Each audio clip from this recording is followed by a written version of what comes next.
we should be on the stream. Yeah. Hi, everybody. I'm Nuke. You may remember me from last night where, I played Sly 2. But today I'm not playing Sly 2. I'm playing Crash 1, 2, and 3. And joining me today is Derek Lander. You want to introduce yourself? Absolutely. Yeah, my name is Derek Lander. I am a Sprash Vector runner, which is like the full completion categories of the Crash and Spyro trilogy. I have slightly better times than Nuke, but he is going to show you guys why that doesn't matter, as he's going to PB like a monster today. So I'm really excited for him to show that off, and it's going to be a good time. It's gonna be awesome. Alright. So we're going to start in 3, 2, 1, go. All right, let's go over some quick speed tech about Crash 1. Crash 1 is kind of like the unloved child of the trilogy because a lot less runners and a lot more jank. So one thing about Crash 1 is the limited like mobility. Basically, you can jump, you can spin, and that's it. If you're a really good runner, you're going to do a technique that's unintended, actually, called zigzagging, which is where you hold a direction, and instead of just holding that direction, you alternate the diagonals for that direction. So let's say Nuke's going forward, but he wants to get like a little more speed. He would jump and then alternate up left and up right just repeatedly. It's very skill intensive. It's also very hand intensive. So I don't expect to see a whole lot of zigzagging, especially because there's a goofy mechanic about Crash 1, especially for full completion, that is really, really negative. And that's simply put, if you die at any point in the stage, all the boxes you broke beforehand, basically, they respawn. They, for some reason, instantly respawn as soon as you die. And even if you go back to get them, which would make no sense, you skip the like gym cutscene. So every gym Nuke is gonna get in this game, he has to basically do the level deathless. So I expect to see a few deaths because only like the top, I think 20 runners have like, I want to say, like deathless runs, myself included. And this is not Nuke's main game, so I expect to see... I'm gonna be generous. I expect to see only 3 major deaths during this run. Yeah, Crash is very hand-intensive because of the zigzagging mechanic for Crash 1 and for Crash 2 and 3, but we'll get to those games at a later date. Here, Nuke is going to do a glitch to get the boxes up here early with triple. He's going for some goofy setup. I don't know what this is, actually. What is this? And he ran out of triples. Oh, he's going for the set that doesn't need triples, I think. Yeah, usually we'd use triples and just get the 3 boxes up here so we don't have to come back for the green gym path. It looks like instead he's going for some, like I said, some goofy setup. I don't even know if he got all the boxes. And he messed it up anyway. Okay. I think I got one. I plan to come back. This is the one early game skip that I really am bad at, so wasn't expecting that to work because I didn't really practice it beforehand. That's my bad. Gotcha. 7.5 hours with no breaks. Yes, sir. We're doing Crash 1, 2, and 3 full completion. I think for a lot of like really top levels, I think they have around like 6 hours. So Nuke's 7:30 isn't like too off. So it should be a really good time. Obviously he missed that skip, but it was because he was going for some wackaboo, like I don't even know what that setup was, Nuke. That was some like pre-2016 strat. Zio's teaching you garbage, so I just ditched that. Up next we have the Great Gate, which also has another skip. I don't think we're gonna see Nuke go for it though. No, you will. Nuke. Oh, you're gonna go for a Great Gate skip. That's cool. So at the end of the level, there's a side path that you need like the orange gem to get to. But if you do a damage abuse, you can actually walk on like the big wall behind you. It's actually walkable. And Nuke is gonna walk over there, get to the other side, get the other gems, and it's gonna save a ton of time not having to backtrack to this level. Because this game has like 5 or 6 levels you're meant to backtrack to. And each backtrack playthrough is insanely slow for full completion. Because even if like you try to get through level as quick as possible, this game is so linear, it's just going to cost you minutes every backtrack skip you miss. So it's good to see that Nuke is going to be going for this one. Hopefully he has better success on like Jungle Rollers. Wait for that one. Okay, so... And I got hit by something, so... And he got hit by the pillar. Also, it's not even the orange gym. I think that's yellow. I think I'm just a little colorblind. Yeah, But he so- also didn't get that one either. So Yeah, unfortunately, I wanna jumped a let you little guys too know. early. I do want to put this out there on the record. Before this run, I asked Nuke, do you need to practice? And he said no. He said, I'm good to go in every game, and I won't miss anything. All Just right, want to put that so out there. That's a lie. Derek is lying to you. Now we have the first chase level. This is kind of a staple for the Crash Bandicoot games, where basically we have an object chasing you and you have to go towards the screen. It's in this game and it's in Crash 2 as well. Surprisingly enough, not in Crash 3 though. Crash 3, you have the dinosaur. Oh, the dinosaur! I lied. You are correct. The Nuke's biggest actually more enemy intelligent on the than me. screen. That is true. So here, we're just going to see Nuke get these boxes, try not to die. Again, if he dies at any point in this level, even if he gets a checkpoint, he has to restart. And that's going to be really apparent for levels like Sunset Vista, where even for speedrunners, it usually takes like 6 minutes. So if you die near the end of Sunset Vista, you lose 6 minutes basically, so very fun time. Yeah, the only time like when you can't you don't have to reset the entire level is if you die and you go back to the very start of the level, because the boxes don't save after you get checkpoints. Yeah, that is true. Yeah, if you die before you hit your first checkpoint, you're still good. All right. Also, don't look at Nuke's splits. They are currently a lie. Oh, good. They have it cropped. I lied. My apologies. Yeah, that's good, because his splits are, like, lying out the wazoo. All right, next level, we have Upstream. This is one of the few levels that you're supposed to backtrack to, and we will be backtracking to, because the skip for it is, like, borderline psychotic. It's, like, probably the hardest backtrack skip in the whole game. And I think outside of, like, the top... I want to say, like, top 7 runners, no one does it. Because we're talking, like... It's frame perfect at 2 sections, and it's also positioning based, so we're definitely not seeing this. I don't think Nuke's pulling it out. Yeah, he's skipping boxes, so thank goodness he's not psychotic enough to try that. So because of that, though, we're just gonna get through this level and not really worry about a whole lot. We'll come back to it later. Yeah, this level's pretty chill. Yeah. Yeah, this level's pretty chill. Nuke, you're playing on the Japanese version, correct? No.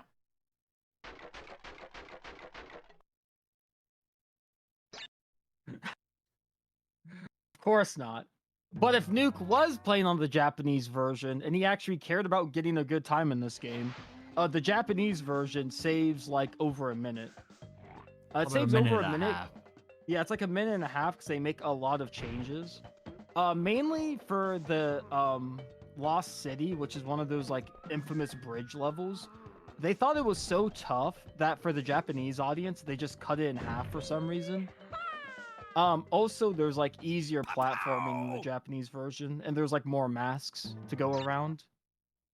Nuke, I don't know why you're not playing Japanese. I'm kind of shocked, but it's okay. So when I first started running Crash, I didn't really have a mecha-owned console.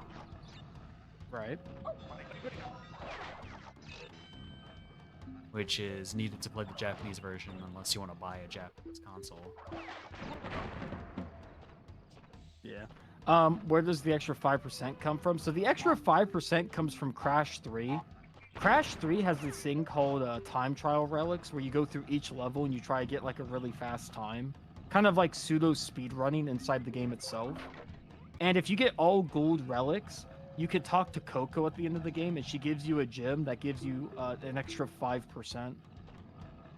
I don't know why it's an extra 5%. I thought they were just doing like the 90s thing, I guess. But yeah, Crash 3 is the one that has the extra percentage for some reason. So here in Rolling Stones, we're also going to be backtracking to this level. A lot of these early levels we're going to be backtracking to, just because the game developers in this game are like, we want players to backtrack. So why don't we just put like all the backtracking on the first island? So yeah, we're going to be backtracking to like half these levels. Which is a little annoying because it means the first few minutes of the run really doesn't feel good to play through. Because you know you're going to be back. Any hog crankers? Ooh, yeah, we have, this is the first auto-scroller. Crash Bandicoot loves putting these in their games where you're on basically an animal, and you cannot stop moving. In this game, it's the hog. In Crash 2, it's the polar bear, and in Crash 3, it's the Pura tiger. Also the dinosaurs, but those aren't really the auto-scroller levels. Yeah, they're not really auto-scrollery. This hog, kind of rough. He doesn't turn very quick, so like you have to really hold your direction. I can't believe you got that box. You have to really hold your directions. And not only that, but it squeals a lot, which I know this is gonna sound like dumb, but as someone who plays these games with headphones, not a pleasant sound. I don't know what the audio mixing on this guy is, but not good. But yeah, basically we're going to get all these boxes. Since this is an auto-scroller, we can get all the boxes. They don't have any backtracking for these, thank God. And yeah, should be good. And he did get all the boxes. This guy's a little bit of a gamer. And we're going to see one more hog level near the mid to like end point of the run, which is way worse. And Nuke doesn't know what he's doing. What are we doing, boss? Okay, so apparently I didn't set up the binds for my That's fine. That's fine. We literally can't even see it. No one cares. It's fine. Dude, this Derek guy is such a hater, man. We physically can't see it. Okay, anyway, we're going to Native Fortress. This level probably looks really familiar. It's the exact same style as Great Gate. In Crash games, several levels will have like the same theme, so they can like reuse assets. In Crash 1, some of them are pretty rough. Like some of them you see like 3-ish times, and then you're kind of like already sick of them. And this is one of them. Especially because we have to backtrack to both these levels. We're going to be seeing this like theme 4 times, which is insane. So right there, Nuke died. I think he went for a jump, but it just didn't happen. Yeah, sometimes jumps just get eaten. Yeah, it's way more common in Crash 2 for reasons we'll get to later. But in this game, it happens every once in a while.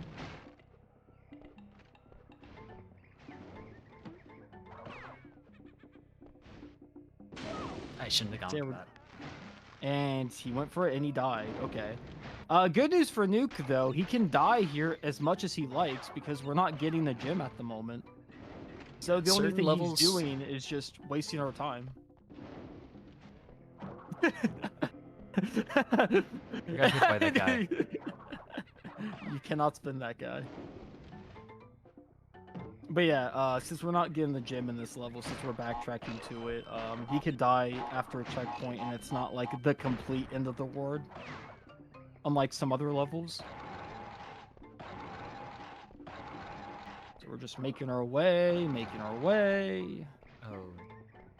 And we're falling down, and now the platforms are gonna spin. Oh, he's trying to beat them. Oh, I think he's gonna beat them. What a gamer. Okay.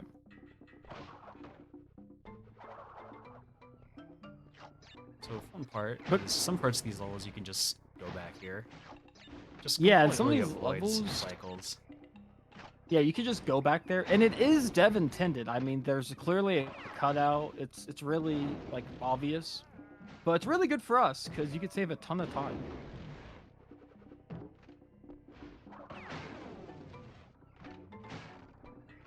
Alright, just making our way through this level. Crash 1 is a hard game to commentate, just in terms of this game is bare bones. If you want like a tough platformer that's very, I'd say, raw, this is probably your best bet.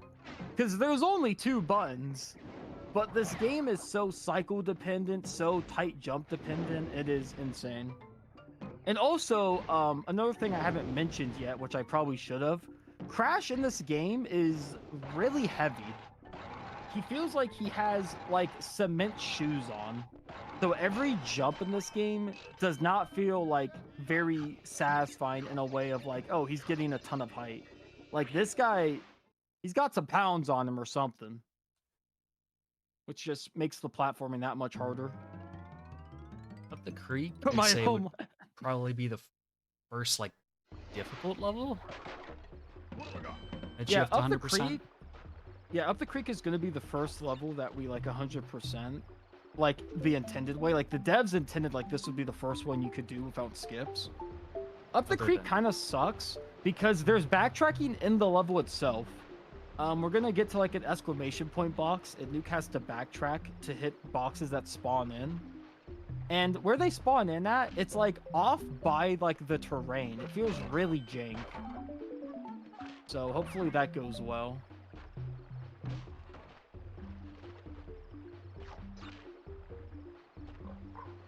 All right, Alex, you have yourself a good night. I'm here for the long haul.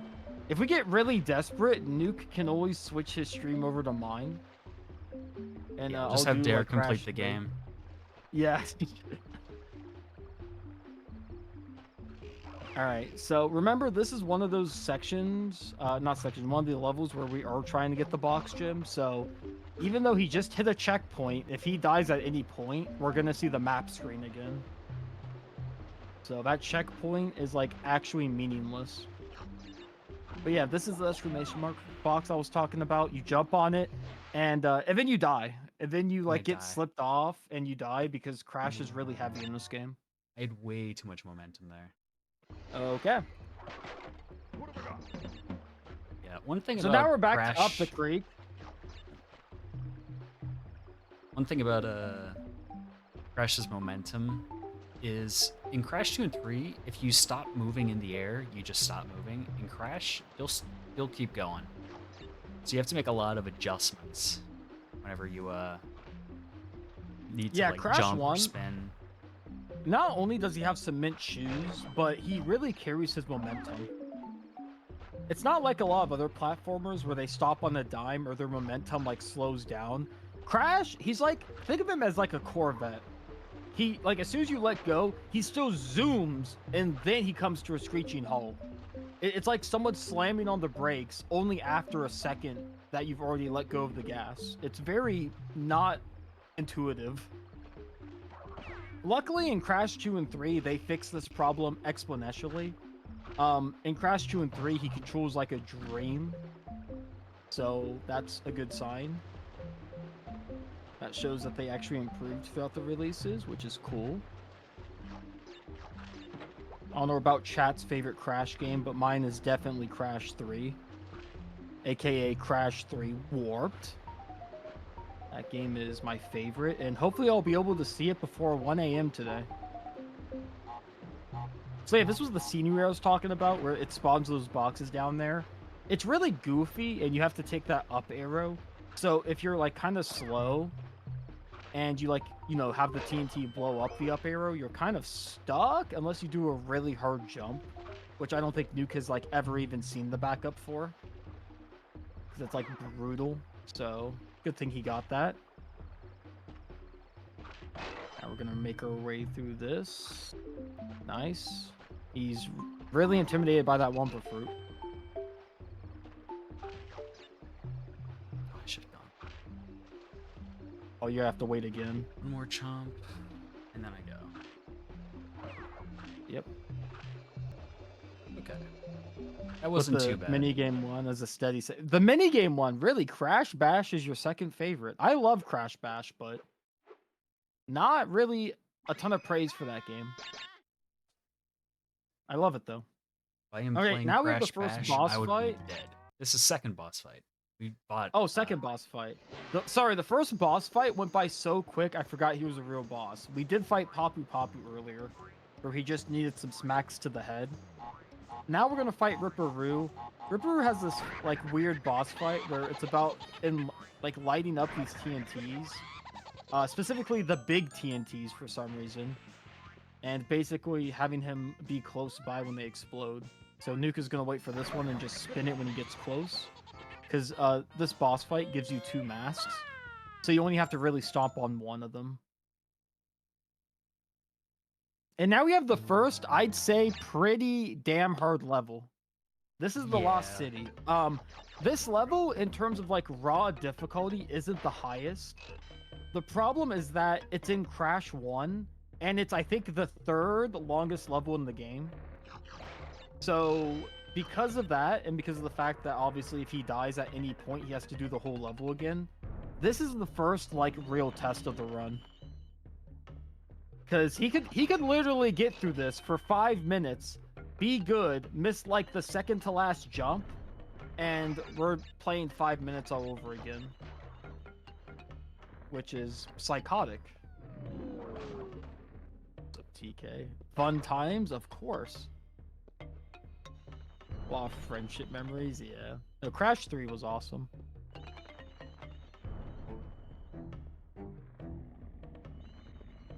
Like I said, if Nuke gets really behind schedule, then we'll like figure something out. We'll enter like Game Genie.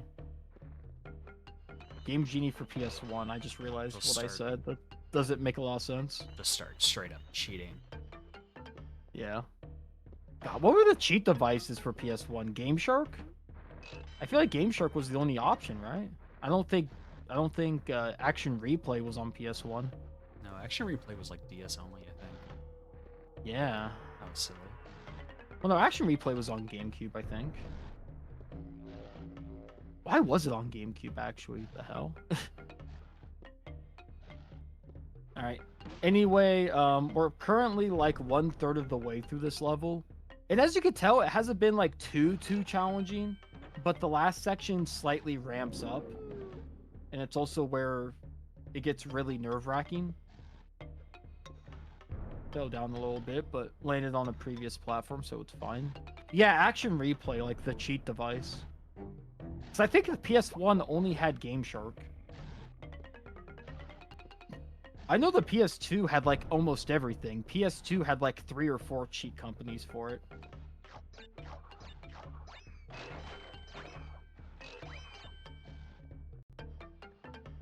Right. Gotta get those boxes back there. They're a little sneaky. And now we're coming up on like the final stretch of this level. There was a PS1 version of Action Replay. Crazy. That's actually so crazy. I need to find it now. Yo, what's up, Noi? Okay, come up on the final section. Need to wait. So these blocks you have to pretty much wait until all of them are out at once. Yeah, that's the key indicator. Is wait till they all push. Except for these ones. These ones are always on that cycle for some reason. I guess it's supposed to be like a puzzle mechanic, but it's kind of jank. And now we're up to like the last, I want to say like 25 seconds of the level. Assuming everything else goes good. And we'll be out of here, which would be awesome. These platforms can be a bit tricky and eat jumps. We get through it though. We absolutely get through it. Here, this section's kind of weird. Not weird, it's kind of was scary. Oh my gosh. Okay, he almost wanted to die in the pit. But yeah, that section's kind of annoying because you have to like bounce on the enemy to hit the exclamation mark box. If you miss it, there is a backup, but the backup is like deranged. We're talking like jump off the side of one of the stumps and like zigzag spin, and usually you just fall in the pit. So very good that you got that. And that was a first try Lost City. So making up for the embarrassment of the first 2 levels. That was good. Here we have Temple Ruins. Just like all the other level themes, we will see another variation of this level. This one isn't too bad. Its variation, though, is so tricky. It's insane. But luckily, this is just like the little brother to it, so... During my last Fresh Effect, I spent like 10 minutes on the other level with this theme. Other variant of this, yeah, it's insane. When we get to that, I'll definitely point it out because yeah, that one's brutal. This one's not too bad. The only problem with like this level theme is the depth perception in these levels can be pretty rough. So you really have to like know where the platforms are compared to where you think they are. And another cool tech, which I should have mentioned earlier, is there is some obstacles in this game that if you are spinning, they actually cannot hurt you. So like these arrows poking out for some reason, you could spin right through them, and as long as your spin like lasts long enough for you to get through them, you won't take any damage. But it doesn't work on all things though. It only works on like oddly specific like enemies and like traps. You have to like figure out which ones you can spin through and which ones you can't. Here, there's a secret here where like the Wampa fruit is supposed to guide you. I think this secret's kind of trash because there's no way as a kid you're figuring that out just based on the Wampa fruit, but maybe I'm mistaken. Maybe you guys figured that out as a kid. I definitely didn't. I didn't. Fun fact about me, I played this game when I was really young, and I got scared of getting smushed by the boulder and boulders, which was like the 3rd or 4th level, and then I stopped playing, and I played Spyro games instead. Awesome. And now you're back to get your redemption. It's true. This is gonna be Now you're like the 40th best Crash Bandicoot runner that this game has ever seen. I'm like 80th place. What do you mean? Ooh, I apologize. This game doesn't have that many runners, so I did think you were just ahead. It's like climbing a mountain. Derek would know a lot about that. That is true. I feel like now's a good time to mention this game has a really cool video by Hummledon about the mini peaks of Crash Bandicoot speedrunning. It's an amazing video. I know we're used to speedrun videos. I know like everyone talks about them, but this one, no joke, is like one of the best ones I've ever seen. It only has like 200,000 views, and it's cinema. Just the amount of comparison this game has to mountain climbing. So if you've somehow not seen that level, or that video, not level, my apologies, you have to look it up. It is one of the few speedrun videos I can confidently recommend. But here we have the first bridge level, which these are notorious for being really difficult. Road to Nowhere isn't that bad. You just walk over that gap. Yeah, you can just walk over some of these gaps. It's kind of crazy. Since he's playing the NTSC version, he actually has to backtrack to this level, but if he was playing the J version, he wouldn't have to. Just another reason why the Japanese version is definitely faster. But yeah, this level isn't too bad compared to its like future level, which is currently the running theme of this game. And yeah, the future level of this theme is brutal. Yeah, but he gets through that pretty easily, so that's good.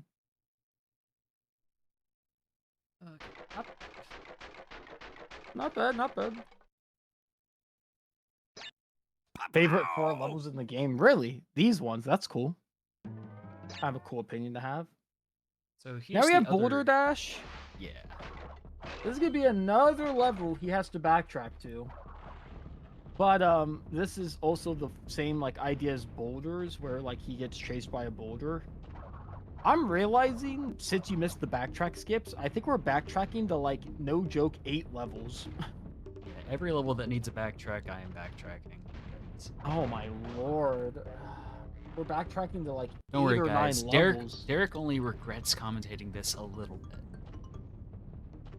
I'm gonna regret it when it's 2 a.m. and I have to watch you play Hot Cocoa at a very moderate pace, and then re-enter Hot Cocoa.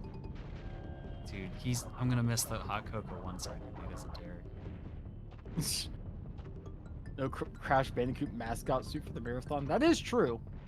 You could have worn the classic suit that was in the commercials. You guys remember those commercials where Crash Bandicoot went up to Nintendo headquarters and started talking all that trash? That commercial was peak. Hey, plumber boy, mustache man, look who's in town. 3D platforming like you've never seen. Sadly, that commercial aired, I think, call me crazy, I think it was before SM64.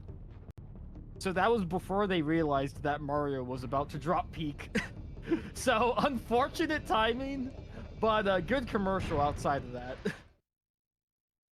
It's just unfortunate that Mario's transition to 3D was as good as it was.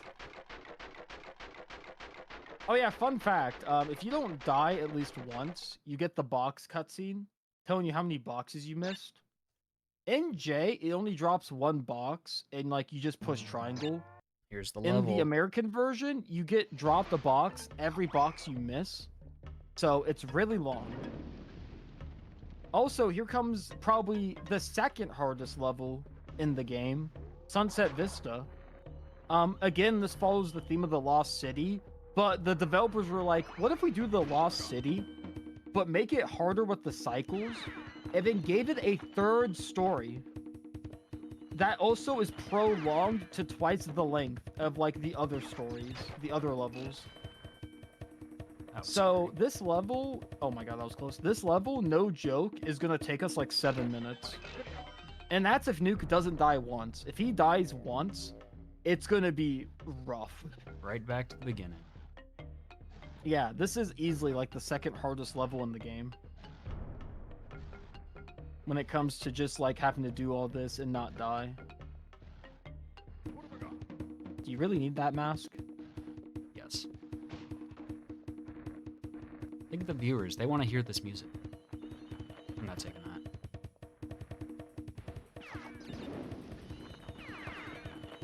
Also makes this part slightly less annoying. Okay, it does make that part easier. Okay. Since I'm not good at this game, I'll take what I can get. That is true. Like, Nuke runs so many games. He's like the definition of like a jack of all trades. But out of like all the Crash games, this is probably his weakest. No, that would be Crash 2. Really? You think you're weaker in Crash 2 than this game? Yeah. Interesting. Based on like leaderboard placements, at least. Yeah, well, I think the problem is like no one runs Crash 1, but everyone runs Crash 2, so I feel like it's easier to look at that.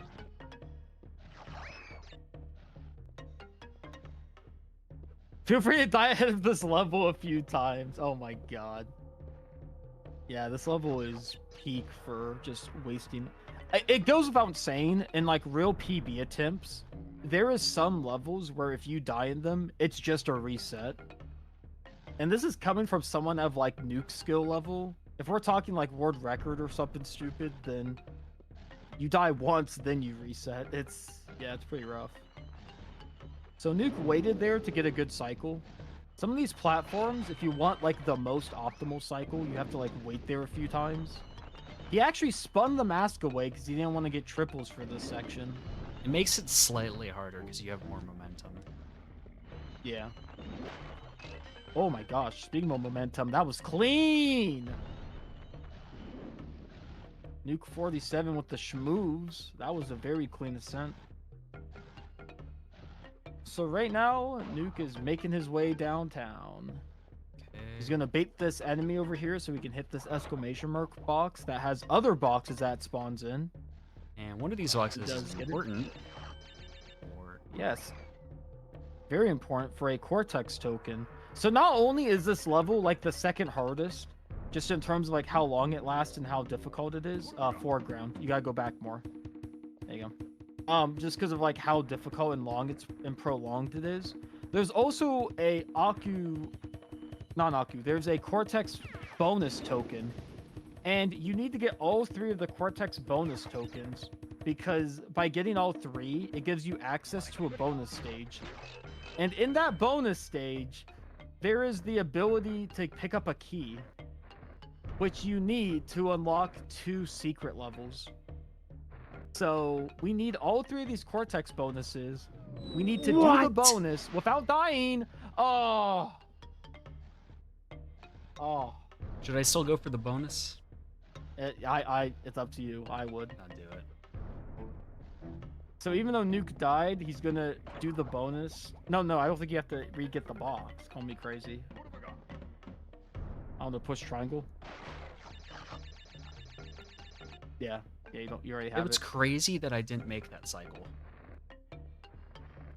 So, remember I said this level could be 7 minutes? We're gonna see it. But before we do that, Nuke is gonna do the Cortex bonus because the tokens actually save even if you die.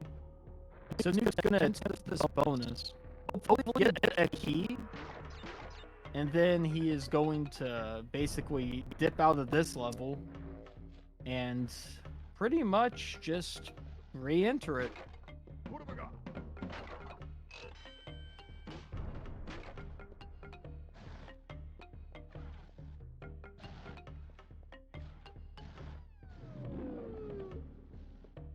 That was close. Oh my gosh, okay. So that was nearly a sub jump.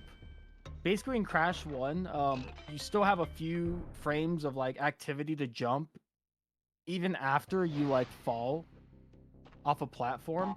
Usually you have to spin for it, but it looks like he got kind of wacko with it and got lucky. All right, get this key, and then Hello? you can just there's a wall you have to exit. If you go too far, you get a wall. I didn't even know about that. All right, continue, and then you can leave. So now we don't have to do the bonus again, at least. Which is cool. Don't have to worry about it. We do have to worry about leaving the level intact. Yep. And then we also have to come back to this level. I forgot that was the easier of the Cortex bonuses. I probably should have not told you to do the bonus by itself, because it wasn't like the hard one I thought it was. But that's okay. Well, that's lovely. And Nuke's falling down a little bit. Sometimes the cycles on these just really suck. Whoa! Someone's swearing on stream. What's this?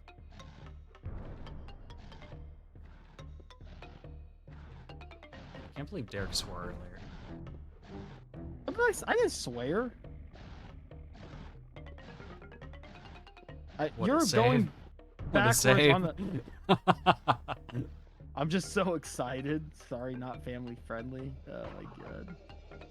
I hope I can get away with that GDQ. Wouldn't that be crazy if I can just get away with that? I'm gonna go on the GDQ main stage and then just immediately swear, and then they're gonna take me off. All right, now we're coming back to Sunset Vista. Remember, we gotta beat this level deathless while getting all the boxes. So, since we've Freshman's already fun seen this except level, for this level. I disagree. There's a few, but this is definitely up there. Oh man. I'm still in disbelief that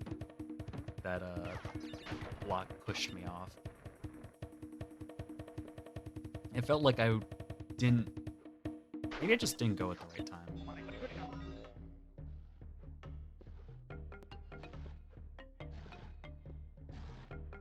Holy, that emote is psychotic.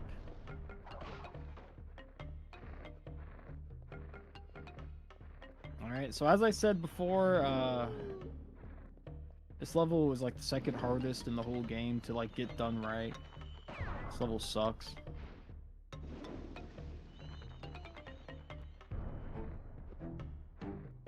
Nuke, what's your favorite color? I like blue. You like blue, nice. I just realized I should not be asking you questions. You need to focus up. Chat, what's your guys' favorite color? Chat, would you love me if I were a worm? Real talk, if someone was a worm, how would you even know it's them? Like, are we saying in this hypothetical, you know it's them? And if you do know it's them, can you do anything? I don't know. Okay, cyan is sick. I also mess with green a lot. I'm a big fan of green. He's a big green guy. They call me a greenhead. What can I say? You can't say that, bro. Oh shit, my bad. Guys, do Oh, not look well, up. Oh, and he dies again. Oh my god, it's a skit. my input got 8, guys. Oh my god, I mentioned a joke, and then he just decides he's gonna walk off. Oh my gosh. I hit X. I'll let you guys know that. You don't even have your input display up, so you're probably just joking. I don't have it up because Nils. Oop. Oop. Okay, okay. Oh my goodness. I do want to let you guys know that if Nuke struggles with Crash 1 enough, and we need to save some time, I can boot up a console. And he can restream that. I'm just kidding.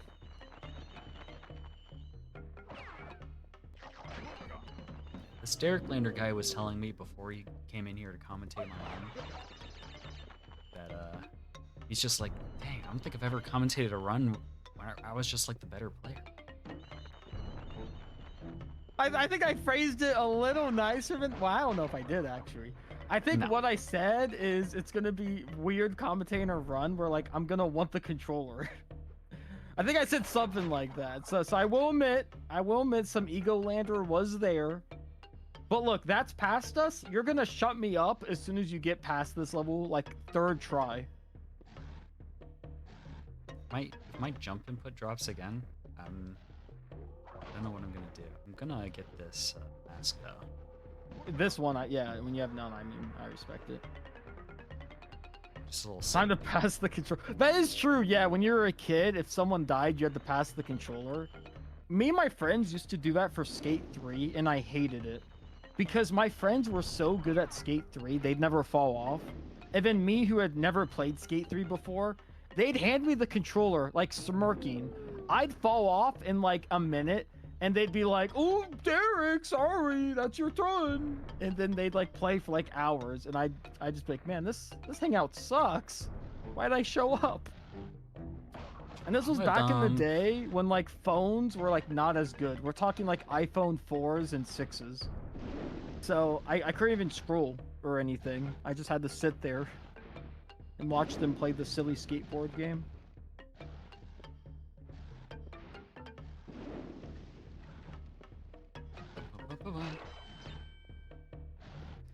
All right, we're coming up on the 2nd story. Remember, there's 3 floors to this building. And the 3rd one is like twice the like length of the other 2 for some reason. So we're probably getting halfway there at least. And we are living on a prayer. Oh, Nuke. Oh, he tries to go quick. Oh my gosh. That was intentional. That shows you how good Nuke 47 is. Intentional damage abuse to go a little quicker. This guy's the GOAT. Yeah, that was very intentional, guys. No one bring it up. I am so happy you... I'm so happy I didn't die there. I am so happy. That would have been so embarrassing. Yeah. Okay, we're on the 3rd floor. We're probably 3/4 of the way through the level now. And remember, we don't really have to do the Cortex bonus again. I don't even know if the token respawns. I don't think it does. It does yeah, not. so we don't even have to get it again. We just have to get the boxes associated with it. Okay, this is where Nuke died the last time. He saw these boulders and he liked the idea of getting pushed off. He holds true this time. He waits, he knows the cycle. He waits again.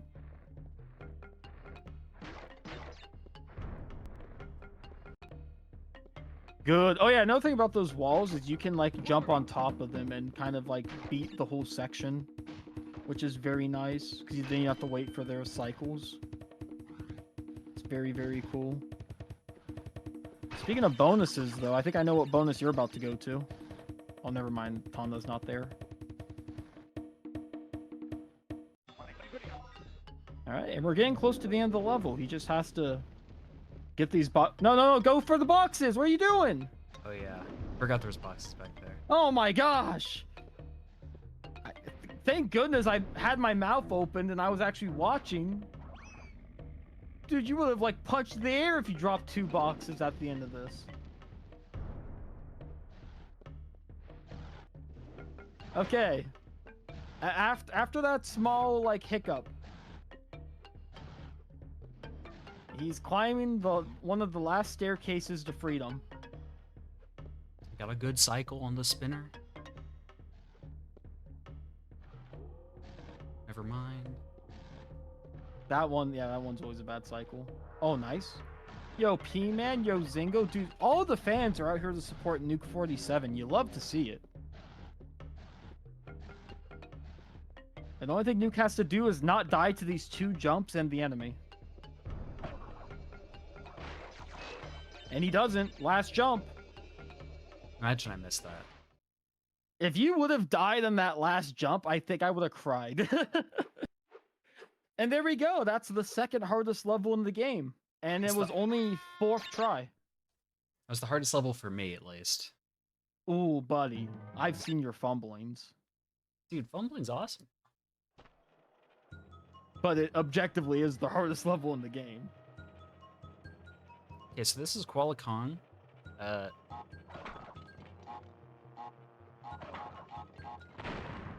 So yeah, Kuala Kong, Kong, there we go. I don't know why I cannot pronounce his name. Basically, he's gonna throw these like rocks, and then he's gonna have an attack phase where like he's gonna throw a really big one, even though it looks like the exact same size, but you can't spin it. It's gonna roll to you, it's gonna roll back, and then you can swing it at him. So basically, we're just gonna stand in this corner, spin the weaker ones away, and then this like really heavy one he's gonna throw, we're gonna kind of just dodge it, or we're gonna almost get hit by it. We did dodge it though, so that's good. And he only takes 4 hits. So the thing about Crash 1 is, despite how hard of a video game it is, its bosses are like nonsense in terms of how like easy they are. Oh, that's an...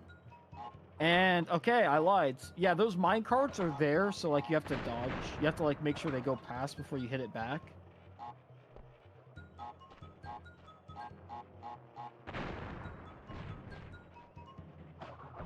So you have to wait, you have to wait, you have to wait, go, boom.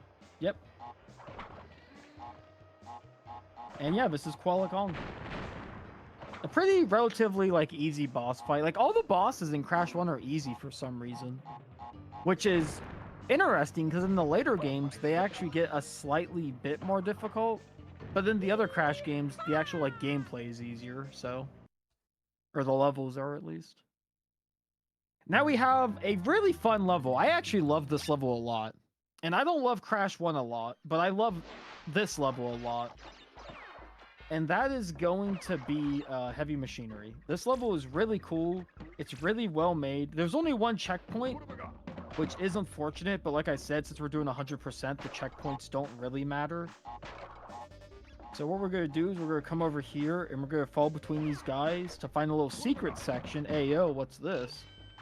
Get a few more boxes, make sure we can get that gem, go back up. Yeah, another thing as well is this level also has an awesome like track. And it also just has good platforming. This is one of the few levels where the cycles are not that intrusive. Like you're not waiting for ages, except for the very end of like the second variation of this. But yeah, it's pretty good.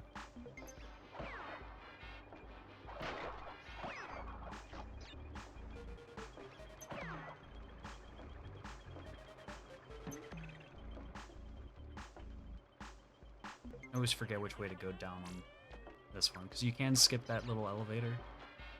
But That would be left. I always forget which direction I need to go, and I remember specifically, it's like, oh, I remember. And then I just went the wrong way and died. It's just like, oh. Yeah. Got some steam pipes here. I gotta dodge them. When the blowing steam. Steam is very harmful. I guess it's like really hot temperatures. Yeah. I don't know about you, Nuke. I've never been injured by steam. But who knows? Maybe they're blowing like insane temperatures.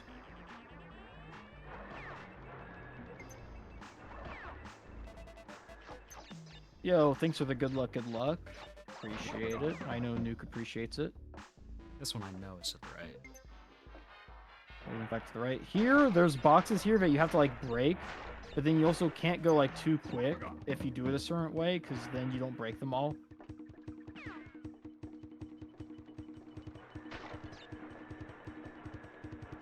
It hurts a lot, does it? Okay, I'm It gonna take does. chat's advice. That steam must hurt a lot. Wait, are you serious? I didn't know that fact. Wait, that fact is insane. Because of someone's. Oh my lord. Okay, so maybe it makes sense that Crash gets hit by it. I like how everyone's jamming to this music. This music is awesome. Here we're gonna go to the left, get the box. We're gonna fall all the way back down. I've never learned how to. There's a way to Spin the sides of the bouncy platforms to activate them. Yeah, I've never figured that one out. It's really cool when you see it in motion because you can spin the sides of like 4 of the platforms and then it's just like super clean. Yeah, you go up really fast. Yeah. But that's a really fun level. That's also a really easy level, so love to see it. Now we have Cortex Power. This has an insanely hard backtrack skip, and considering how the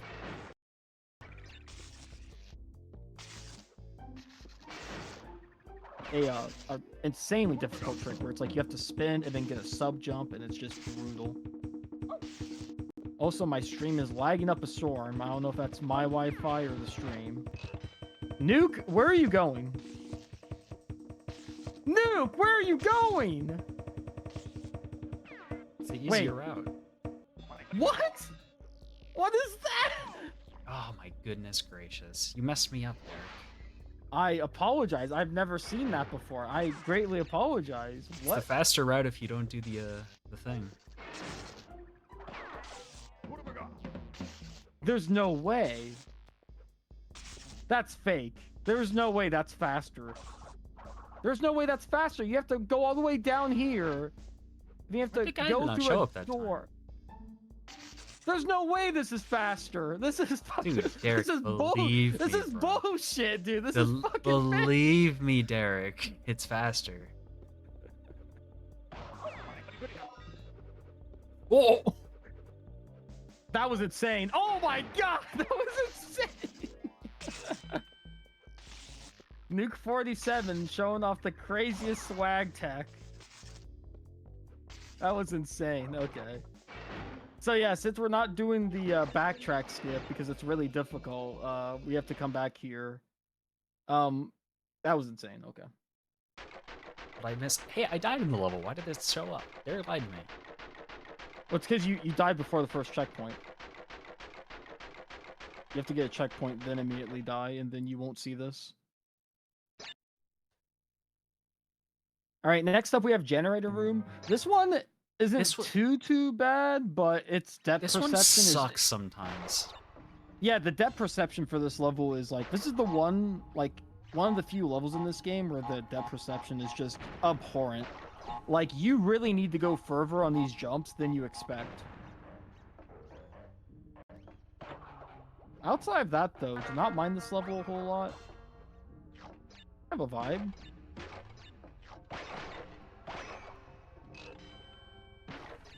I do forgot to turn the alerts off. It's so over as soon as someone follows with a really whack username. That's your guys' chance to get in and follow with a crazy username.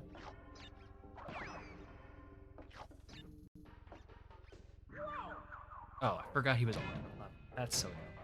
Yeah, he is like on that platform, not in front of it. That's fine though, we'll run it back.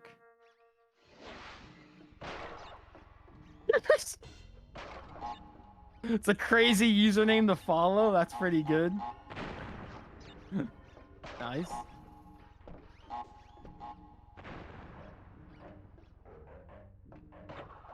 Luckily we didn't die that far into the level. That is true, you only did die like 35 seconds into it, so not the worst. Nothing is gonna top Sunset Vista's death, because Sunset Vista is just so long.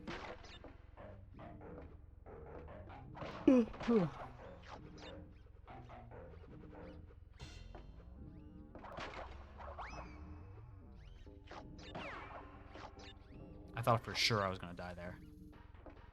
I'm surprised you didn't spin.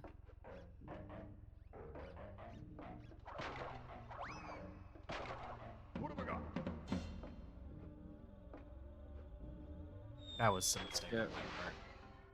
on my part. That was a knowledge check.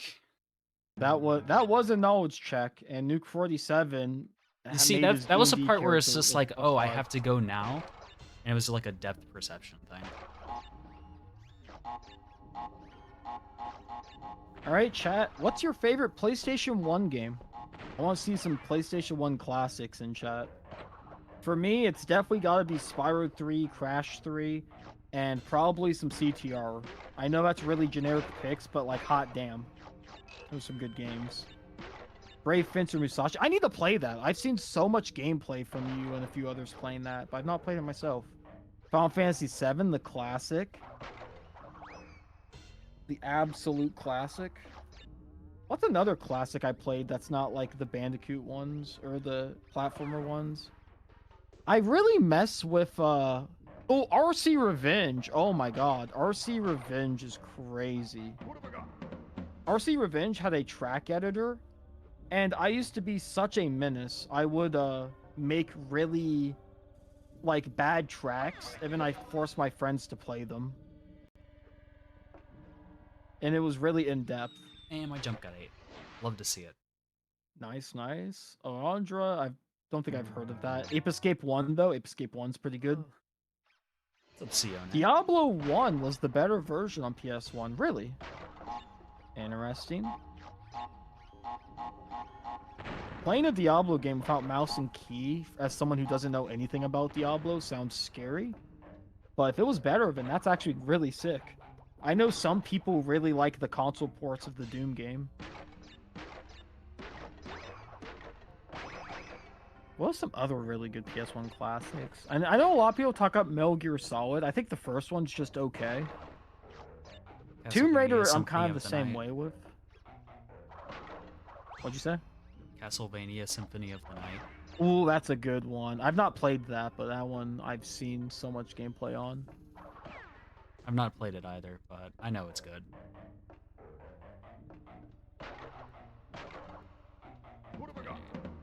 So I'm gonna try to hold on to this mask at least. Yeah, I was the same way, P-Man. With Metal Gear Solid 1, I felt like I had to use a guide. And I'm like a really like micro player where like I enjoy games testing like my reflexes, my like button pushing and all that. So as soon as I had to pull out the guide, I lost a lot of interest, I will admit. I definitely could not do the obscure guide-based games. Okay, this is the furthest Nuke has made it into generator room. We're coming up on the last few jumps.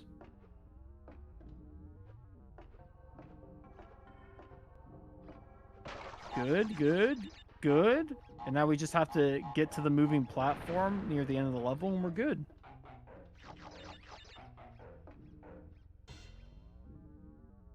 Full Borders, that's another good one. Did his stream die or is my internet just like freaking out? What the hell's going on? No, it's just my internet freaking out. I apologize. Yeah, Cool Borders is also a really good one. I forgot about that. You know, in my 305 PB, I got doing a scratch check though. I was actually a 10-minute split, so I saved a lot of time. Toxic Waste. This is a level. Toxic Waste has another problem with depth perception, but this one is really interesting because it's basically just a straight hallway, but with these rat guys throwing barrels. This is also a really interesting level because this is a level theme that actually does not have a duplicate. This is literally the only like theme for this type of level, and it's for Toxic Waste, and I think that's really cool. What's up with the person talking? We're currently doing a marathon run. And I am from Ohio, that is true.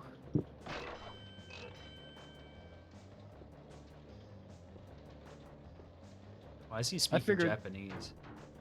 Ohio. That was so dumb, man. That was good. So yeah, this level, not only is it not that bad, other than like a few barrels when they start bouncing like that, But since Nuke was able to get 2 masks, it's going to come really in handy. Because usually if you get hit by one of these barrels, it's not straight into a pit like half the other levels. So it should be good. We see Nuke taking his time. He's playing this really well. This is probably one of his better levels. Yeah, if I have 2 masks, I'm able to, like...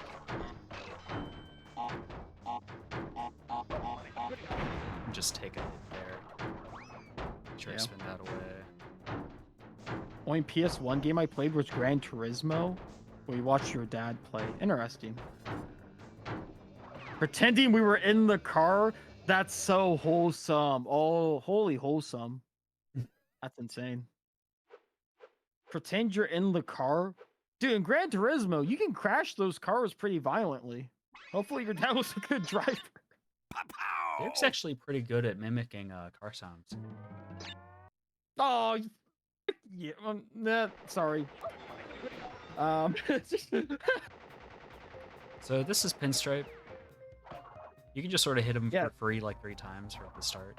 Yeah, so right here, you hit him 3 times for free, and then you just have to hide behind cover and get him at specific timings. This guy is all knowledge, no skill. If you've played this boss fight 1 time, you will never lose to him again. And that's not even a joke. Your dad was an awesome driver. Well, that's good. One of the first games you played was Jak 1. Nice. Jams.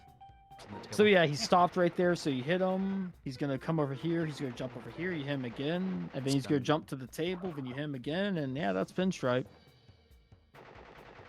Like I said, this guy's like all knowledge, absolutely no skill. I think my grandma could beat this guy on her 2nd attempt once she figures out what he's doing.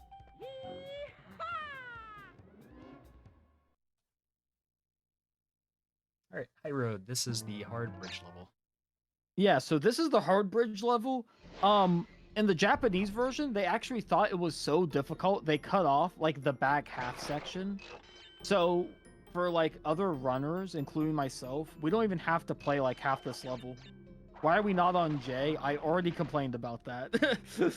And Nuke gave me the answer of I wasn't mecha pwned before, and even though now I am, I've not switched to J. So, yeah, Nuke's got some weighted shoes on indeed. Yeah, because now he has to play the really hard bridge section at the end. But yeah, this level in general is just brutal. You have to bounce on these turtles, and depending on where you, like, bonk on them like that, like, it's really difficult. Nice, nice.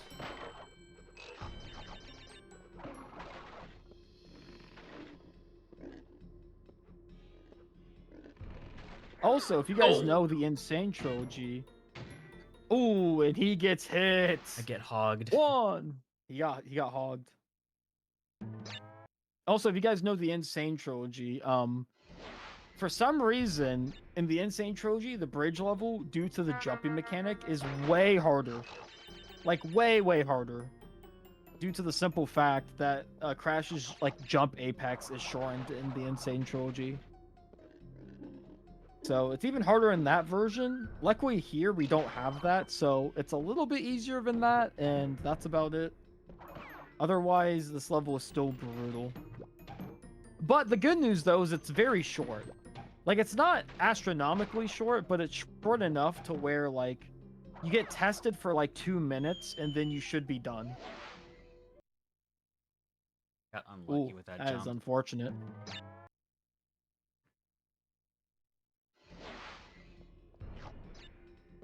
Have any of you guys played Bob the Builder on PS1? The game is fire.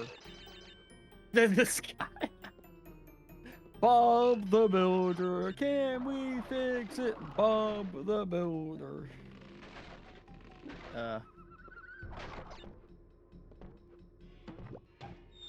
Dude, why did he go forward? Well, good thing I didn't get a checkpoint. Fact or not. Both hog levels are on my list. That's interesting. A lot of people don't like the hog levels. Now that I think about it, in this game, a lot of people don't like a lot of levels. Like, it seems like once you get off of Island 1, people's mood starts to really shift. And when I say Island 1, basically in this game, there's 3 separate islands, and each one gets more difficult. So Island 1 is where you start, and then you go to Island 2, and then you go to Island 3, and then that's where like Cortex is like located at. And the whole gimmick of the game is like as you progress to each island, like the difficulty ramps up. So we're on Island 3, which is where like all these hard levels came out of nowhere.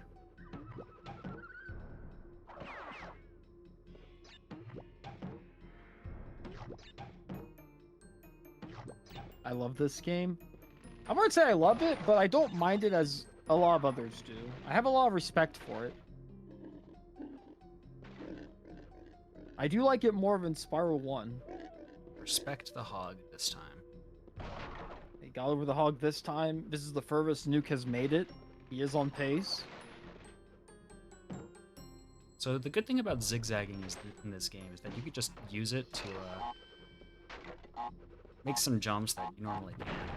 Dude, there's some momentum awfulness.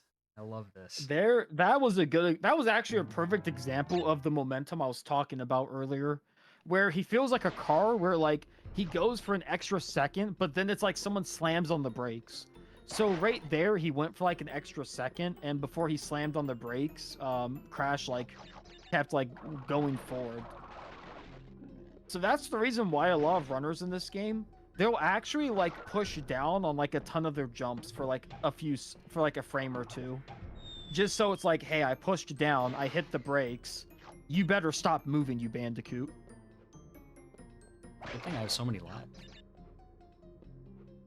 I might need all at this rate. Yeah, no, you can jump on the rope. It's just compared to Insane Trilogy, it's not as free. Insane Trilogy makes the ropes like hitbox like nearly double for some reason. In OG, the rope is really finicky. So most runners prefer not to do it, especially because there's these stone pillars in the way of like every bridge section. So you'd have to like get back on the rope after every section. Oh my lord, I can't believe you made that. Speaking of rope, oh my gosh, what do we do? Oh my lord, he's a gamer. Freestyle. Freestyling is an understatement, my guy. Holy. Wait for the hog, respect the hog. We're gonna Wait respect for the the hog, this respect time. the hog. That's my mantra, respect the hog. Respect the hog. Interesting. This is about as far as Nuke made it the last time before a disaster.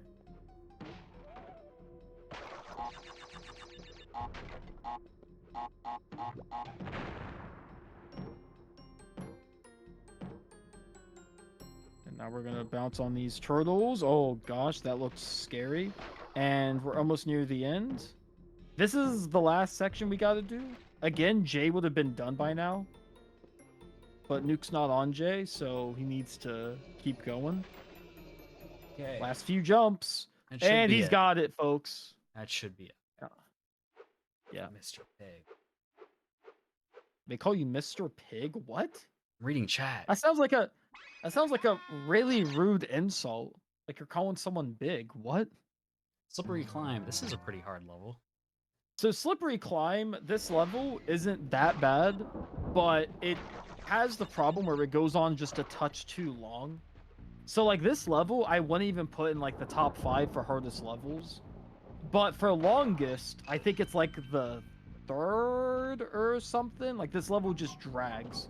But it's actually like not that difficult. It just drags. Which If is you just know what to unfortunate. do during this level, it's not that hard. Yeah. Now, granted, with how long it is, and because Crash 1 is Crash 1, if Nuke does die here once or twice, it won't come out of left field. I'll just be slightly disappointed, but, I mean, it's Crash 1. Nuke got lucky on some platforming nonsense. I don't think he meant to do that at all. That cycle was so weird. Yeah, exactly, P-Man. This level has, like, 2 hard jumps, but the rest is just long. You know, watching Nuke play Crash 1 is kind of cinema in the fact that, like, you could see how close this Bandicoot can get to dying without dying. Nuke is like the Crash 1 Daredevil. So these stairs, they fold and open up. You have to wait for them to open up. nice. It doesn't matter for 100% again, but this level is also notorious in any percent because it has exactly one checkpoint, and the checkpoint box is like super far away, and It's like in the like last kind of in the third of the middle. level. Yeah. It's right here. So for any percent runners, yeah, this level is like actually a menace because of that. And As you these just keep spinning aiming. platforms can be a little tricky.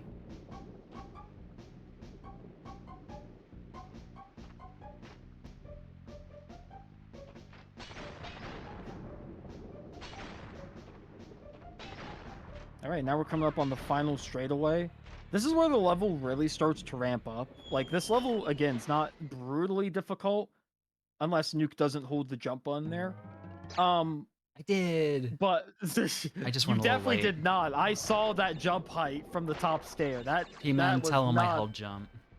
that was not a hold X jump. That was like you tapped it and then you were like, uh-oh. But yeah, the top section of Slippery Climb definitely does ramp it up a bit, which just makes it even more annoying with 100% because you just played like 2 minutes of a long stage that was like relatively like, you know, just boring, and now you have to do it again just to get to the top level. So that's kind of just Crash 1 in a nutshell. Crash 1 is just really, really, really like endurance testy, which makes it really, really unmarathon safe. Like, for high-level Crash 1 runners, they usually have an estimate that's like 15 minutes off their PB. Because this game is like, oh, mega unmarathon safe. Luckily, we have the night shift of this marathon, and Nuke has enough time to make a few mistakes.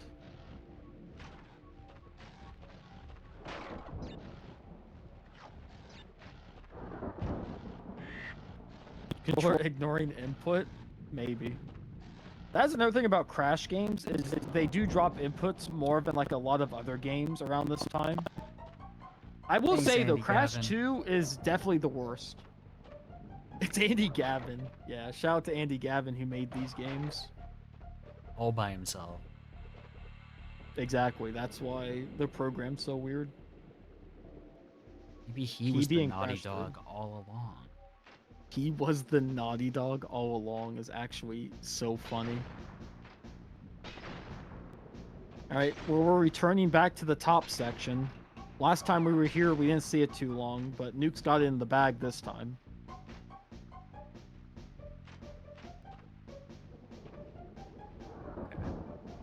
There we go. So yeah, there's like 2 semi-hard jumps on this top section that P-Man was alluding to. So we're definitely not out of the woodwork yet. If anything, this is like really nerve-wracking. Hopefully it goes good.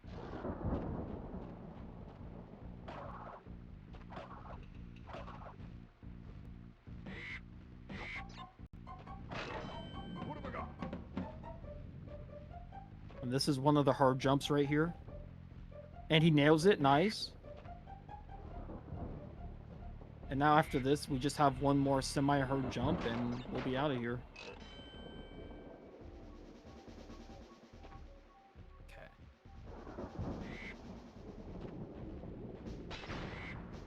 Good. And he has a mask just in case the last enemy gives us some trouble. Nice. Nice. Died on one of the easier jumps, but got the 2 harder jumps out of the way. Did not have to redo the level that far in. That's pretty fine.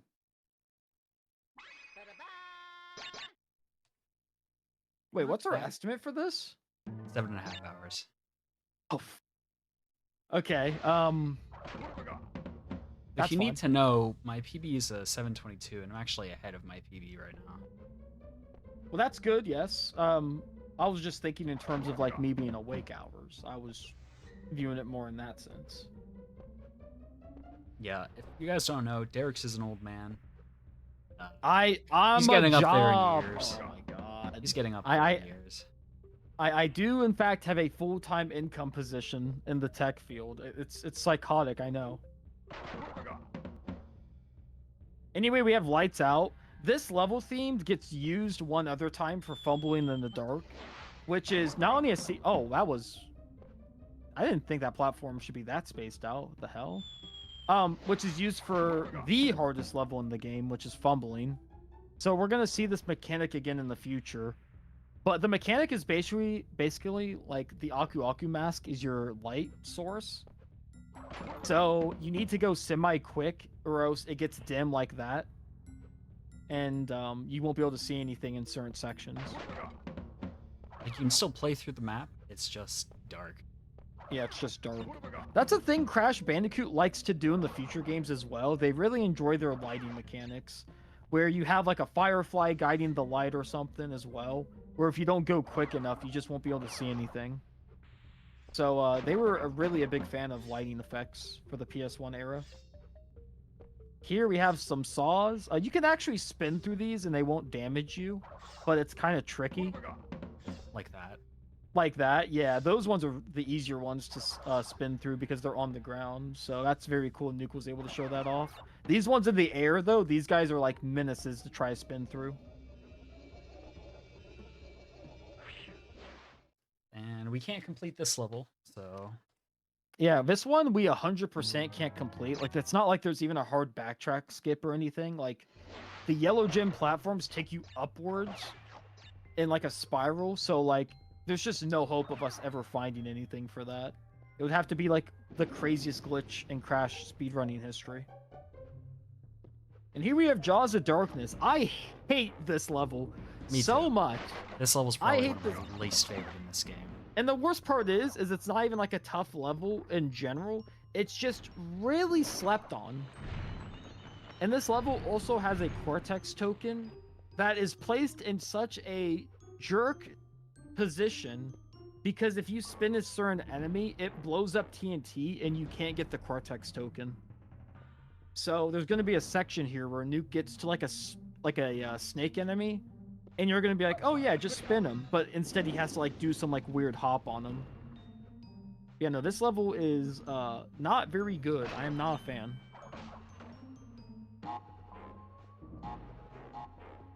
Oh. Oh my goodness, that was crazy. The backup. Also,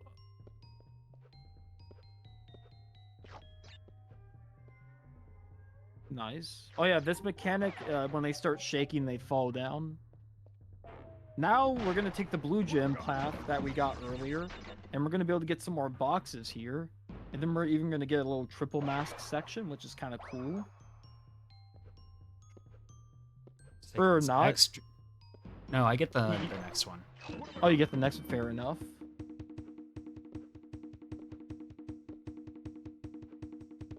I'm just taking this level super extra careful. Yeah, this level is really annoying with its jumps.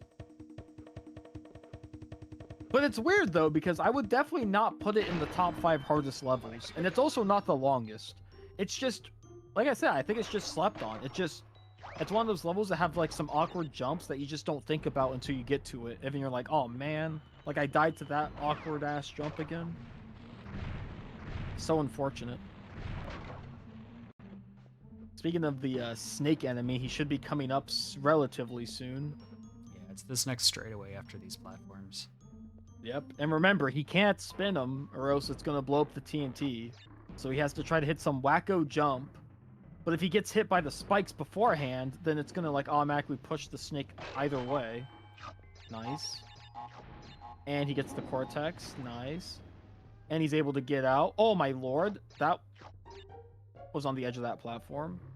And then here, you're going to hold left. And yeah, there's just invisible platforms here. And there's some more boxes. This is the here. hard Cortex token. Which... Alright, this one's actually pretty hard. And if we fail this, we have to basically do this level again. So... we're just gonna take his time, play it safe. And he slipped off of it. He slipped off of it. Ooh, he slipped off of it. So we will be coming back to Jaws of Darkness, but we should get all the boxes anyway. Yeah. Nope, we're just restarting because Crash just got Oh, stuck. and he got stuck on the platform Oh. there. That's a common spot to get stuck. That one's like definitely a knowledge check. Because like every other runner jumps like onto that platform. So we will be doing Jaws again, which means it's Q&A time for anyone in chat. What's your guys' favorite platformer that doesn't have to be what you're currently watching? Like, what's your guys' favorite platformer? I am personally a humongous fan of Rayman 3 and Sonic the Hedgehog 2. I like Spyro 2 and I like Spyro 3. I wish I was playing That's those your instead. That's your like favorite, like even outside of speedrunning? Yeah, I loved them as a kid. I Like love difficult Rayman 3. Let's platforms. go. Fun. Ape Escape 1, that's a good one. Yeah, obviously I like the Spyro and Crash games because that's what I speedrun and that's what I grew up with, but like, try not to say those. Croc Legend of the Gobos. I tried to play Croc recently. It wasn't going great, but I did get like offered a code for the remake, so I might need to check the remake out because I heard it fixes the controls a lot. So, Croc is a game I'm very, What the fuck was... Huh? Was that okay? That's not Nuke's fault. You guys know I've been giving Nuke like crap half the run. That was definitely not his fault. That was some hot tamale garbage. I don't know what that was. I've never seen that. Interesting. Okay. Dude, I got trolled, man. Well, we're gonna play Jaws of Darkness again because of that. What the? You ever play Frog? Oh, dude, Frogger on PS1 is so tough. Oh my god. Yeah, Croc 1, I've played it one time ever. And I intend on keeping it that way. Yeah. I decided one day that I would... the one time, yeah. I decided one day I would do a race with Derek and another guy. And those two gave up like 30 minutes in. I did not. It's so bad. I played for It's so rough. 3 hours, 50 minutes, something like that. And after like the first 20 minutes, I no longer had fun with it. The controls sucked. Yeah, Croc 1 controls did not age very well in my opinion. They really needed the remaster. Probably SM64 or SM Odyssey. So the craziest thing about Odyssey is I played Odyssey on a device. And I wasn't really enjoying it back in the day. If this was like 2018, I was like, I'm like, I just think Odyssey's overrated. I don't get it. I eventually was able to get a Switch and everything, and my friend lent me a copy of Odyssey. Dude, I don't know what I was talking about. That game is fantastic. I love Mario Odyssey. I don't know why my opinion was so negative towards it the first time. But yeah, the second time, I like played Balloon Ward. I think I almost got all the moons, but there was like a few I just didn't feel like really playing for. Like there's some where it's like jump the rope like 100 times or some crap. But yeah, no, that game is great. SM64, of course, is a classic. But no, I like Rayman 3, Sonic the Hedgehog 2. Rayman Origins is also really... Rayman Legends, not Origins. Rayman Legends is really good. It's not available to the public. Wait, Odyssey Randomizer? Ooh, that sounds exciting. Alright, so here we're coming back to the little snake section. And we're gonna have another chance at getting not only the box gem, but also the Cortex key that we need.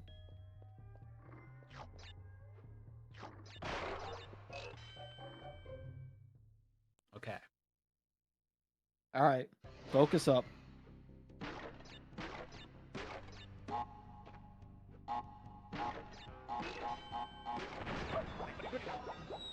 Why did I go so far forward? What? Okay. All right. Whatever. That's fine. We'll get the box gem and then come back. And nope. Is something wrong with my controller? Okay. That was definitely not upright, dude. Oh, I'm so sorry, we're guys. gonna play Jaws of Darkness again. Oh my goodness. So chat, what's your guys' favorite streamer that's not Nuke 47? Because I know like we all like Nuke 47, and he's our favorite like streamer. But outside of him, who's your favorite streamer? Duke is cool and all, but he sucks at Crash games, bro. I cannot watch this. No, he's cool, and I love watching him play Crash. But I want some like differing opinions. I don't want everyone in chat to be like, no, it's Nuke, you know. Derek is so excited. Oh yeah. Dude, he never gets asked to commentate things ever since the incident in 1999. Why would you tell them? Why would you mention that? What is your problem? What is your actual problem? I'm here trying to help you have a good run, and you're mentioning stuff from 1990. Why? Actual psychotic man. And nope, 112. Jolie Beans is alright. Pretty good streamer, I guess. Nonchalant, fair enough. Okay, that's just a That is on you for trying to go a little too fast. That's fine. So we're gonna play Jaws of Darkness again. This is by far, I think, one of my least favorite levels in the entire Crash trilogy. This level does suck. I will admit, this level is not fun, but it's also not this challenging. Again, it just comes back to like this level just is just, I don't know, man. It's just designed weird. It's 'Cause I awkward. also struggle with it.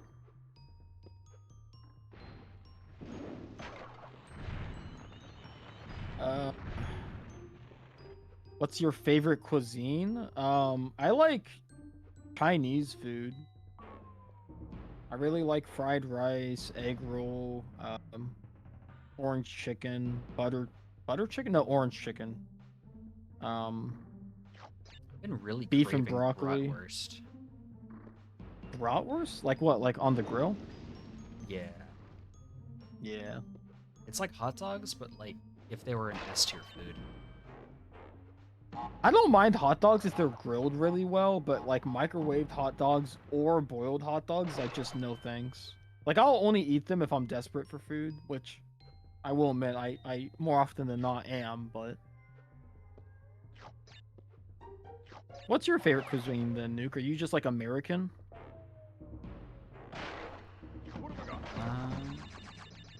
Burgers and pizza are nice. So you're just American. Sushi is cool. You know, I don't think I've ever had sushi like once in my life, and that's not a joke. I've never been to a sushi place. I just assume I won't like it because I have a thing where like food textures bother me. And I think sushi's gonna be too slimy for me. Why did I held... Oh my goodness. Is something wrong with my controller? That's some... Yeah, I can't help you with that. So this is Jaws of Darkness. This level's not that difficult at all. And I'm definitely not lying to you guys. I think the game's just trying to eat inputs right now, because I definitely held right there to like stop going forward. Boink! Absent friend with the rage, shout out. Yo, Absent. I'm gonna break the immersion of a marathon run. If you can send me the Rhinoc proxy and Fireworks Factory with input display, I would love you. Also, I hope your stream went well. Yeah, I hope everything went good. Okay, I'm gonna really log in for this. Will do. All right, thank you so much. Yeah, I really just want to be able to like show it off at GDQ. If I get it more consistent than Firefly, because my Firefly is like maybe 10%. It's really rough.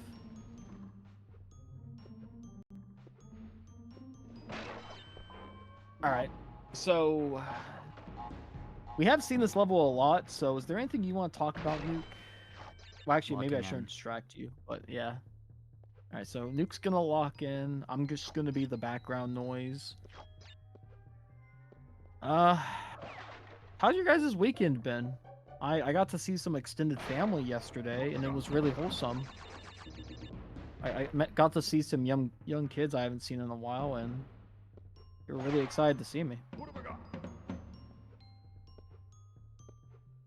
You got to sleep over the weekend? Nice, nice. An actual real sleep instead of getting like the standard 6 hours is always good. I don't know about you guys. I have like the classic work sleep where I sleep for like 6 hours and then I wake up for work and I want to do things I can't say on twitch.tv. The standard 3? Oh my lord, you're worse than me. I usually get like 6 or 5. You get 3? Goodness sake, man. After work barbecue party today? Damn! That sounds fire! I haven't had good barbecue in so long. Dude, I am highly jealous of that. I'm built different. Yeah. I'm built stupid. It's 3:30 a.m. Help. 3:30 a.m. Where are you from? On the East Coast, it's only 10:30. Are you from like Australia?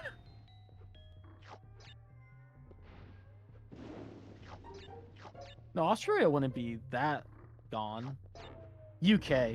I should have known that. UK is always 5 hours different. It's always the UK. Yeah. Australia is worse. I think Australia is like fucking 10 hours off. Oh, my apologies for the language. Oopsie.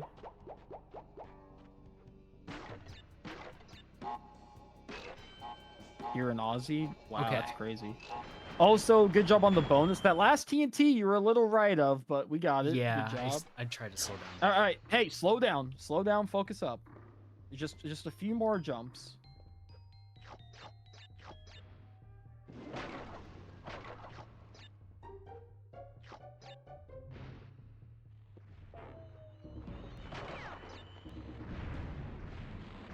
All right, we're almost at the end of Jaws of Darkness. And there has been some darkness with how long we've been playing this level. We've been playing this level for 15 minutes. But Nuke finally gets out. Did he miss a box? No. He did not. Let's go. Okay. Finally, we get to play something else. 2:31 in New Zealand. Dude, shout out to New Zealand. I feel like I never hear people from New Zealand until I got into speedrunning. Even I know like 4 or 5. It's ridiculous. We get to play Shout out to one the New level. Zealand. Oh yeah, speaking of which, yeah, shout out to Castle Machinery. This level has a cool gimmick where that green gem platform can actually just take you to the end of the level as like a shortcut. For 100%, that doesn't help because we need all the boxes, but for any percent, it's really funny because you just skip like this whole level. Yeah. Which is a shame though runs, because this level is fire though. Yeah, any percent runs, they intentionally get the green gem, which they get in Lost City. Lost City. Yep. Yeah, no, this level was fire. It's the same machinery aesthetic we saw earlier on the other level that was fire, and this one's also fire. This level does have one section, though, that is brutal. Like, actually brutal. And there's gonna be a box bridge near the end of the level that has, like, multiple layers. And the second half, like the top half, just has some boxes missing, and it is ugly. So we're gonna wish Nuke the best when we get to that section, because if he dies, like I said, it's at like the very end, which is so annoying.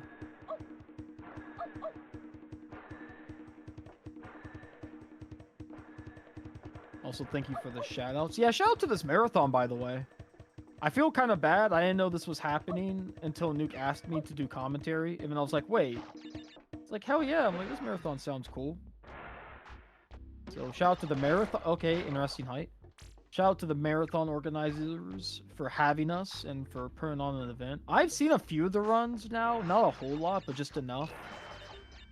And it's been a good time. It's almost time to lock in for the box bridge. Yep, we're again very close to the box bridge, which again, this is like the hardest part of this level. And you're gonna see. So I'm gonna let Nuke lock in, and we're just gonna hope he gets it done.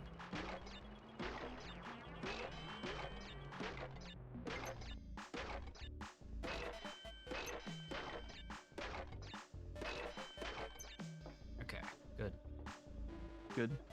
But yeah, you can see how the top path is kind of weird because it has those gaps where like it curves up and then it curves back down. So it has those like humps. So because of that, you can't just bounce on the bottom boxes and then do the top because you won't make it. You have to like clear some of the top first, and it's really jank. But Nuke did a good job on it. Shouts to Nuke for getting that first try. That was probably the best part of the run so far. Assuming he doesn't die in this end section. Which this end section's not too bad. You just have to wait these steamers out and then just get past a few of these pipes and we'll be good.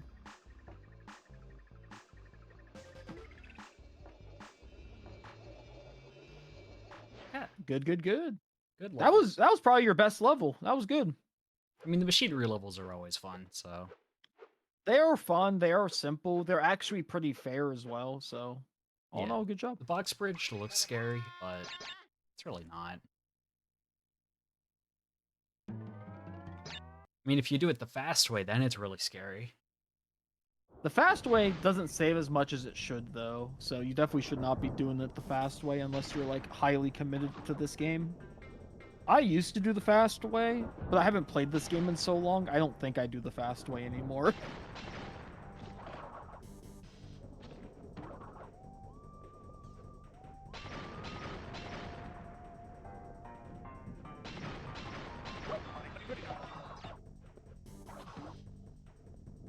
Try going for a cheeky triple kill there. Alright, and now he's gonna drink. And this is what happens if you drink alcohol, guys. You turn into the Incredible Hulk. True. Oh, yeehaw!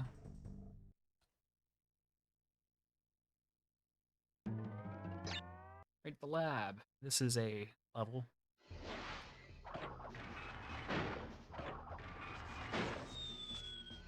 Good The old lab. classic. So yeah, this level is really hard, but in Crash 1 standards, it's not the worst, only for the simple fact that this level is short, and I mean damn short. If you're really good at this game, this level is like a minute 30 max.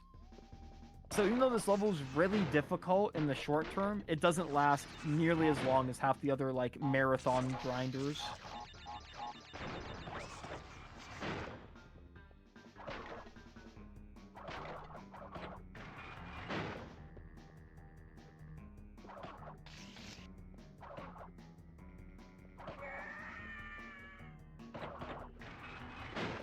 There is going to be another lab assistant that we're going to kill in a specific way coming up soon. To just hit a bunch of stuff in front of us. Yeah, there's a few sections in this level that really suck. This section right here, this one is notorious for being trash, but luckily we got a good cycle. And then after this, there's going to be a section with 3 like electric bridges and like a slime jumping towards us. Yeah, this. Or not 3, I jumped? 2. He didn't What? want to hit him? What? I'm with Nuke on that one. Am I crazy? I gotta watch the replay of that. I gotta see if like maybe I just missaw. Maybe I just jumped too early? But I think you were like a bit back, but I don't know. That looked goofy. yeah, I'm calling bullshit. Yeah. Yeah, no, this level has like 2 to 3 really hard sections, but it's really short. So the retries don't feel nearly as bad, unless you try to force stuff like that. Yeah, I was just trying to go quick. Save some time. Yeah. What's our estimate again? 7.5 hours. I see. I can see it. I forgot I could just look up because I have both streams up. Also, hi dear. Yo, King Scribbles. Thanks for the hi. Right now, we're Crash 1 gaming. It's been a bit of a rough run, I will admit. There's been we got couple Jaws like with- really rough levels. Otherwise, I think it's been fun. Yeah, no, the Crash 1, I mean, that's just how Crash 1 goes, is usually it's just a few bad levels. Jaws of Darkness just, like, completely destroyed us. And then the bridge level completely destroyed us. But then some of the other levels have been pretty good. Like, Lost City was pretty good. Oh, Sunset Vista was pretty rough as well, yeah. So a few bad levels, but luckily we're getting to the point to where after the lab, there's like one more notoriously hard level, and then the rest is like kind of just backtracking, which is really nice. Because during the whole backtrack section, you're backtracking to like objectively easier levels that are back in like Island 1. So it's definitely like a hump where like once we get off of like these few difficult last Island 3 levels, we'll be good. That was sketch, but I like it.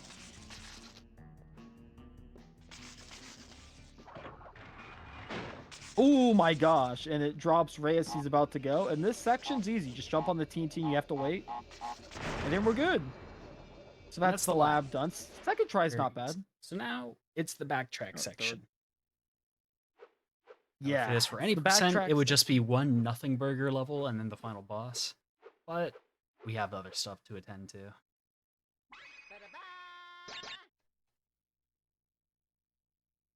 Like fumbling in the dark. Yeah.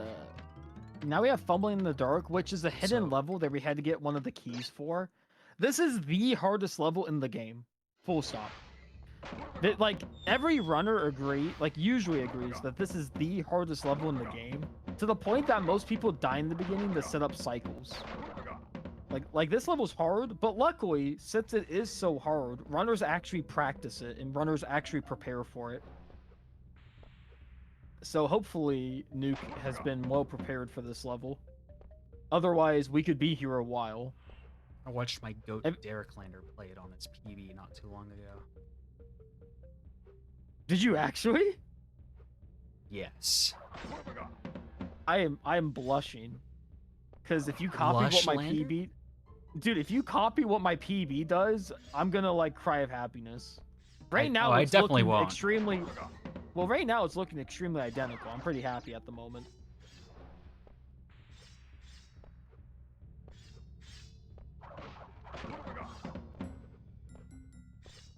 So yeah, again, this level has the gimmick where once you hit an Aku mask, that's like your light source. So you need to really, like, speed it up. Especially with some of these enemies, if you spin them... Nice. If you spin them, they can actually go flying and hit the future Aku masks, which is enough to cause disaster. So you really have to like pick up the pace if you're spinning enemies towards them. But Nuke has got it good so far. It's been going excellent.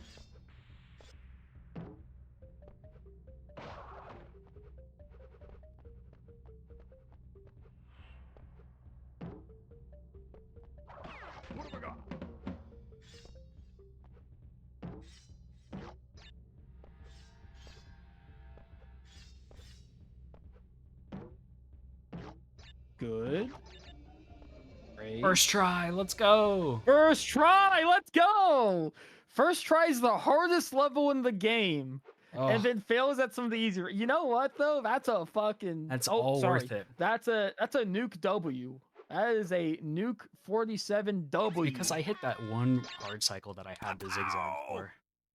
Yeah, no, actually, like, great job. That was easily your most impressive moment this whole run. And it might be your most impressive moment for the whole run. I'm gonna keep it a buck. I don't know if we're topping the first try fumbling. That was a great job. You know, we love... That's something that can happen in these levels as well. The door frames, unless you're like perfectly center with them, they have really weird hitboxes, and you can just bonk your head and just if you jump early and like you're not far enough past them, you can hit them. It's actually a much bigger problem, the scenery getting in your way, especially in Crash Bandicoot 2. I don't know what it is about Crash Bandicoot 2 when we get to that game, but like a lot of the scenery just overhangs where it shouldn't. So expect to see just like wants a hug from Crash, and yeah, it just kills any momentum. Yeah. Luckily in Crash 1, there's only a few spots where it's bad. In Crash 2, I swear, like, half the level themes have nonsense like that. And then luckily, by the time we got to Crash 3, they actually fixed that, where, like, the sides of the levels are pretty tame. So that's good.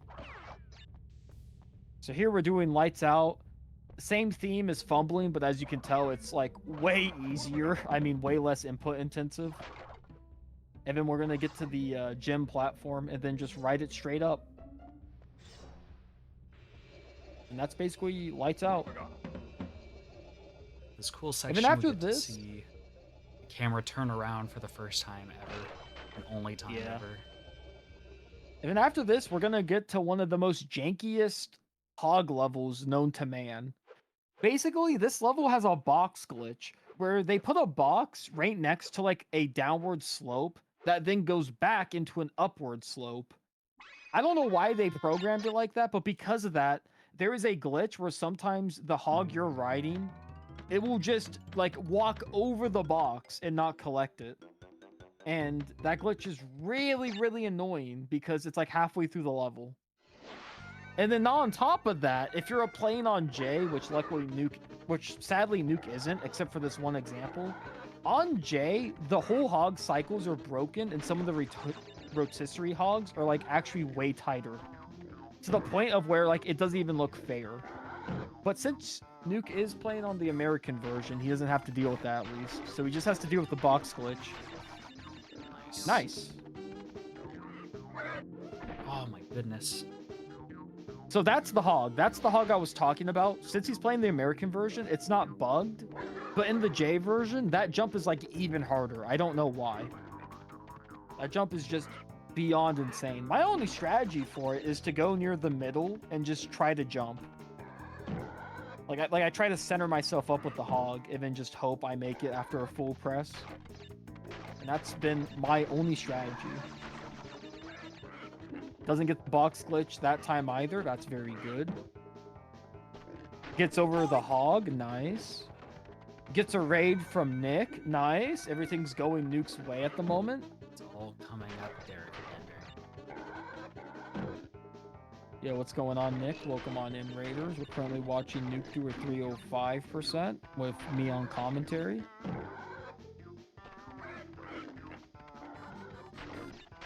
Going on, Raiders. This is a much shorter hog level than Nice. Hog Wild, but yeah, it can be a lot more difficult. Oh, it's easily more difficult. The other hog level, like no one ever fails. Now we're getting into like the real Island 1 backtracks where like we're going to see a lot of baby levels. Well, actually, we're going to see even more because your splits don't account for the fact that you're going, oh no, they do. So yeah, now we're going to go back to Upstream, Jungle Rollers, Fortress. Fortress, the Great Wall. We're going to go back to like every easy level and just redo them. But now we can get the boxes. Derek, I'm gonna... Let's go. Good luck, good luck. Yo, thank you. Yeah, hope your stream went well. Hope your partner push is still doing great. I hope he gets pardoned. I hope so as well. Hopefully you have better luck than me. Don't get rejected 3 times, because on the 3rd time, they will just tell you to just leave and stop trying. Oh, this Derek guy was off already. Did I ever tell you I printed out their 3rd and final rejection letter, and I have it above my setup, so every time I sit down I can see it. Okay, so that's why we need the backtrack, is so we can get the boxes here, but then there's also a forward section. Oh, okay. Yeah, just random increased momentum. I barely tapped down. Oh well. That's not too far in the level, so it doesn't matter. Upstream isn't too long of a level, so if I die, like, it won't take too long to get back to the sections. That is true.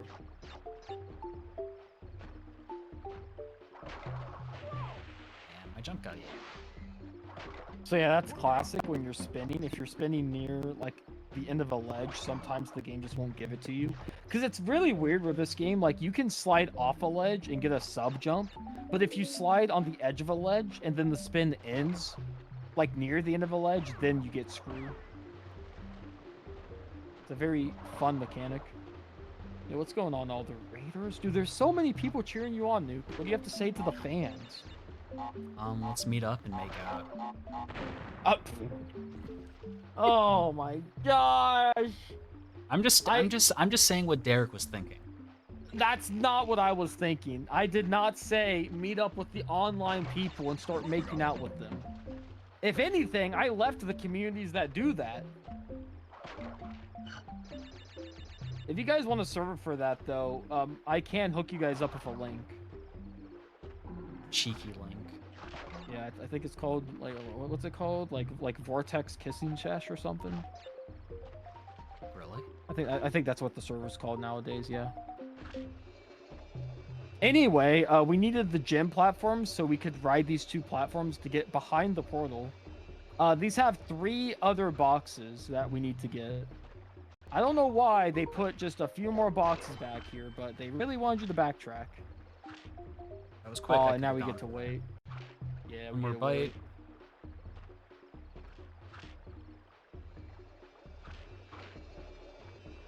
Technically, I lied. It was only 2 boxes because it wasn't a 3 stack, but same difference.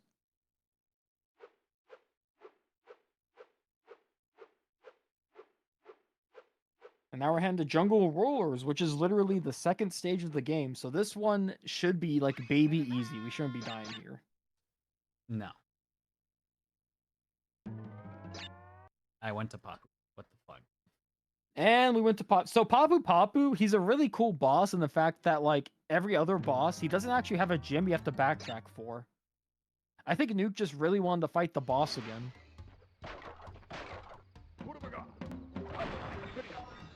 Alright, so why are we spinning TNT? I tried doing the Crash 2 thing where you spin and immediately Oh jump my off. gosh! Nuke's mind is already melted.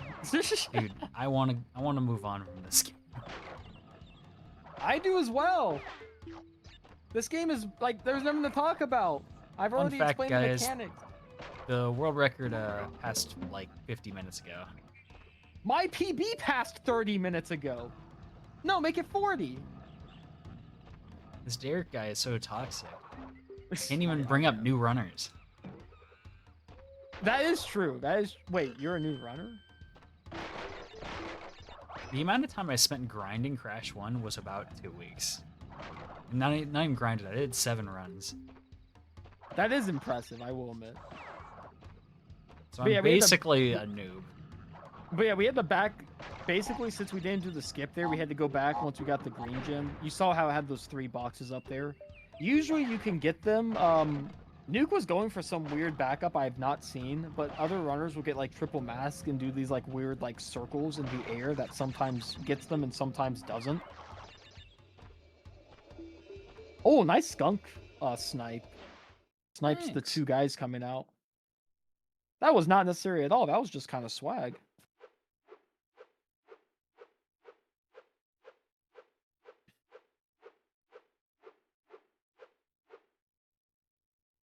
But the grass isn't always greener. I don't know. Crash 2, I actually... Well, no, Nuke, you don't really enjoy Crash 2 a whole lot, do you? No. It's my least favorite of the 3. That's crazy. Crash 2 is so good. So here we're backtracking to the Great Gate because we didn't do the skip. The skip for this one, it was the one where, if you remember, you had to like go into the wall. But we got like hit at the beginning. Like we just barely clipped the spike wall because it has like an awful hitbox. So now we have to come back. But this one isn't too bad at least. The top section, it does last for a while, so hopefully we don't die. Outside of that though, not too bad. Yo, good luck. Reality? Wait, that's a pun on the word reality, I think. Yeah, you have a good night. Nuke, can you say good night to the loyal chatter? Good night, loyal chatter. Night reality. Good night, reality. Crash 3 is also his least favorite. Yeah, Nuke, is Crash... Nuke enjoys the Crash games. Wait, why did you do, like, a Spyro game for this marathon? I submitted it. It didn't get it. Well, now I feel bad. I apologize. I should have not mentioned that then. I didn't realize. My apologies.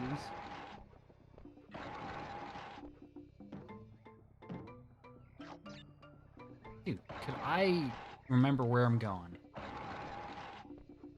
So yeah, now we're on like the new path where you needed the gem to get to it. This top section isn't as free as you would think it would be, despite it being the 2nd level, so hopefully it goes well for Nuke and he doesn't flip off anything. fine if he gets munched. It's not a big deal. Okay, I got that.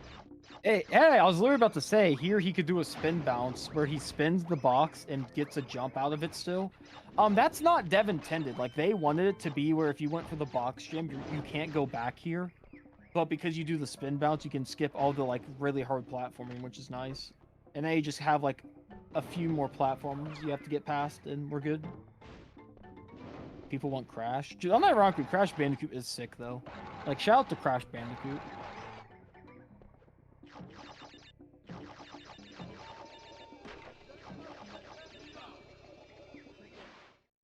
Nice. All things considered, seeing as how I haven't really done a warm-up run of Crash 1, this isn't too bad of a run. I'm gonna hold my tongue. I hate this Derek guy. I hate him. Just everyone in chat, type in hashtag I hate Derek Lander, all caps. No. Don't convince them to do that, man. I've already been through enough hate. I got all. All right, here we Yeah. have Rolling Stones. Oh, you get all those, nice. This we had to backtrack because you need the like blue gym platform to like take you down to a lower section. That for some reason, if you don't take it or you don't do a really wacky glitch, just has like a death trigger. But if you take the gym, then it's fine. I don't quite get it.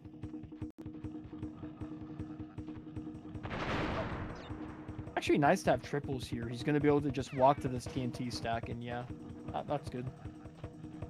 Normally you can... So one thing we haven't brought up, because it hasn't really been relevant yet, is if a TNT blows up far enough off screen, it won't blow up the crates next to it. Correct.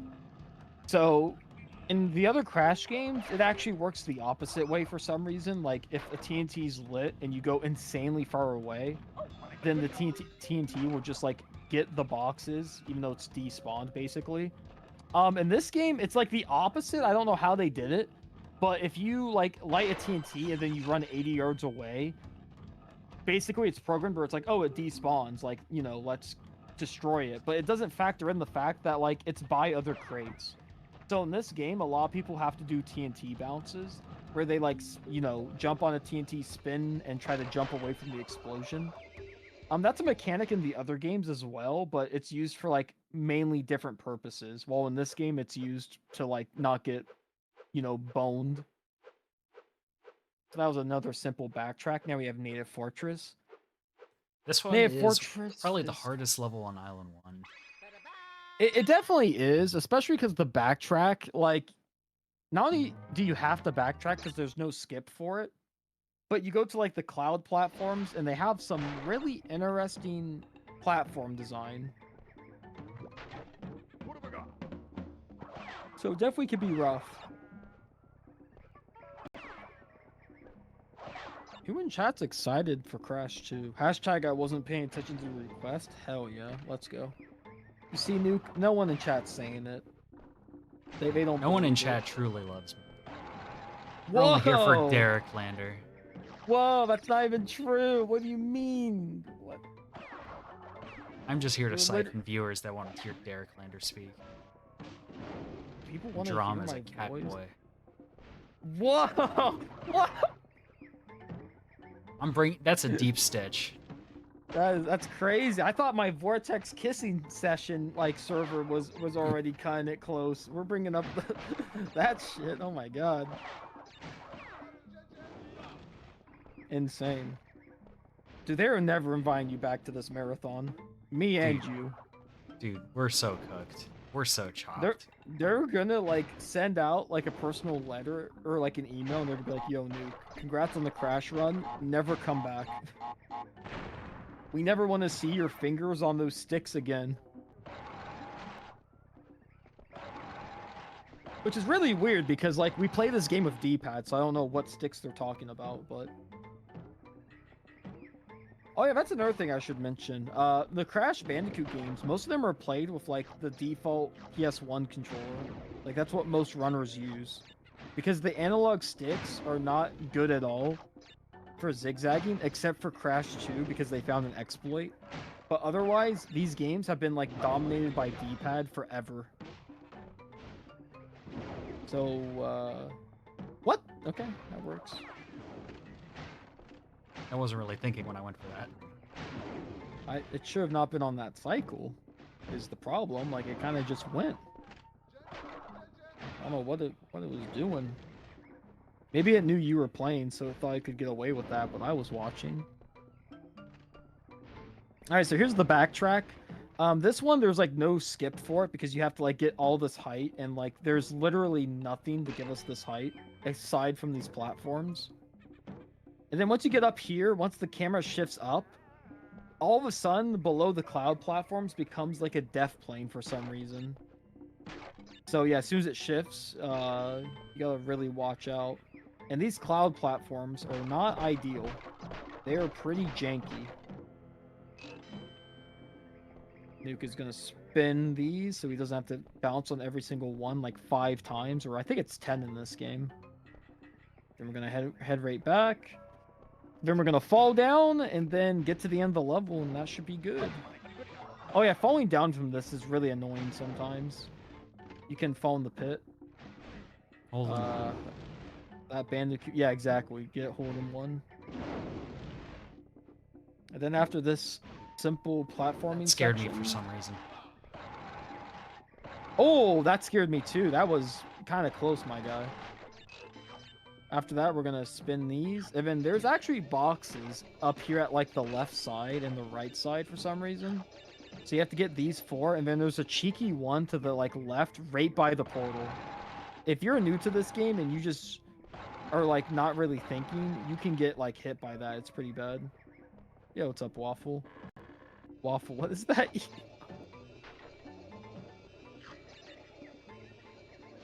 Waffle is sending crazy emotes. That's absurd. That is absurd. I do agree. That emote is absurd. So now, since we're playing the American version, we have to backtrack the Road to Ruin or Road to Nowhere. Sorry. Don't take me to Road to wrong Ruin game. yet. I'm not ready. Yeah, you're gonna embed. Oh. But we're gonna go to Road to Nowhere, and then we're gonna do Boulder Dash, and then we're gonna do Cortex Power, and then we should almost be done after that. And then we're gonna go back to Island 1 instead for some reason. Okay.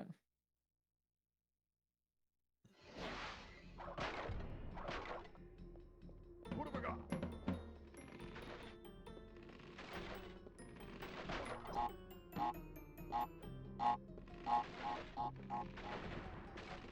So yeah, this since we have a gym platform, it's gonna take us to a side section. The side section is like kind of a puzzle, where there's gonna be a certain amount of like boxes you have to like break, and you have to break them in a weird order, and there's TNTs. It's really weird.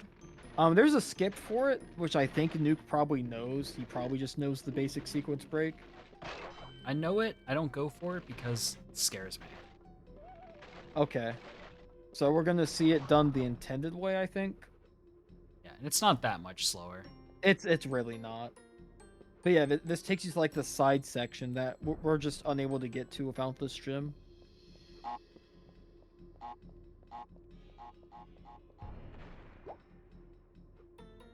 So we're wait for that TNT to blow up. Then we're gonna get to that question mark box. Boom. Slide on top of this. Make sure it bounces so you can know you got it. Get the Ocumask. And then here, it's gonna spawn a TNT so you can bonk your head on it. Then we're gonna wait it out because crash one moment, and then we're good. So the secrets break would have been like you spin the TNT immediately right there. And by doing that, you can hit the exclamation mark early, and then you can route it differently, but it's not a big deal, as long as Nuke doesn't die at the end of this level.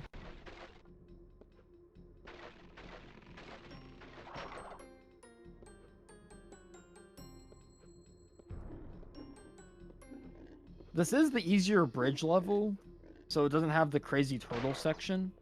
It just has this section, which is a little rough with the, like, bull, but he gets past it. All he has to do is get past this. Oh, weird clipping, but that's fine.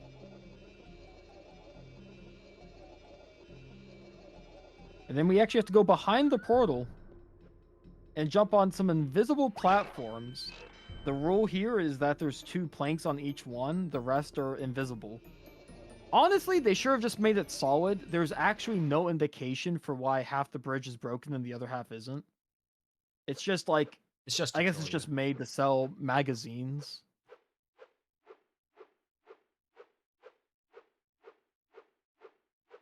But now we're done with that. So now we got Boulder Dash and we got Cortex Power coming up. And then those are going to be the last 2 levels of the run. And then we're going to What do you mean? There's one more level after that. It's a very fun level. Boulder Dash, Cortex. Oh yeah, we do have one more level, so we can It's the see hardest level in the Crash's game. girlfriend. It is, yeah. It's a lot of really easy platforms that make it difficult, for sure. This level actually is my favorite section of the game. The underground section. Yeah. Everyone likes the underground section. It looks so nice. But yeah, here, another basic boulder chase, except at the end of the level, we're going to get on a gym platform, and it's going to take us underground, and it looks really cool. Like, it looks so cool that if you only do any percent as a kid, you're missing out. Like, this section is fire.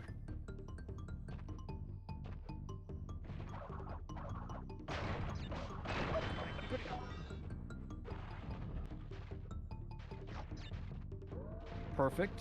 Since Nuke had masks there, spinning the TNT is just so much quicker.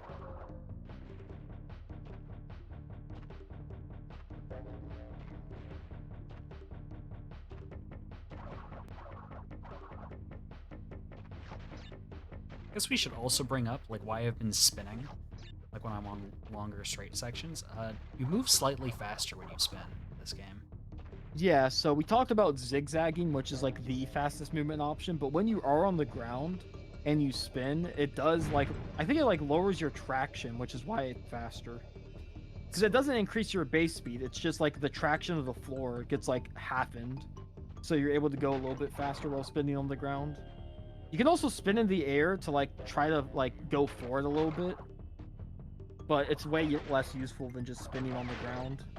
So here we have to hit some off-screen boxes. We have to worry about this piranha plant, this other piranha plant, get these boxes, and now we're good.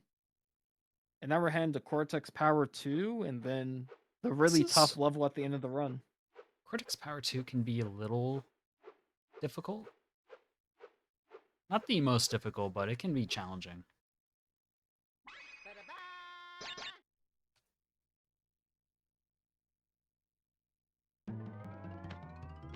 Good day. Yo, what's up, Magic? What's up, what's up? So now Cortex Power 2, this level is not that bad. It just has a box bridge at the end that can sometimes throw people off. Other than that, though, should be pretty okay. So we're Nuke's a down gamer. the hidden right path. Yep.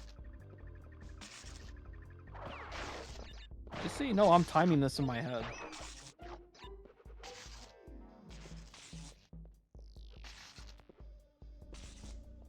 I'm surprised I didn't get hit there. That's crazy. The left path, it's not really quicker. It's just like baby mode easy. I've never seen someone take that. So here, this guy, he like shoots a lot of bullets, but you can spin them into the boxes. And then you can just wait. What have I got?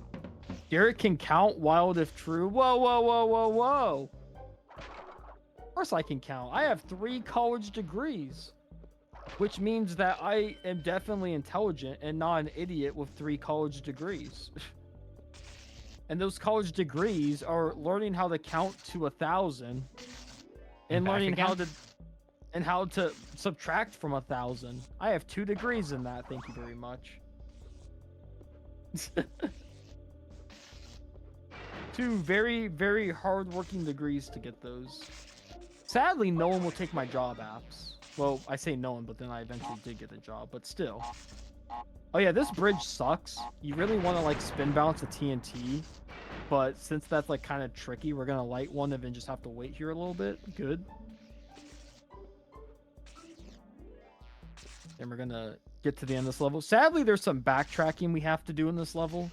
We're gonna get to this fork up here, and we're gonna have to like backtrack. to get a box, like specifically one box that they just put on this path for some reason. And we got hit by the laser, so now we're gonna have to really watch it.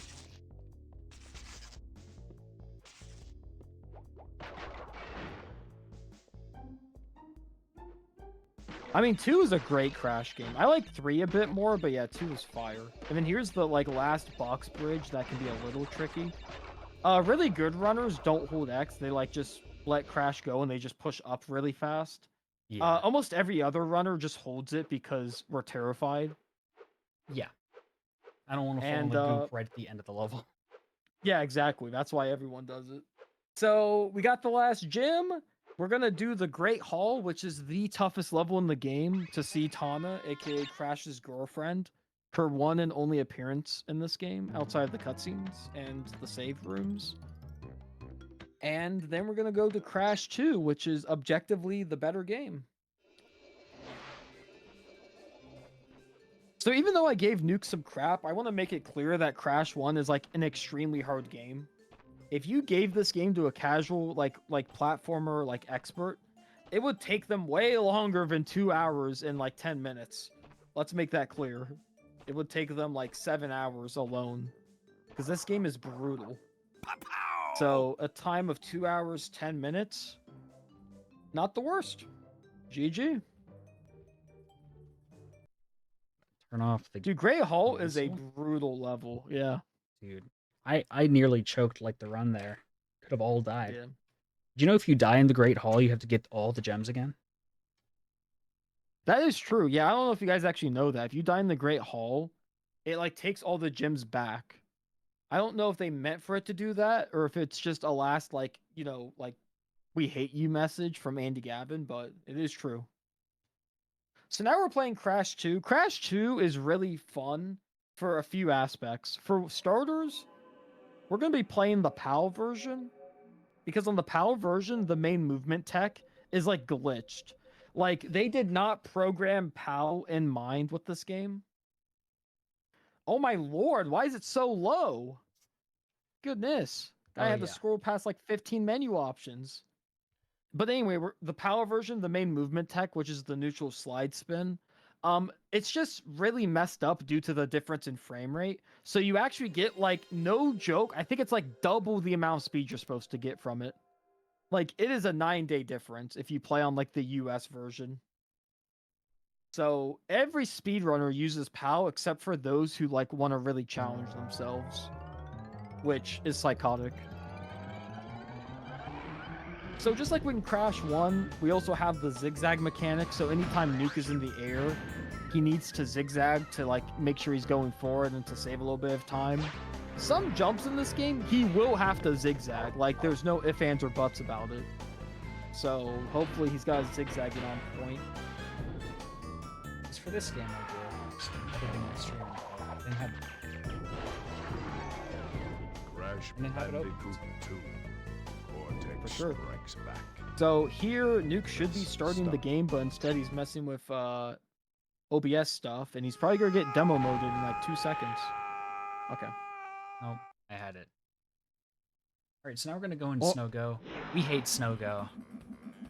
So yeah, the first level of the run, the thing about routing in this game is it's very similar to Crash 1, where like speedrunners have figured out the optimal route and like we just follow it to a T. There's no mixed routing or anything unique like Crash 3. And because of that, we start with Snow Go, and it's an ice level, and it's a very kind of like reset heavy ice level if you're trying to do it like super optimally. I don't know what that was, but it did get all the boxes, so. Yeah, there's a standard way of getting all the boxes, but I'm not good at it. Yeah. Most beginner friendly in the trilogy. I'd say Crash 2 is pretty beginner friendly. I'd say Crash 3 is even more beginner friendly. I think Crash 3 really lowered the difficulty a decent bit, unless you're going for like the hard stuff. So yeah, this is the red gym skip. Basically, that's not intended, but you can slide. Ooh, you can spin on the up arrow, which means it won't bounce you up like it's supposed to. And then from there, you could do a glitch high, which is where you slide and spin and jump at the same time. and that gives you extra height no matter what. We call it the glitch high jump. And then after that, you can input a not a ground pound, a belly flop to give you even more height. And doing all of that, like one after the other, gives you just enough height to get the red gem, which is awesome because usually you're supposed to get that by finding a secret exit. And the secret section for Snow Go is like really annoying. It's like on ice and it has a ton of nitros.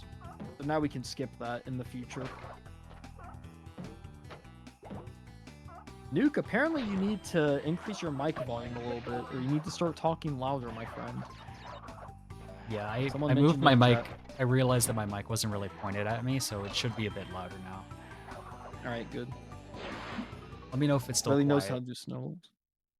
I can't hear it, but hopefully chat will let us know. That level went pretty okay. Your slide section was weird, or your ice section, I meant to say, but yeah, it's pretty good. Now we have Turtle Woods. This level is really unique in the fact that it has another colored gem. And the colored gem for this one is like the exact opposite of 100%. You get this by not breaking a single box. I don't know what's wrong with my eyes. These are all nitros. Wait, these are all nitros? Oh god, don't touch any of them. Dude, I can't touch any of these boxes. If I do, I'll die. That is true, and that's also how you get the blue gem, is you don't touch any of these boxes. You did not jump. And the only hint for this in the entire game is that if you get all the boxes in this level and then re-enter it, the box counter will say blank, like out of 0. And that's your one hint, is that, the box counter says, you know, blank out of 0. Maybe I should get 0. And that's it. So if you didn't know that as a kid, womp womp. Because I'll tell you right now, as a kid, oh boy, I had to look this one up. This is like the only gem I had to look up as a kid because, boy. I didn't play this game as a kid. Found the secret levels, yeah. You didn't play this as a kid? Unfortunate. Yeah, I said in Crash 1, my only experience with Crash was I played up until boulders, got scared being smushed by the boulders, and then I stopped playing. I thought you meant that was just for Crash 1. That's for like your entire Crash experience? Yeah. That boulder level traumatized you from 3 games? I mean, I don't even think we had those games as a kid. Oh we just my had Crash God. 1. Dude, fucking scary ass boulders apparently. Dude, guy was afraid of the whole franchise. I mean, I was also like 4, so. Yeah, that's fair. I can't say nothing. My brother wanted to play War at War Zombies when I was like 5. And as soon as I saw the first zombie, I like put the controller down and I like ran to my room. Wait a minute, I just thought about it. My brother wanted me to play COD Zombies with him when I was like 5 or 6. Wait a minute. I feel like I had a little bit more of a right there, actually. Like 6-year-old playing COD Zombies. That crap can be scary. I take it back. Just heard it here first. Derek was a squeaker. I unironically was back in the day. I in fact was. I didn't have the Kinect mic though. I had the classic 360 one. That's why games have age ratings. True. Oh man. So anyway, going through Turtle Woods, we got the blue gem, and then we immediately died, so we can go back to getting all the boxes to get the regular like box gem. Crash 2 introduces bonus levels. Think of it like the Cortex areas, but these are like mandatory because they like all have boxes. But usually they're 2D platforming sections. I think every single bonus level is 2D actually. Yeah. Yeah. So it's just a little bonus section you have to do in every level. I don't mind it. I kind of enjoy it. Some levels, though, have really difficult bonus levels that do not feel like bonuses and feel like challenges. Which we'll get to those later. Yeah, 2D with like a mild Z-axis. I agree. So here, Nuke was able to get all the boxes. We're going to head out of Turtle Woods. This level is just naturally long because you basically have to play it twice. One to get the blue gem and then another time to get all the boxes. But otherwise, pretty good level. From here, we're going to go to Crash Dash, which is our first boulder level. Also Boulder features levels the in Crash worst, one of the 2. worst bonuses, in my opinion. Yeah, this one also has a really bad bonus because it's a box bridge. That's like over top of bouncy crates, and it's a mess. That's on me. Oh well. I forgot which part of the fucking. Yeah. The thing about Crash 2's boulder levels is the boulders don't move as fast as Crash 1's, so like you can actually outpace them just because of that issue and the fact that we have a faster movement option. But also, these levels don't pan the camera back enough due to the fact that we do have this movement option. So if you don't have like the gaps memorized, you can just fall in before you even like realize you're gonna head straight for one. There's also a trigger that makes Crash fall over on his face. Yeah, so end of each you can boulder actually section. skip that trigger. You can skip that trigger by doing a neutral slide spin at like the perfect time. But as you saw by Nuke, he didn't get it either time. So yeah, Crash like plummeted to his face for some reason. He does the whole like, oh, I barely made it animation, even though the boulder is like not even close. If you're really unfortunate and you get a really bad slide into that section, you can actually hit that animation twice. Because you can hit the animation, and then as it pushes you forward, if the boulder comes in close with the wall and like makes contact, Crash will do the animation again. Also, this is the really bad bonus we were talking about. Oh god, what are we gonna do about this, dude? Okay. Okay, we are. Ooh, you are in a really bad spot, my friend. I was still in Crash 1 mindset. I was like, all right, I'll have momentum, and then Crash just stopped midair. I'm like, oh yeah. That's the bad part about playing these games in a row. Yeah, in this game, Crash 2 actually fixed the mechanics a lot. He no longer feels like he has cement feet. He actually can slide, which is really cool. And with that, you can do like slide jumps and stuff. And he also just controls way better. They really made a ton of improvements in a 1-year span, because all these games were released 1 year after each other. Bouncy Crate took 11 bounces instead of 10, so it freaked me out. Alright, that worked pretty well, though. So now we're going to finish up this section. This has a really fun thing at the end, where like there's boxes behind the electric fence. And if you touch the electric fence, you die, but you have to get the boxes. So you actually have to like not lose a whole lot of speed getting to the electric fence, so you can do it all before the boulder catches up. So as you saw Nuke there, he tried to get some speed right at the end, so he has time to do this. I did skip the one animation there, so that's good. And you did skip the one animation there, and more importantly, you didn't get hit, so that was good. Oh. So you get hit there, you have to redo the whole level. You was playing San Andreas as a kid? Yeah. I remember I wanted GTA 5, and I was relatively young when that game came out. And my mom got it for me when I was, like, God, maybe like 13 or something. And she was like, yeah, don't tell your dad or, like, anyone in your family.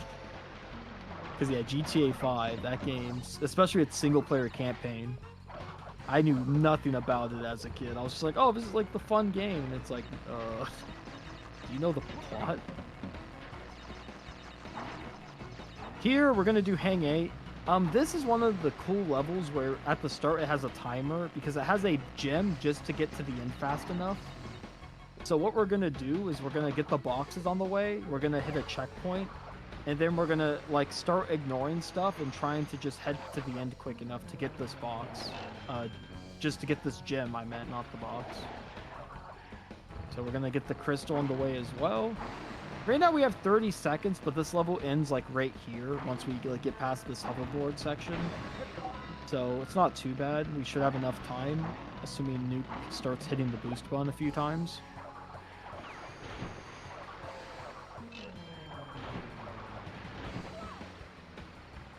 Will gradually slow down. I somehow did not know that, and I speedrun these games at a pretty high level.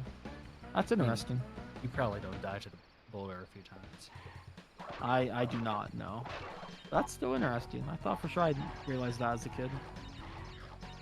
We have another bonus section. This one isn't bad at all. This one's really easy. This one's like this is crazy how easy this is. Despite the fact that there was like literally the other bonus we did last level that's like 5, if not 10 times harder than that. So there are some bonuses that are real demons. That is true. Here we have this blue gym section. This only has boxes, but obviously we need the box gym, so we have to like get it. This section's kind of difficult, and it's kind of stingy with the checkpoints once you get the first one up here. So, not great. Like, once you get this checkpoint, you have to do this backtrack hoverboard section. And if you die, it can be a little bit. So, you gotta hit that exclamation point box, and then you need to go back, not hit the mines. Good. I'll tell you what, for Nuke standards, this Hang 8 seems to be going highly good. So Crash 2 is the one game out of the 3 that I have really grinded the past week. This game sucks. True. You have been grinding it, which is good because you need it. So if I'm not saving at least like a little bit of time, there's a problem.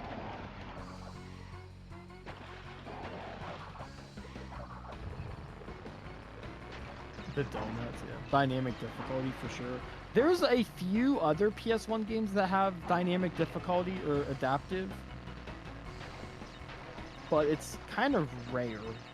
I know Spyro 3 has like insane adaptive difficulty, like throughout the whole game.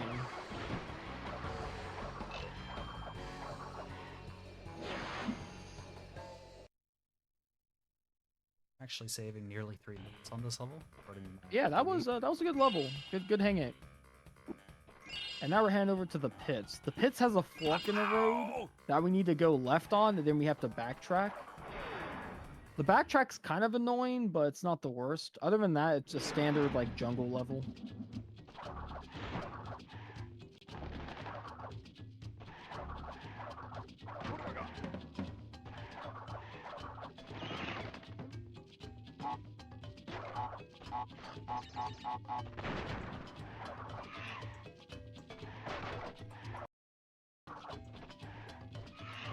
So you're just going through this level. I will say, this game looks beautiful. I really enjoy how Crash 2 looks, even though I prefer Crash 3. I think Crash 2 really gives off a nice jungle aesthetic on some of these levels. Like look at those enemies. They look adorable.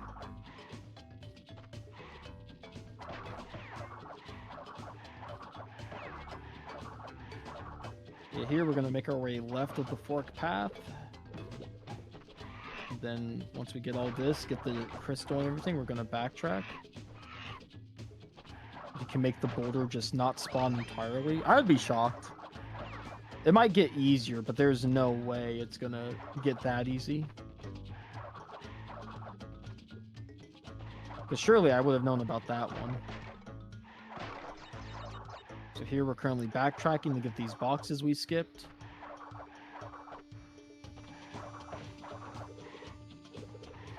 Nuke actually dodges all the enemies. He has it figured out. I've had to replay this level so many times. The Crash 2 is basically a game of how long can you hold it together before the game screws you over. I feel like that could be said for Crash 1 even more though, because Crash 1 you die in a level and it's like 5 minutes it feels like. Okay, this bonus is kind of annoying because you have to backtrack in the bonus, and there's these 3 bouncy crates, and everyone likes to do them differently. Nuke apparently goes for the 1 bounce strat. So I believe the idea behind this is he's going to bounce on these 2, then that one is going to break. And then he's going to bounce on the 2 on the way back, and they're going to break.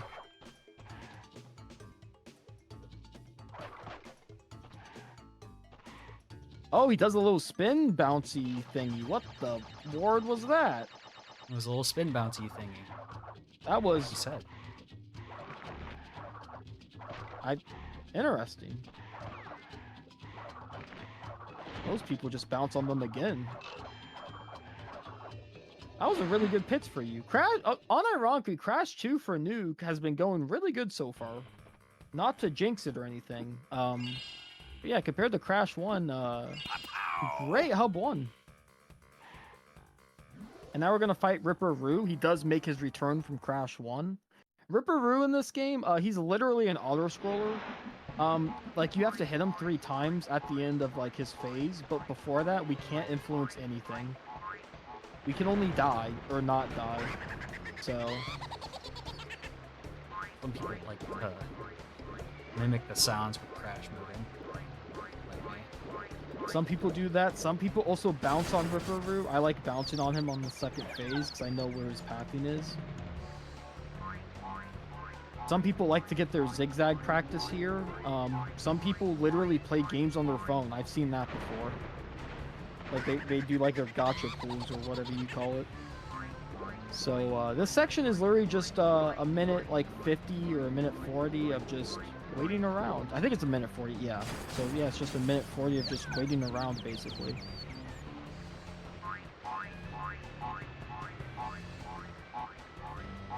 Now is a good time to say I hope you guys are enjoying the marathon. Hope it's been a good time. I've only seen like 3 or 4 of the runs, but If you guys have extra money, just make sure to gift sub all of it to Nilsson.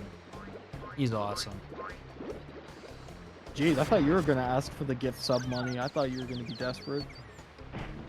My man. You belly flop on him to end it. Yeah, You don't literally, actually this have game's to. version of an escort quest. Actually, so true. Yeah, this game's just this boss is like an actual snooze fest. Well, it's the first boss of the game, so it's whatever. Okay, now we have the first polar bear level, and I have to explain in great detail that this level is made probably 5 times harder due to the simple fact that we are playing on PAL. You Because just on move faster, PAL so it's harder to get the boxes. Yes. On PAL, the frame rate quirk also applies to like basically every movement option in this game, including the polar bear.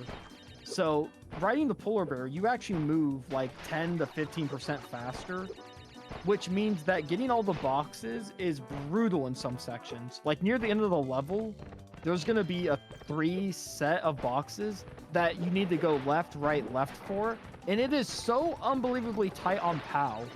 It is absurd. So that is the main problem with these bear levels, is PAL, as much as it like helps us go faster, it is so much more annoying for these levels. And we're gonna see that set of boxes relatively soon, because this is also a relatively short level if you get it first try. Yeah, this should be your introduction to the bear levels, but it's also probably like the hardest one. Okay, here it comes, just this. Got him? Got him, nice! That is way harder than it looks. Actual class. It's very hard.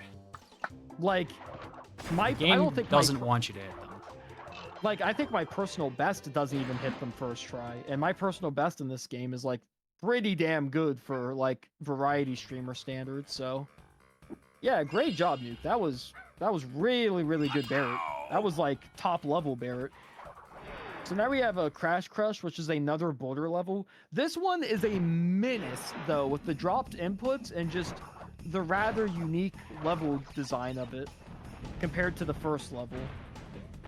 There's all of these little bombs just riding around, just falling around everywhere, and if you don't memorize their positions, you can just get screwed over really quick. You can also fall through the floor if you're not holding down after leaving the bonus. I found that out a few weeks ago after showing them a Nuke clip and asking what happened. So, you can fall through the floor in this level if you don't hold down leaving the bonus for some reason. But yeah, this level's just, I like it, but in a, like, weird way. Like, this level feels kind of experimental at times. With where they just place stuff. Which also makes it hard to memorize. This is one of the few levels I find myself often, like, not memorizing it like I should. Because it's just not very distinct. As you can tell, Nuke's kind of just walking around. I don't think he has it memorized either. No, I have it sort of memorized. Like, I know there's a thing coming up, yeah, like right on the bridge. This one, you jump right after that boost. Yeah. Also, with these nitros, you have to be wary because the border needs to hit them because there's no nitro detonator. So if you're actually so fast that, like, you off-screen the boxes and the border doesn't get to them in time, you actually have to just restart the level. It is highly unfortunate. So that's another thing about this level is you can't even go that fast because you have to wait for the boulder to hit all the nitros. So even though Nuke walking looks like really slow, like, oh man, this guy's not really going fast, you don't really need to go fast in a lot of these sections for this level. You just need to kind of just wait. Which is another reason why this level is kind of weird.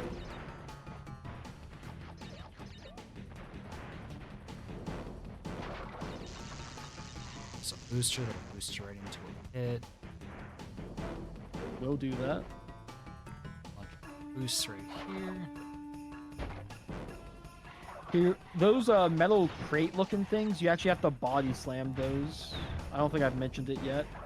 So you have to body slam those, and there's no other way to get it. So they put that there kind of as like a, oh, could you get it before the border runs you over? But since we're on PAL, even You though just we move go so faster, fast yeah. that like the boulder can't really catch up. Yeah, because the boulder speed isn't increased. Like, our speed's increased, but the boulder is not. So yeah, we just outpace it really easily. On the NTSC version, that looks way closer, like it's supposed to be. Yeah, it keeps track of the boxes you've collected. You can die at checkpoints in this game and it not be a big deal. Compared to Crash 1, where it is a big deal. Which is another reason why this game is, like, way better. This game also has death routes. Does in fact have death routes. This game also has a lot of split paths. It really loves this mechanic in a few levels. So here you're going to come to this room and you're going to be like, oh, there's a ton of nitros. What's the point of this? Oh, you go through the back wall. Of course. This game loves its secrets and its secret exits. If Crash 1 had a few things you needed a guide for, Crash 2 you most definitely need a guide for. Just to know like some of these few like skips and secrets. And then for Crash 3, there is literally 2 secrets that I don't think anyone could find by themselves. It's that bad. So right there, Nuke was probably trying to glitch high to, like, you know, beat the cycle a little bit, and instead he just slid to his death. Yeah, like that. Yeah, sometimes your slide just gets extended. You can't really jump out of it if you're, like, midair. So it was just a mistiming on my part. Yeah. Gonna head over to the bonus. This bonus isn't too bad. You just hit, like, an exclamation point box, and it just builds, like, a staircase, and that's about it. There's another level that uses this theme called Hanging Out, and it has a bonus that is notorious for how difficult it is. So I can already tell Nuke is probably really excited for that one when it comes up. In my mind every time I play this game. It's actually, like, notorious. It's the hardest bonus in Crash history, and that's not even a joke. Oh yeah, those fan blades don't work half the time, so like if it looked like Nuke just went through it, he did. Unfortunate body slam mechanic. You have to body slam like 3 times. That one, yeah, if you know, you know. That one is notorious. Otherwise, this has been a pretty good eel deal. We're just gonna body slam some more boxes, fall in the hole, and start to make our way towards the end of the level. Oh yeah, here we have the introduction of the hangrails. The hangrails, you can't really do a lot. You can just move around and you can pull your feet up with the circle button, which is used for one secret exit, like entrance, and that's about it. Otherwise, they just have you go really slow. Here, we're going to try to beat the timing off the guys. Ooh, they barely clipped us. That's fine. I had the Otherwise, I had a good mask, old deal. so it works out. Yeah. Now we have Snowbiz. Snowbiz has a red gym path sucks. that we're going to be taking, and it's hard as hell. The red gym path in Snowbiz is like 3 times harder than the actual level. It's like the level's fine, and then you take the red gym path, and then the game's just like, okay, you got the red gym, you're a bit of a gamer, we need to turn this shit up. Because, like, it goes from 0 to 100 real quick. But for starters, oh, nice TNT spin bounce. So for starters, it looks a lot like Snow Go, just a really standard ice level. But then right after this checkpoint, and after a few more jumps, is where it just begins. You go on the red gym platform, and it's like, okay. It's like, we're done messing around.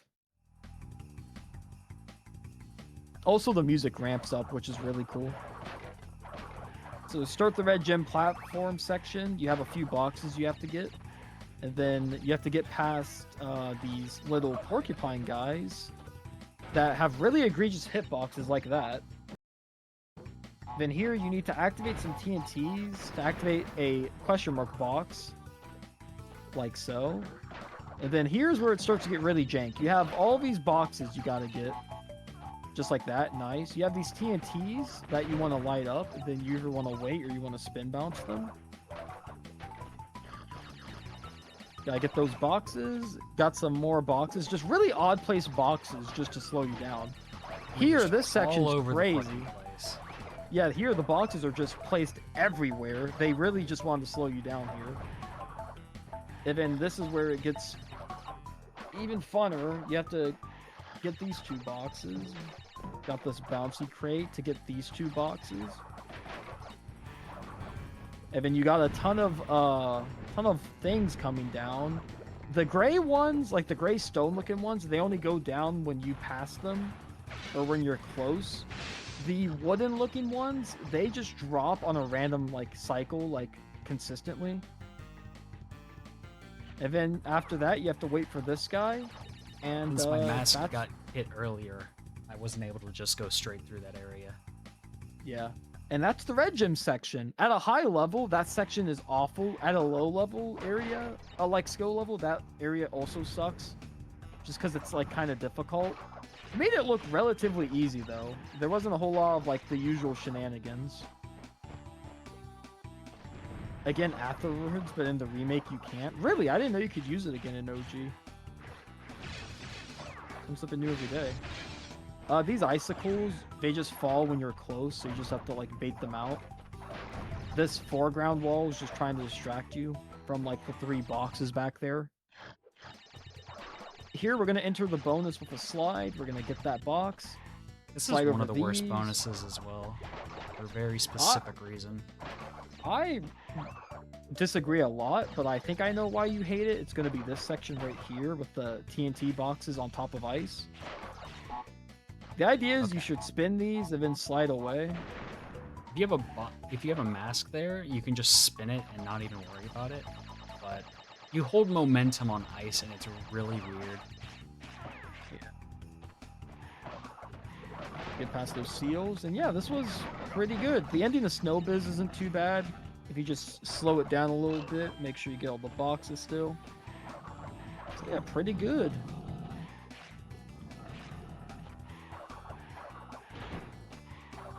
I feel like I've been saying that a lot recently. This is having the exact opposite experience as Crash 1. Yeah. Crash 1, no offense, obviously, because I am just the commentator, but Crash 1 was not your finest gameplay by any stretch of the imagination. But Crash 2, very good. So far. Very, very good so far. We haven't gotten to the very hard levels yet. True. So now we have Air Crash. Here, what in the world? Okay. I just messed with my movement. It says there's a death route. We have to leave and come back. Even if you spawn at the very start of the level, you have to leave and then come back. It's very stupid. Yeah, this level has a death route, and death routes, the basic gimmick behind them is just if you can get to this platform without dying, it will stay active. If you die at any point, even if you respawn at the beginning, like Nuke said, the game's just like, nah, you're not skilled enough. You don't get this platform. And we need this platform because this platform is going to give us a secret exit, and every secret exit in this game is required for full completion because each one you unlock adds like an extra 1% to your total. So even the like Snow Ghost secret exit, which is this one, we actually still need to get it even though we already have the red gem. Didn't that change with Warped? It did not. I thought it did as well. It actually does not. It does if you grab the time trial relic, because that's what like the speedrunners do, is we take a lot of death routes while doing the time trial relic. But yeah, in OG Warped, if you're not doing the relic and you die, It still goes away. They did not fix that like I thought they did. So here's the death route. We're mainly just doing this to get a gem, to then die, to then basically find the Snow Ghost secret exit. And then once we get to the Snow Ghost secret exit, we're literally just going to like immediately leave the level because we already got the red gem. So like the rest of it is nonsense. If Nuke is really cool, he's going to show off the death abuse here. I'm very. And he is cool. Nice. So yeah, that saves some time and it looks really cool because you die inside the area. And then we're going to go to Snow Ghost secret area, which is right here. Nice. And that's that. So outside of the first death, because you bounced on the piranha plant, outside of that, pretty good. So we go now we're in going to the enter Snow Go, so it counts the secret exit. Yep. And then as soon as the level loads in, we can just leave. Yep. And then we go up 2 floors, and we're going to fight the Komodo Bros. What do you think of the Komodo Bros, Nuke? What do you think about them? I think they should have added the fat one to CTR as well. Well, that's a pretty stark opinion to have. Did you not hear about the controversy therein? Controversy. Oh, you didn't hear? Was he part of what happened in 1999 with you? Dude, he robbed like 3 banks. Both these guys run on like a robbing spree. And why's the skinny one in CTR? He never got caught. He blamed his brother for everything. So normally the enemy, the one Komodo Bro we're hitting into the other one, will bounce around after you spin them. But if you spin them in certain spots, they'll go right into his brother, and then you can just get fast hits that way. Yeah. There's also a way to manipulate this fight. It's all based on Crash's position. So like top tier runners have like the spots they want to stand in memorized. So the spinning section of like what this bro is doing right now is like even shortened. It's just one of those memorization things where like if you have it 100% memorized, then like there's no skill in this fight. It's like kind of auto scrollery again, just like with Ripperoo. Now we have plant food. This level is a menace to start Warp 3. This level has a timer just like the other Hang 8 inspired level. And the timer is not as easy as you would expect, and we also want to get boxes during it. So usually we do a glitch, which I assume Nuke is going to do, where you actually die in the bonus level, and by doing that, it restarts the timer, despite the fact it does not display on screen. So here, the timer is going to show up as soon as he hits the checkpoint. That timer runs as soon as you enter the level, not just when you hit the checkpoint. It just shows up once you hit the checkpoint.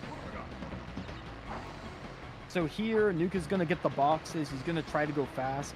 A lot of runners will not make this. A few do, and I think in my PB, I barely make it. But for most runners, you're not making this while doing the bonus and while getting all the boxes. It's just not happening. So Nuke is going to enter this bonus and immediately slide off. You can do that. And now, even though the timer is not on the heads-up display, it's actually restarted. It's back to like a minute 20. So now Nuke has a minute 20 to finish the bonus and complete the level, which he should be able to do.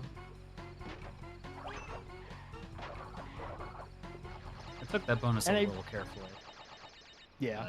And a really cool gimmick about this like kind of timer lap glitch is you can actually get all the boxes and the timer, but if you do that, only 1 gem spawns. Like the game is just not programmed to handle 2 gems like that at the same time.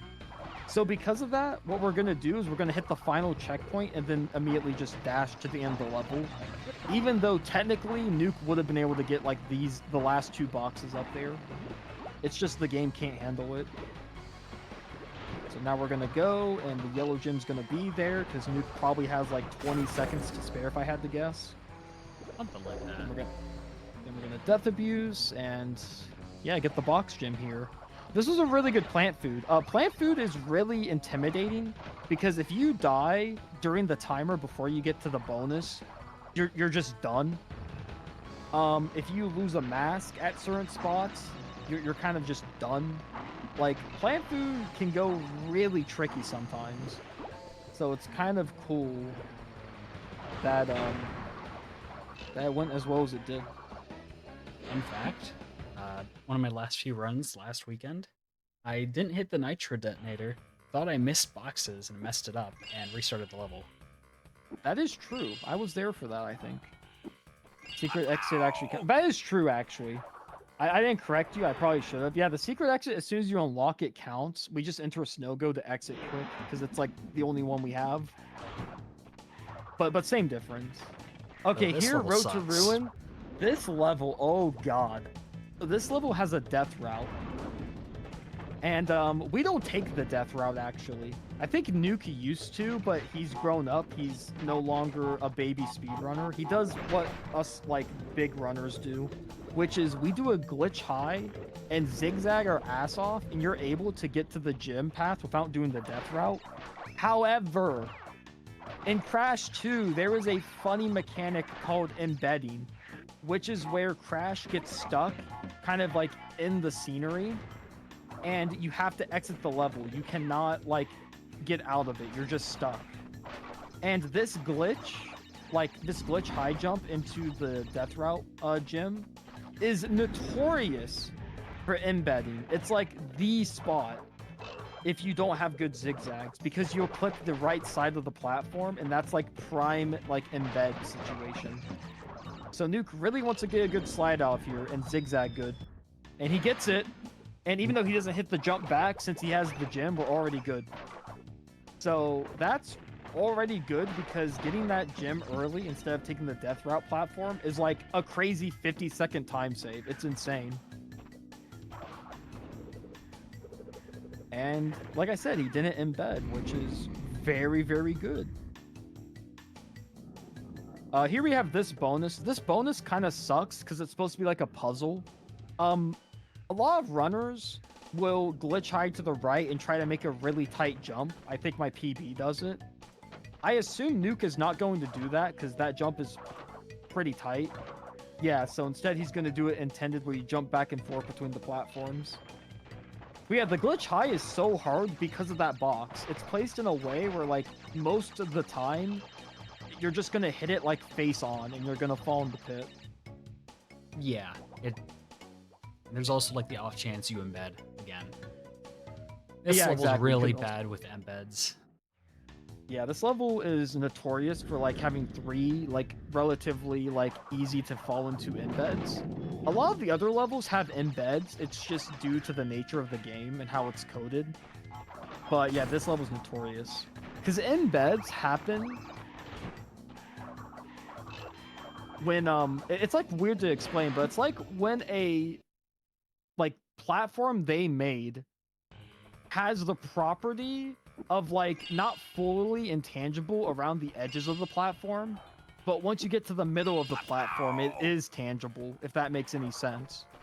So because of that, if you enter certain platforms from, like, the side, and then you get, like, and then you move to, like, the middle, which obviously you're gonna do with any platform you land on, you, like, get stuck in a crouched animation because the game's like, oh, this platform is solid, you shouldn't be here.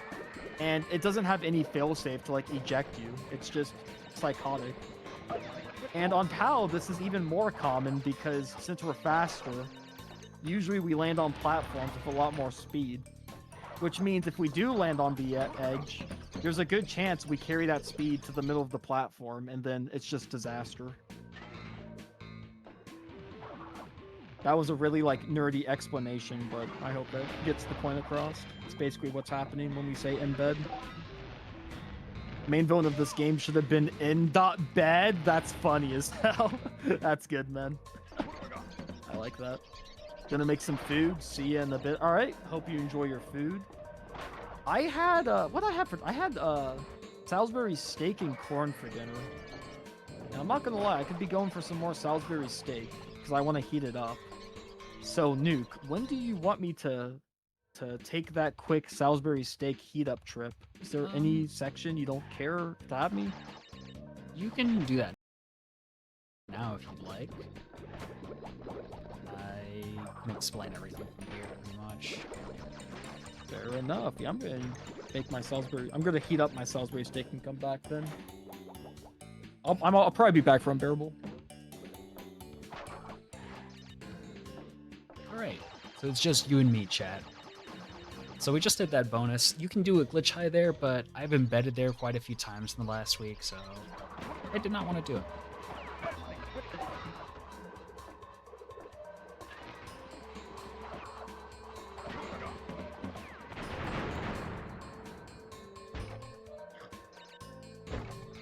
But we're gonna slide that guy forward to hit him into those TNTs.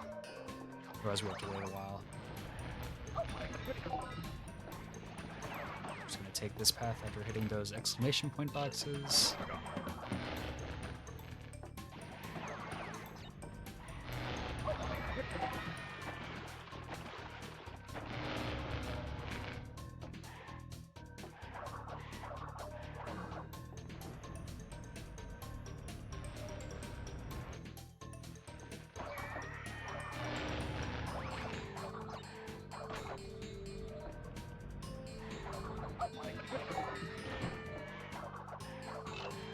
Just gonna get to the end real quick. And then we're done with sewer later. Not bad.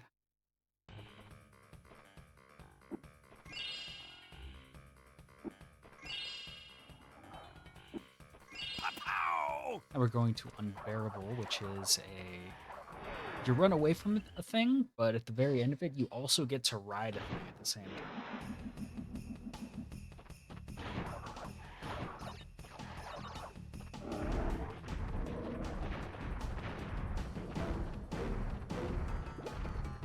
So you're being chased by a giant polar bear. It doesn't end up being too much of a threat because he's so slow, but...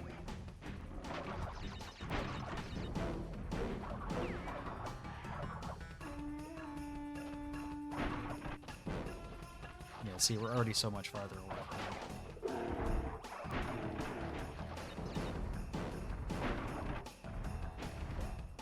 There is a secret area in this level. It's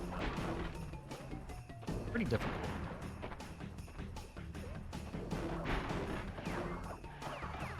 We're going to be going into now. We death abuse to make the area appear faster.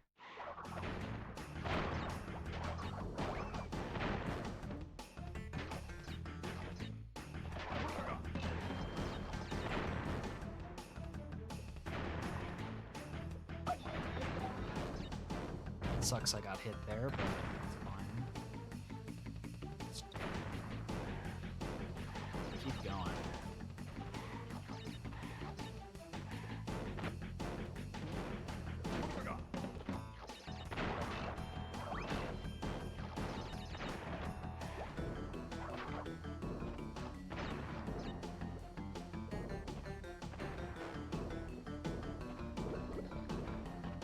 The music in here is pretty good. This area sucks, though.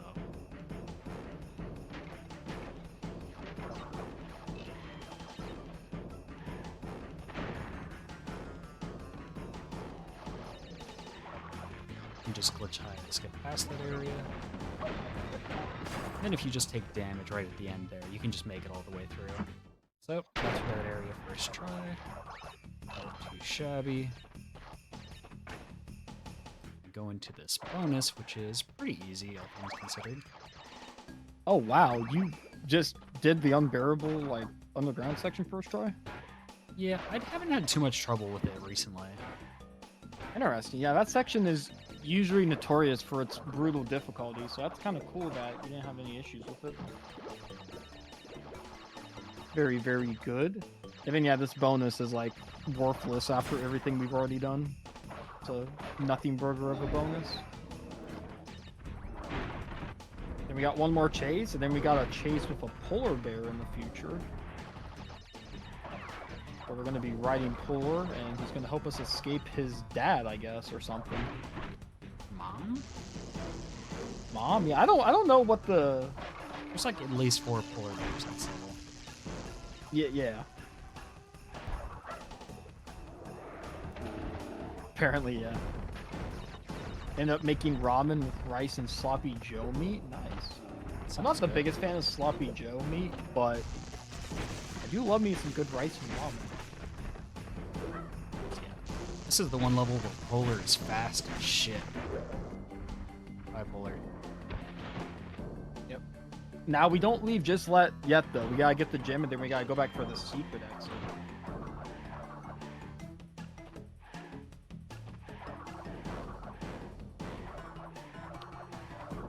And what's the secret exit?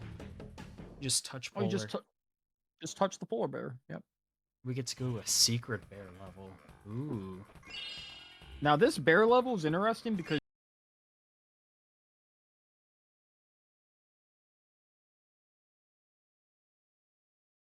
you can barely see what's ahead of you. But since Nuke is a gamer, Barely he has see. it memorized. Uh, I see what you did there. okay, so yeah, this is one of the few levels in this game where everything's in the dark. Yep. Surprisingly enough, even though this level's in the dark, once you have it memorized, it's actually not nearly as bad as the other bear level just because that level has the 3 boxes. I kid you not. Yeah, That pretty level having the much 3 boxes at the end is like insane. the only thing that can ruin your day in this level is just drop inputs. Yeah. That is a true fun fact. I did know about that. Yeah, if you jump on Polar in the Warp 2 Warp Room, you get like 20 or some extra lives, I think. It's like 10, I think. Oh, is it 10? Oh, man. Wait, I think it is 10, yeah. It's like 10 or 20. Now, 20's gotta be too much. It's probably just 10. But yeah, for the Japanese version, though, it is required. It's 10, yeah. I thought 20 was too high as soon as I said it. Yeah, very cool. I remember learning that as a kid because I needed the help. I But actually you can only do it once per save file. had a dropped input on the very last jump of this level not too long ago. I had to redo the whole thing. Well, not the whole thing, That's but from awesome. the last checkpoint. And it made me so mad. Yeah.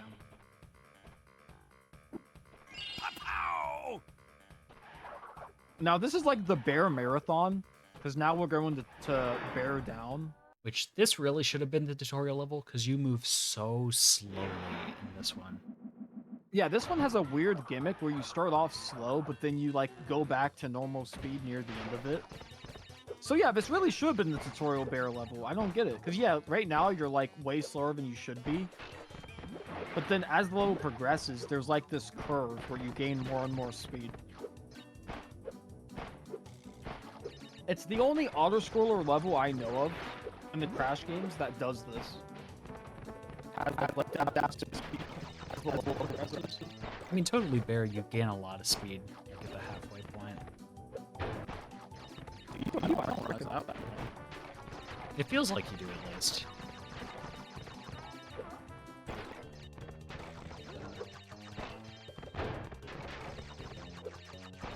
Yeah, not much to say. It's just another bear level.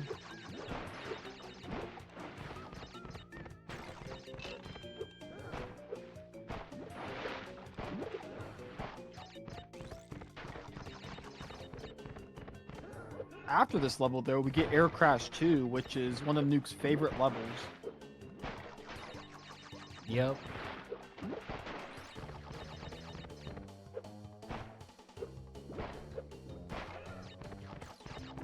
You can tell he's excited by the way he said that. So there's another secret exit in here. We're gonna get the gem. We're gonna immediately turn around. I always do that the hard way. Yeah. Dude, the last few levels have just been secret exits on top of secret exits with the bears. When we would stop, actually right now, because now we're going to Air Crash 2. And this level starts off in the side section that is awful. I hate it. Yeah, there's so many nitros in here. There's a ton of nitros, but then there's a whirlpool that will just suck you in. like heavily if you don't go through this section quickly enough. Like if you like ponder around right there, it will like eventually become strong. Oh, yo, you got that? Okay. To just get you, it's insane. Nuke gets past that section pretty quick at least. And now we're gonna try to get all the boxes on this pass. Because remember, this is the pass where we did the death abuse, so we still need the box gym.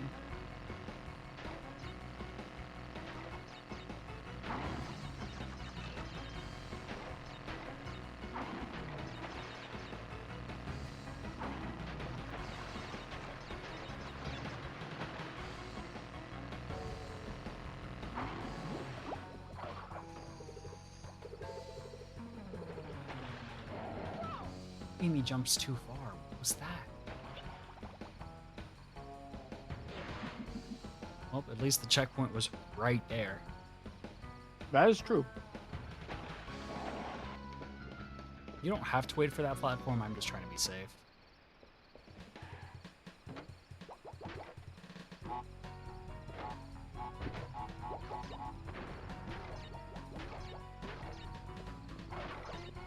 This bonus ain't too bad. You can just slide, walk off of those, and then get to the end. Yep. Yo, Trace and Super Dave. Hope your guys' date has been going well.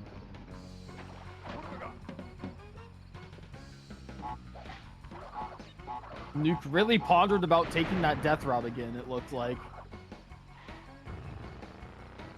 Nuke? Well, I was focusing. I saw You had someone else in dementia? chat that you didn't say hi to. Oh, did I miss one? Oh, I missed the, yeah, it didn't show up on my browser. I just had to, like, fucking mess with it. Yo, yeah, thank you for the go-go's and the thumbs up to Sojukat. Sojukat. I feel like I hit that on the nail on the head. Truly the Japanese master. True. He did have a Japanese girlfriend, and that's why he learned how to play mahjong. That is Too true. impressive. Not just any mahjong, Grichi mahjong. All right. So after Air Crash 2, we're We gonna get the head boss to Warp fight 4. with the best music in the entire trilogy. Yeah. It goes This boss so fight, hard. technically you can manip this one if you do the slide and like movement at the exact like right time. There's no way we're gonna be manipping it. It's like really rough compared to a lot of the other bosses. So for our perspective, this might as well just be luck dependent. Okay, he's gonna jump around. You want to bait him into the red platforms and rinse and repeat. Ouch. Lucky. I was very lucky. Now the last one's the tricky one. Only one is gonna turn red, and if it's like a corner one or something, you kind of get hosed. So you really want to hope it's like in the middle. It was in the middle. And I called it into perspective. It was in the middle. This is one of the cool cool looking space levels as well.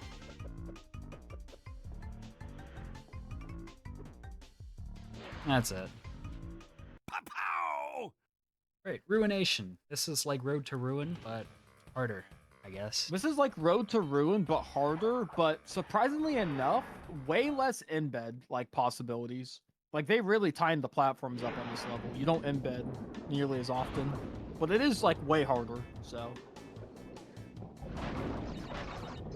yeah, for the Crash 3 Tiny theme, Nuke better be playing without sound effects and better hold triangle when he enters that fight. He should know better, so yeah, we won't hear it sadly.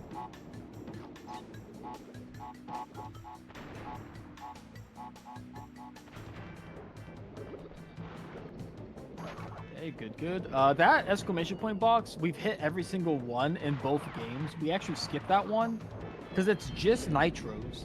And despite the fact that we don't spawn them in, when we hit the nitro detonator, the game still is going to get rid of those boxes. So right there, Nuke was a little slow with his setup, which is why the log got him. Because you're supposed to take the green gym platform, but you can actually just glitch high over to this. Makes the cycle. Yeah. Yeah, here you can actually spin the logs like you just did. Oh, And you can also okay. You can also die, but you can also jump on the side platforms. This side section is kind of rough. I've seen a few runners really struggle with it, especially trying to go fast. And also, the side section doesn't have any checkpoints, so if you die here like a lot, it feels really bad. Just didn't jump. Thank you, Crash. Yeah, second Crash game, you can drop inputs really easily. It happens more often because we're playing on PAL. I don't know why exactly. We believe it's frame rate shenanigans once again, but yeah, it does happen more often in PAL. Like, everyone's been in agreement with that in like the community.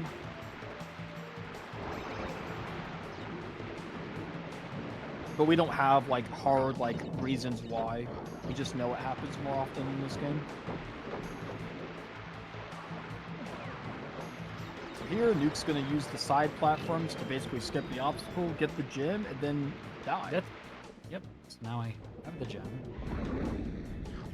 Yeah, that's the thing about Crash 2, is they put gems in locations where you're able to get them and then just not do the intended challenge. We're going to see the perfect example of that in Behaving, where he's going to get a gem and then just skip like the whole point of the gem. Like the whole obstacle he's just going to skip.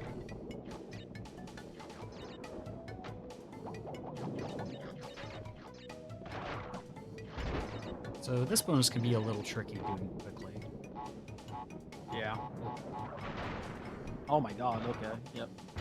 Yeah, usually you bounce off the TNT, then you body slam on the far right of the steel boxes. Like that was perfect. And then here, there's a box bridge. Anytime these games have box bridges, they're always intimidating.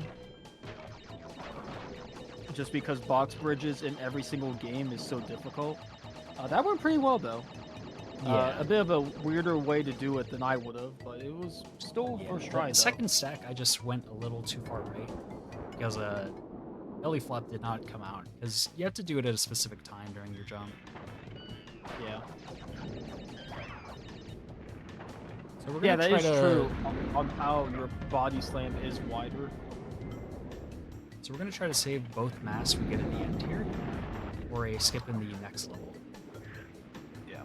I really want to. I'd almost go as far as to say if we don't get 2 masks out of here, we should really be doing Cold Hard Crash instead. Because having triple mask for hanging out is insanely valuable. This is the only time in this entire game for 100% where mask routing is like really important to get triples. Like in Crash 3, that's like the name of the game. In this game, hanging out is like the only level you really want to enter with 2 masks, and that's about it. So here we're about to get our second mask, and Nuke really just doesn't want to take a hit now. Okay, we're good. And we're good, yep. So now when we go to hanging out, assuming Nuke doesn't get hit on anything in the beginning, he's going to be able to do a really cool hang rail skip, which is always fun to show off.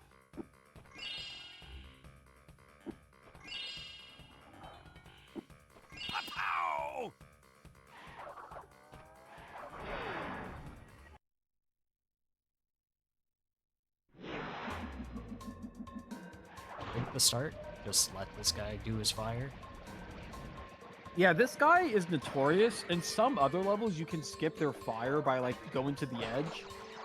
That guy, I've not seen people get around. Which is insane, because we've gone around almost all the other ones in some janky way, but that guy, he's just in such a good position. So here, we're going to do a hangrail section, and if we get past this small section, we'll be able to get triples. And skip the next one, which is huge, because as you can tell, Crash on the hangrails is not very quick.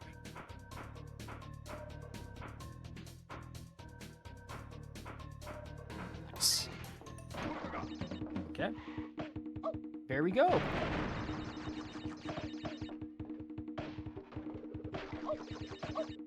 So we're going to get that box, and then we're going to just bounce on the lava down here. Since we're in triple mask form, obviously it doesn't hurt us. Actually bounces us up. And yep, that was very clean, actually. Good job. That was one of the cleaner ones as well, because you used the pull at the end to get up quicker. Now this bonus Sadly, sucks. this bonus bonus really is sucks. This bonus is the hardest bonus in the whole trilogy, and it's not even close. The ending section of this bonus is psychotic, the way they developed it. It's like 4 bounty things, one after the other after the other. And here it is.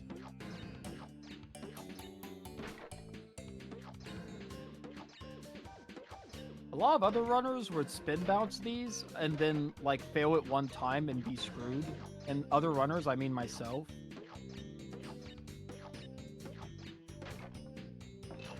Nice. Got through it. And he got through it first try. Nice. So what had happened there for me to lose my mask was sometimes you just can't jump on those fucking bouncy crates. It didn't land like in the middle of both of them. If you land in the middle of both the bounty crates, it doesn't give you the bounce, which is highly unfortunate. We're gonna get the gem here. And then we're gonna die. Just to get to this section. I'm actually so sick of Salisbury steak. Oh my god. Now this is the one section you need to hold circle for to pull your feet up. You technically don't need to. Like, even the last guy, I think you can barely get through without pulling your feet up, but, like, good luck. What the heck? It's to the right. Yeah, there you go. I messed that up a little bit. That's fine. Good hanging out, though. First try bonus and the mask skip. So we have to go into Totally Fly here. Just to make sure that the level stays whenever we come back to it in this next level coming up. Just doing it to exit quickly so we can go to digging it. Because for some reason, we do digging it first, then Totally Fly, because then it puts us out in a better spot. And digging it is really funny. It has a secret exit and a death route and a box dupe, but we are not going for the box dupe because it's pseudo-random. So we do hang out first so we can get Totally Fly, because if you go in there and you don't actually go into Totally Fly, the level doesn't stay. So we have to go there first to get Totally Fly. Oh, yeah. Digging it gives us Road to Ruin, which we already skipped. Yeah, Road to Ruin, I forgot to mention it. When he did that at the beginning of the level, like the very beginning, when he like went past the grayed out boxes, he wasn't supposed to do that. He's supposed to come back through the secret exit to get like the boxes that were hidden behind the TNTs and all that nonsense. Actually sneaking out the gate there on the right. Yeah, it's always a fun one. So I'm trying to keep as many masks as I can. We have to hit this checkpoint here first before we go in. Sometimes it just disappears.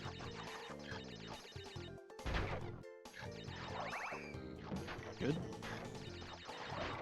And then right after this bonus, we're gonna see a death route. Really good runners don't even need the death route. They can use like the extra terrain. That's like a top level runner type beat though, because like even at my skill level, it's brutal to try to use the like level terrain. So Yeah, most runners just get on the platform. To jump on that log that was on screen, and then jump on some. Yeah, jump on the log, and then jump to like that sloped like surface to your left, and then slide off of it. It's garbage. So most runners do this, where they stay on the platform, get the box, go back to the platform, and then they stand on it. And yeah, normally people jump off. You can get stuck on that tree that's on the left there. So I don't bother trying to jump back. I just wait for it to go. Yeah. It doesn't lose as much time as it looks anyway, so it's like, unless you're taking this game like super seriously, you're fine for now. But then this level's routing, again, it has a fork in the road, so this level's routing is kind of goofy. Because now we're going to get to the other side of the fork, and then backtrack for a gym and extra boxes. Which is just really weird. I mentioned this game loves its forks. It really loves having two paths when it feels like it can get away with it. Go to the end of the death route. Back, we're just walking on the edge there, which is pretty easy. Yeah, luckily that just extends out and it's really easy. Kind of puts you in mind of Crash 3. That's how like a lot of the Crash 3 platforms are. And then here we're just gonna go back and we need a gem and then we need to get like 4 boxes. Oh, I lied. Not a gem. What? Oh, the We gym already was got on the the. gem. I am so dumb. I apologize. Yeah, the gym was on the circular platform that Nuke had like already passed. Doy. And So, yeah, we because just had to we're gonna get the take it boxes safe. at We're that just point. gonna stand on this platform and then, you know, just wait. And psych, we just go anywhere. Yeah. Now there's a secret exit right here. I don't think you guys saw it, but I'll give you a hint. It was one of the plants. One of the Secret. plants is the problem. So here we actually need to die. So Nuke, I don't know if he's taking hits on accident, or on purpose, but he actually on needs to. purpose. So that's good. Okay, good. So you're intelligent about it. Love to see that. So yeah, we get the gem, and then we're immediately gonna turn around and do the death route. And we're just going not to the secret exit. Oh fire my that God. guy and then hope that we don't get killed by these guys spitting bombs. Really fought That this and also guy. hopefully you get the body slam to actually work. And Nice. then it works out. Yeah, but now we get to go to Totally Fly. It's a little so much fun. This level is something. I don't think it's bad. It's not as bad as Night Flight or Night Fight or wherever it's called. Night Fight. Night Flight sucks too. Night Flight. All my homies sucks, hate and Spiral Flight. 1. Amen. Hey, kudos to that. Was the hint for the plant even supposed to be? So that's the fun thing, is I don't think there is supposed to be a hint other than it's on a standalone platform and you should be curious enough to body slam it. And I'm not even joking, because I've read gaming like strategy guides and everything as a kid, and they'd always talk about like the subtle hint for why it was that way. I don't think there ever was one for that. I think it's literally just, it's on a standalone platform. That should entice you to belly flop it, which is some nonsense logic if I ever heard it. So, yeah, just nothing. All right, here we have, Totally Fly has a lighting mechanic where you need to like kind of go alongside these fireflies. Yeah, it'll keep going, so you gotta keep pace a little bit. Yeah. Once we get these last two, we can just leave. He's all good. I don't know how I didn't die to that guy. Dude, Agapiss Rex in Crash 3 is nonsense at its finest. Oh my god. So here we're actually going to go forward and body slam a few boxes before we go. Because the Firefly they put here, he actually doesn't last long enough. It's supposed to be like a funny troll way where it's like, oh, you guys don't have enough time, hee hee. But it's really stupid. So we're actually going to go for it and just do it and then get the Firefly. And the reason we really want the Firefly is there is a giant pit right there, and there's 3 really small platforms.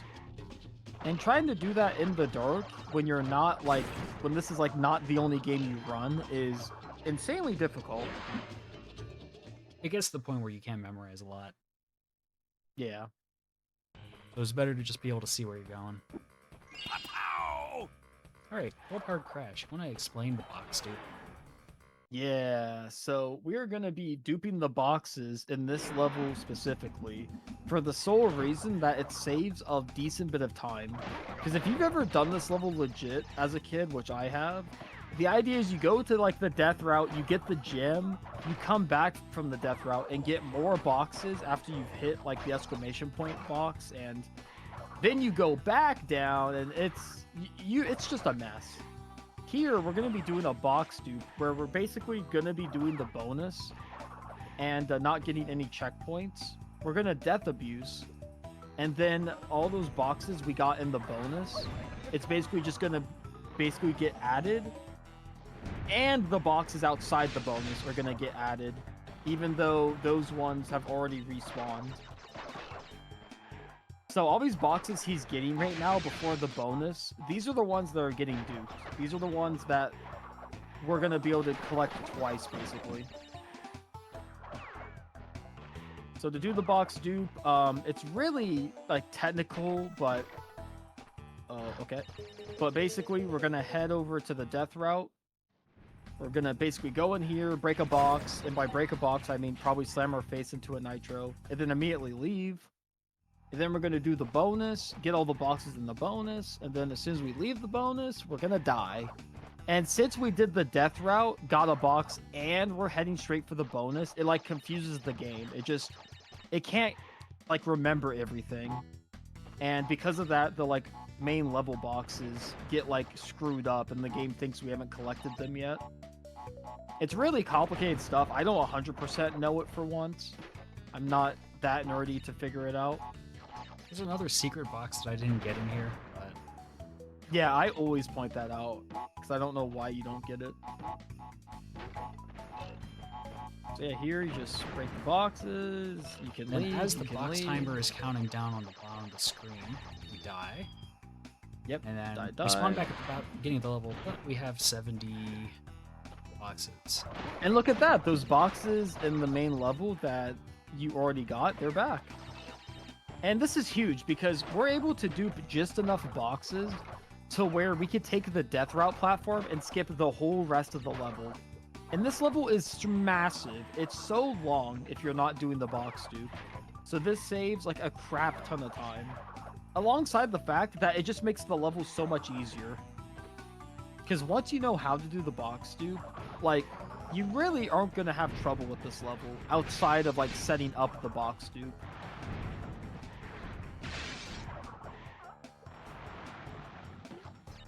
So Nuke's just going to make his way, getting all the boxes he's already gone before. And then when we get to the death platform, he isn't going to immediately slam his face in the nitro. He's going to actually attempt it. This guy's a little slow.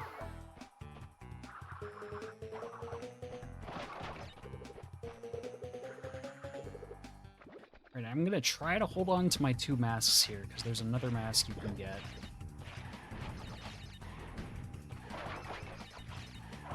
And getting triple mask at the end of this section is very helpful. Yeah, it just makes the whole like ending section just like a turn off your brain moment. So here there's a triple mask in that box. Nuke is all over the place. I have no idea. There we go. That was definitely not how you're supposed to do that, but he figured it out. So now that he has triples, he can just like turn off his brain and just like neutral slide spin all this. And triple mask slows you down quite a bit. But since he's on ice, it doesn't slow him down as much as it should. But now that he's like on land, it's like, yeah, this is kind of slow. Compared to like the main movement mechanic.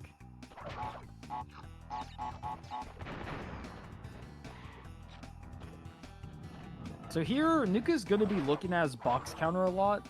Because even though we duped those boxes, it needs to be precise. It needs to be exactly 155, because any more, you don't get the box gem. So he knows he needs 3, so he's just going to grab the 3 up here, get to 155, and then he's going to be good. And like that, we duped boxes. Oh, the invincible crawl, yeah.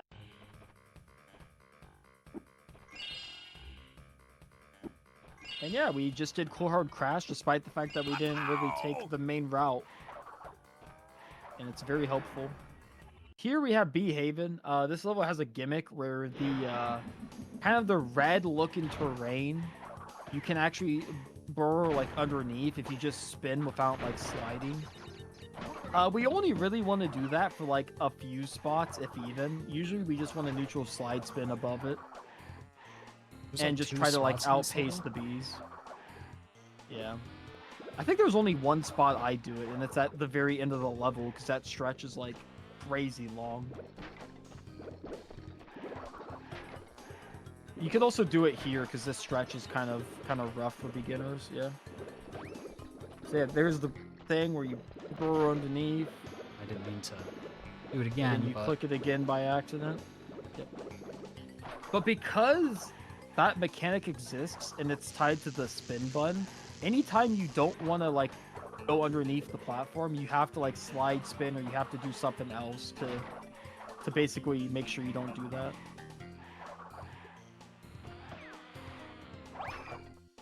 That's a weird set of nitros. I don't think I've ever seen that before. That was...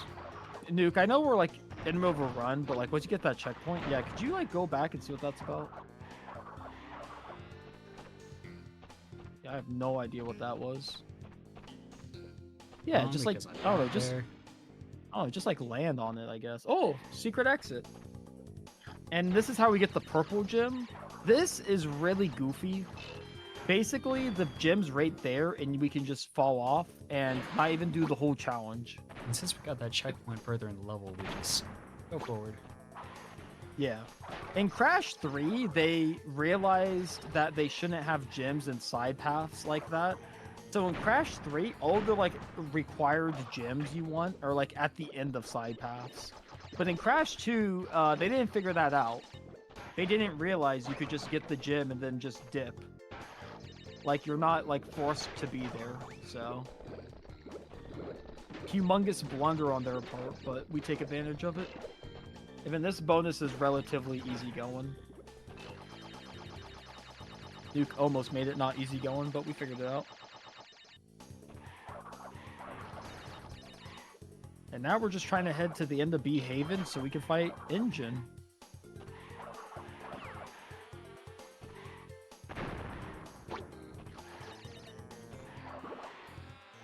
So this section is so long, I always have to do a burial. Yeah. You should be able to hit the nitro detonator and get over it quick enough. Yep. Good. And that was a pretty good B Haven. That was pretty standard. Not that bad. Nope. Was B Haven alright. Now we're gonna fight Engine. Engine in this game, he's not super difficult, but the fastest way to defeat him is to break off two of his parts at the same time. So his first phase is going to be the arms, and you want to break them both while he's doing a sweeping motion. And then his next phase is going to be the shoulder pads, and you want to break them both while he's doing a sweeping motion. And then his last phase is like a laser inside his core, which you can't like combine with anything. It's just his last hit. So here we see Nuke. You see both of them are like buzzing out, and they're both going to fall off, and boom. We're going to try so that's to get important. Double on the shoulders as well. Yeah. Now that's important because it actually skips like an additional like phase. Because when you break one of the parts, it's supposed to replenish the health of the other part, and then it's supposed to like go into like a kind of like side phase. But if you break both, then it doesn't do that. So here Nuke is gonna hopefully wait for him to sweep again, and then he's gonna be able to get them both. He did not wait for him to sweep. He saw the opening and he got a little trigger happy. Now, because of that, like shoulder has more health that got replenished, and it has like an additional phase. Here, this is just a simple laser. The main thing we do is shoot a bunch, go to the right, and then shoot a bunch again. And as long as your mashing is okay, you should be fine. Yeah. And that's a pretty standard Engine fight. Nothing too special. And he's probably the hardest boss in the game, outside of Tiny, who I guess could be somewhat difficult. Because the final boss the hardest is a joke. boss is called Piston It Away. Oh, true. Yeah, if we want to talk about hardest levels in the Crash trilogy, Piston Away is definitely top 5. This level is hard. Not only does it have some of the most jankiest hitboxes with these enemies, but it also has a route that's very unfun. Because there's going to be a death route like midway through the level, and you need to go forward to get boxes, but then you need to go back to the death route, kind of in like Cold Hard Crash mentality. But unlike Cold Hard Crash, we don't have a box dupe for this level, because there's not really enough side sections for us to really like do a dupe in. So we have to play this one legit. This game is so goated. Amen. Amen. Love Levi's smile. I agree. Nuke decided he wanted to land on top of that. I thought it would open a little faster than that.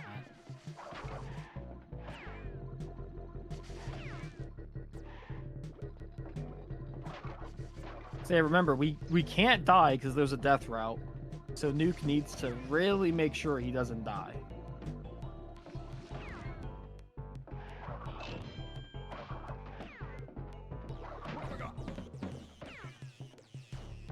So just for safety, I'm gonna hop on the death route. Then I'm going to immediately die. That saves it's the death route, so we can just hop back on it whenever, even if we die again. Yeah. And that's not a bad thing to do because the checkpoint is right there. So if you're like, man, I'm not really good at this level, or I just don't want to risk losing, like, 3 minutes, then it's a pretty good thing to do. Yeah, those lasers kind of suck, where if you get inside them, you can't jump again. So Nuke kind of got stuck right there, and he tried to jump like twice, and then it shot again.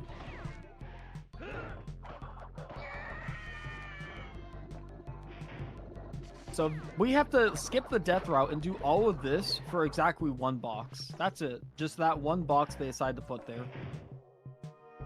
So because of that box, we have to do all of this. And the bonus. But the bonus, as you can tell, is way closer to the death route than that box. This bonus sucks if you're trying to do it quick. Because usually you try not to wait for these cycles, and it's just hot garbage. So Nuke is doing the wise thing where he's just going to wait for the cycles instead of trying to die. He's going to use that to bounce off. He's going to go back a bit more so he can get the boxes on the left. I actually missed those boxes in one of my runs. I straight up forgot there were 3 boxes. Yeah, I straight up forgot there were 3 boxes back there. It was really embarrassing.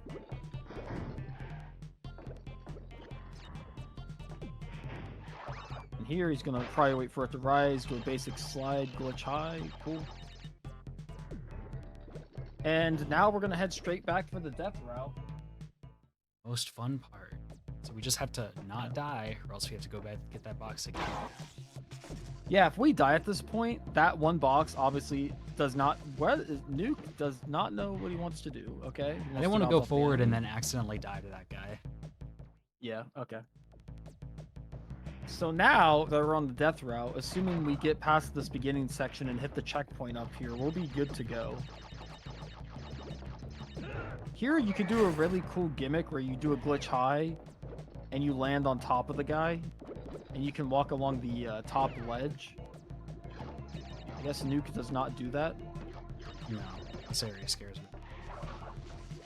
This area does scare him. And now we're confirmed. So now that we got that checkpoint, there's not a whole lot more to be scared of outside of, like, obviously this platforming is tough. But there's not a risk of, like, we're going to lose a ton of time if we die. Because we just have to get past this, and then one last obstacle, which is this guy and the door. And we should be good. Yeah. Despite us being so wary of Piston in a way, Nuke did do a good job at it.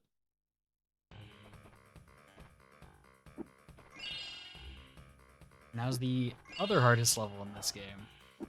Yeah, Spaced Out is probably the 2nd hardest level. I find it even harder just because I've practiced Piston so much that this level always creeps up when I'm on a good pace. So the very first thing we do is we die. That makes the cycle a bit more consistent. Yeah. So yeah, dying there. Basically, a lot of these things run on global cycles, which I don't think I've even talked about once today. But there are some cycles in this game that are dependent on just you being alive and just a random timer running down. And it only resets if you die, if you turn off the console, or I think that's it actually. Die, turn off the console, or pause the game. If you pause the game, the cycle stops. But because of that, there are some cycles that are like going even if you're like not in the level technically, if that makes sense. Think of it as like every time you play the game, like every second, all the cycles in the game are just going even though you're not there. It's a pretty good like example of what that entails. And now here we have a gym platform gauntlet. Yeah, you need. This is a common trope in this game and Crash 3, where once you get all the color gyms, there's a gauntlet. I hate this gauntlet. I think this one is hot garbage. This one sucks. It doesn't Because there's doesn't no test anything you checkpoints. learned. Yeah, this one sucks because it doesn't test anything you learn. Just test. And- Oh, can you wait long enough? Yeah, no, this one is hot tamale garbage. The Crash 3 one is so much cooler. I'm gonna be a hater real quick.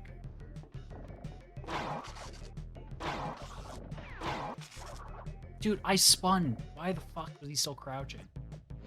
Unfortunate. So yeah, there's no checkpoints because it's supposed to be like the last challenge gauntlet, because if you're playing the game by the numbers, this is like technically the last level. We're not doing that, obviously. We're playing it by like what's faster and what's good for like not getting triple mask, because triple mask in this game is slow. So for us, like even though it's late into the run, it's not the last challenge like they wanted it to be.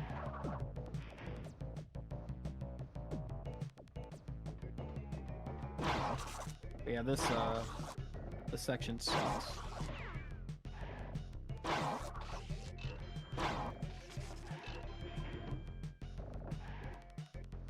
Why is the Whoa! Why is the yellow gym platform not there? What the fuck?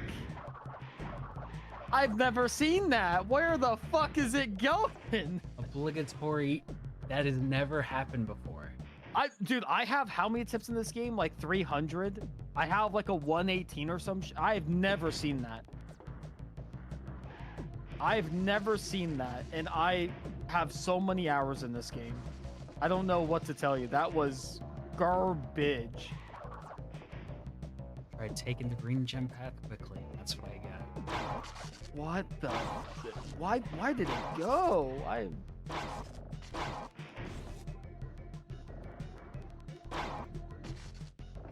It's there now.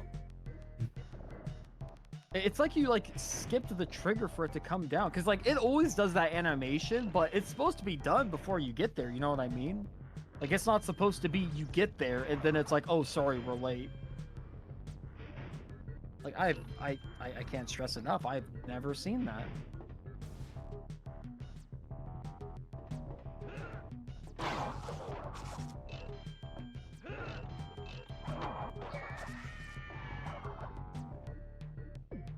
Hey, well, we're finally through this.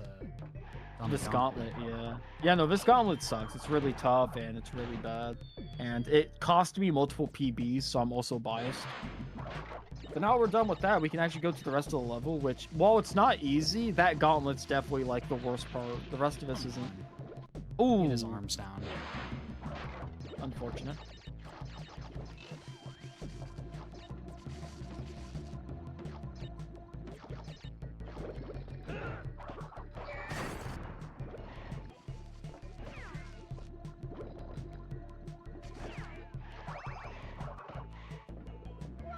That's on me. Yeah, that guy's always there if you don't wait. Luckily though, the checkpoint's right there, and dying here doesn't really cost anything.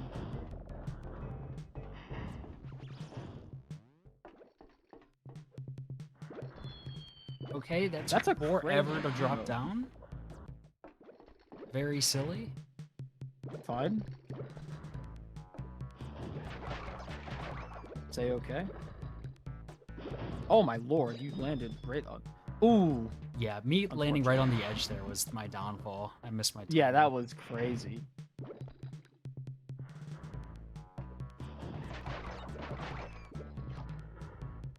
Did I mention this level's hard? So yeah, here we're gonna wait for the TNT to blow up, and then, as if this level isn't hard enough, this section right here is giving us. Oh no! What did you do, man?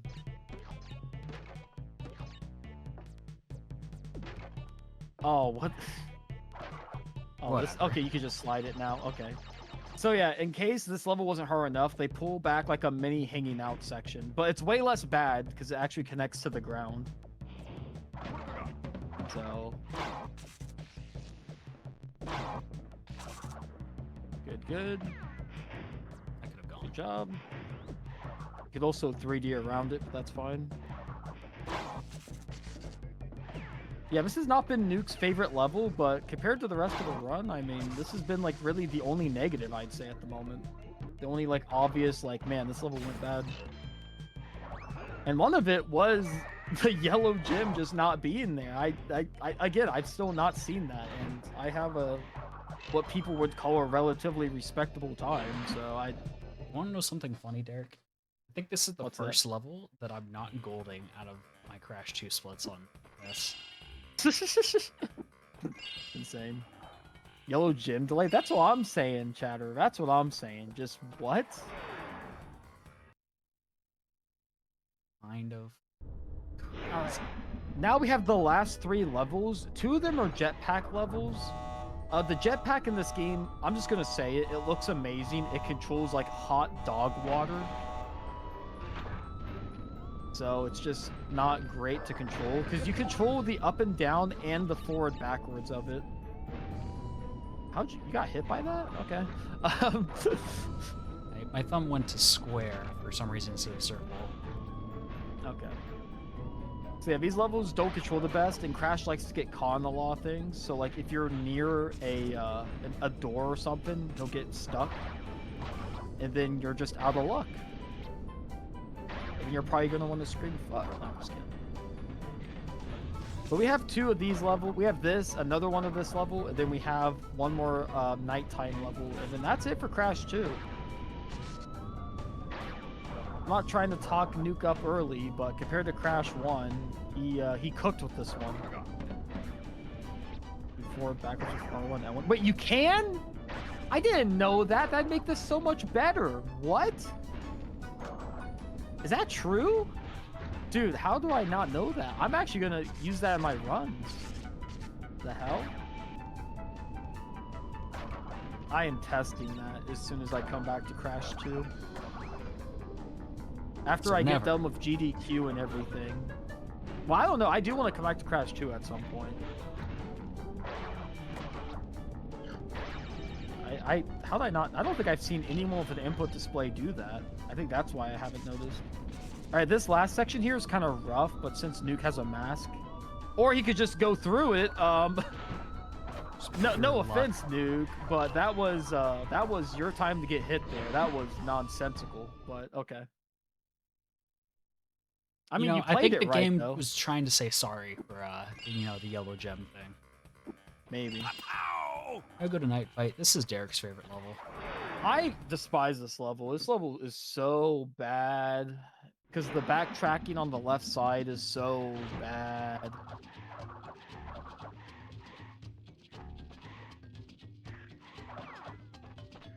So if this is another nighttime level, but they thought the nighttime gimmick wasn't hard enough, so it has a branching pathway up ahead. And the branching pathway, basically the right path has everything you want, but the left path has a gym and like 2 boxes. And it's like, well, shoot. It's like, we need those. So sadly, we have to go that way by backtracking, and it is abhorrent. Nice. I cannot believe you got that. I can't either. I thought it would have hopped up. Or just high-five the Nitro with my fucking face. I thought you were going to as well. I'm stunned.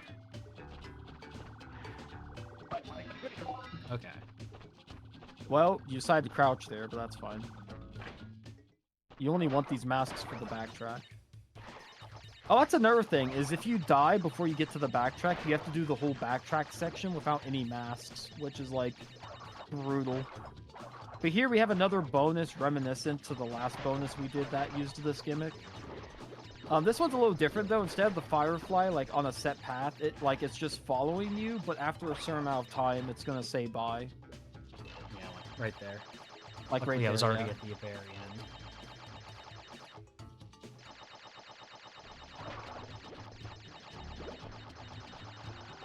and we're coming up to the backtrack section. So not only is it a backtrack section in the dark, we also need to be quick so we can actually have light. So it's just 3 issues all in one. So that guy is going to hit us. Even there's going to be a rat up ahead at some point that we really want to be wary of. Damn it. Oh, and then the stupid spiker thing. Yeah. It's just in the wrong spot. Yeah. Messed up my cycle just ever so slightly. And this is where tragedy starts to set in, because now we have to do this without any masks. And like I said, pretty hard. It's pretty hard to avoid all the nonsense without any masks. So it's really one of those sections you prefer to be a one and done.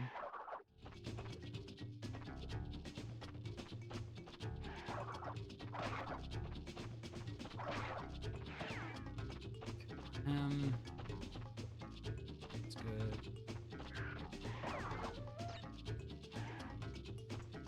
Oh, you actually got him with the rat. Nice. Get the gem. The good news, though, is if you die afterwards, you only have to get the boxes. You don't have to get the gem again, which Nuke apparently is going to demonstrate for us. Yeah, my jump hit got 8. Yeah. Honestly, good Crash 2, other than this level and Spaced Out, obviously. I still don't think this level was that bad. It's only been the 2 deaths. Yeah, you just get the 2 boxes here that you could just dip out since we already got the gem.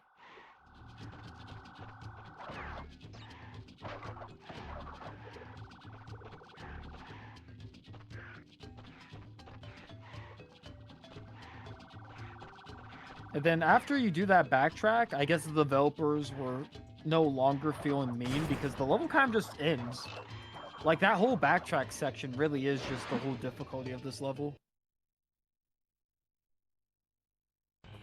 You're telling me, whoever put those boxes there are psychotic.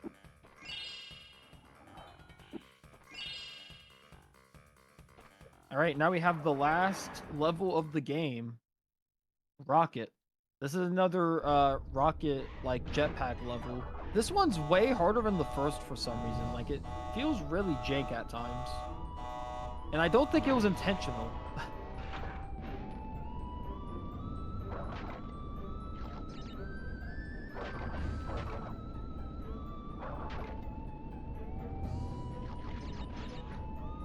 Yeah, because in this one, I feel like I just get stuck on everything.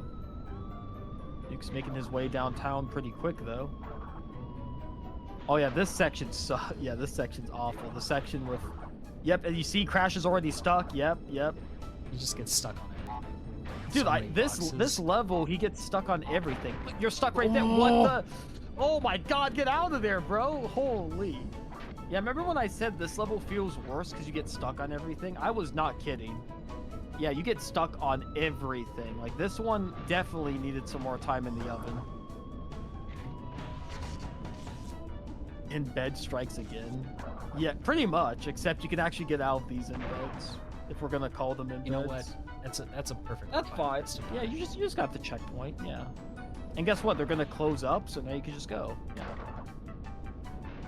Oh, I forgot to mention this mechanic. With the scientist, this isn't a good one to describe it, but you can actually just hit them once and fly through, and you don't have to like actually hit them twice. Like the fire door is like fake.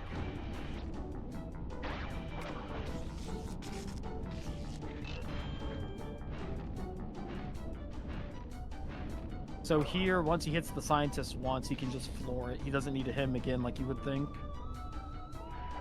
I believe that is PAL exclusive. Also, Nuke, is this PB material? No, I'm gonna be like 2 minutes behind PB. I think my Spaced Out was too bad. Your Spaced Out was really too bad then, yeah, because you were playing really good until then. Here we have the Cortex fight. This fight should be over in like 25 seconds if Nuke knows what he's doing. I have to hit the 1 frames. Oh, that is true. Every one of these hits are definitely 1 frames. Hold up. Okay, frame perfect. Frame perfect, nice.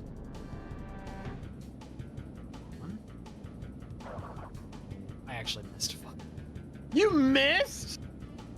Oh my lord. Okay, we're gonna see a lot more of this level because once you hit him this time, he like goes pretty damn far.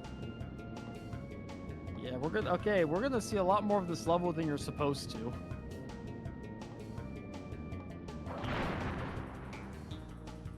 Okay, GG. GG, Crash 2. Haven't seen the last of me, Crash Man. Yeah, we have. Shut the frick up, dude.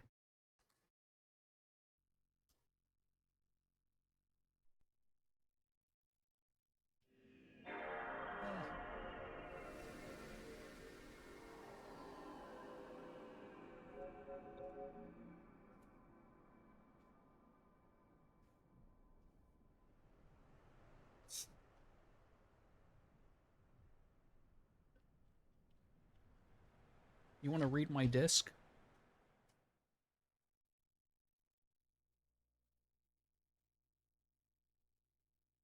Come on.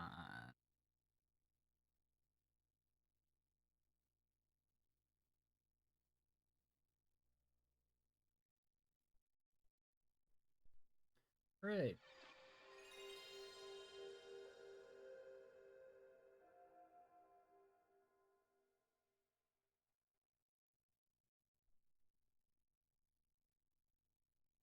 Sony Computer Entertainment America presents a Universal Interactive Studios production. A game created and developed by Naughty Dog.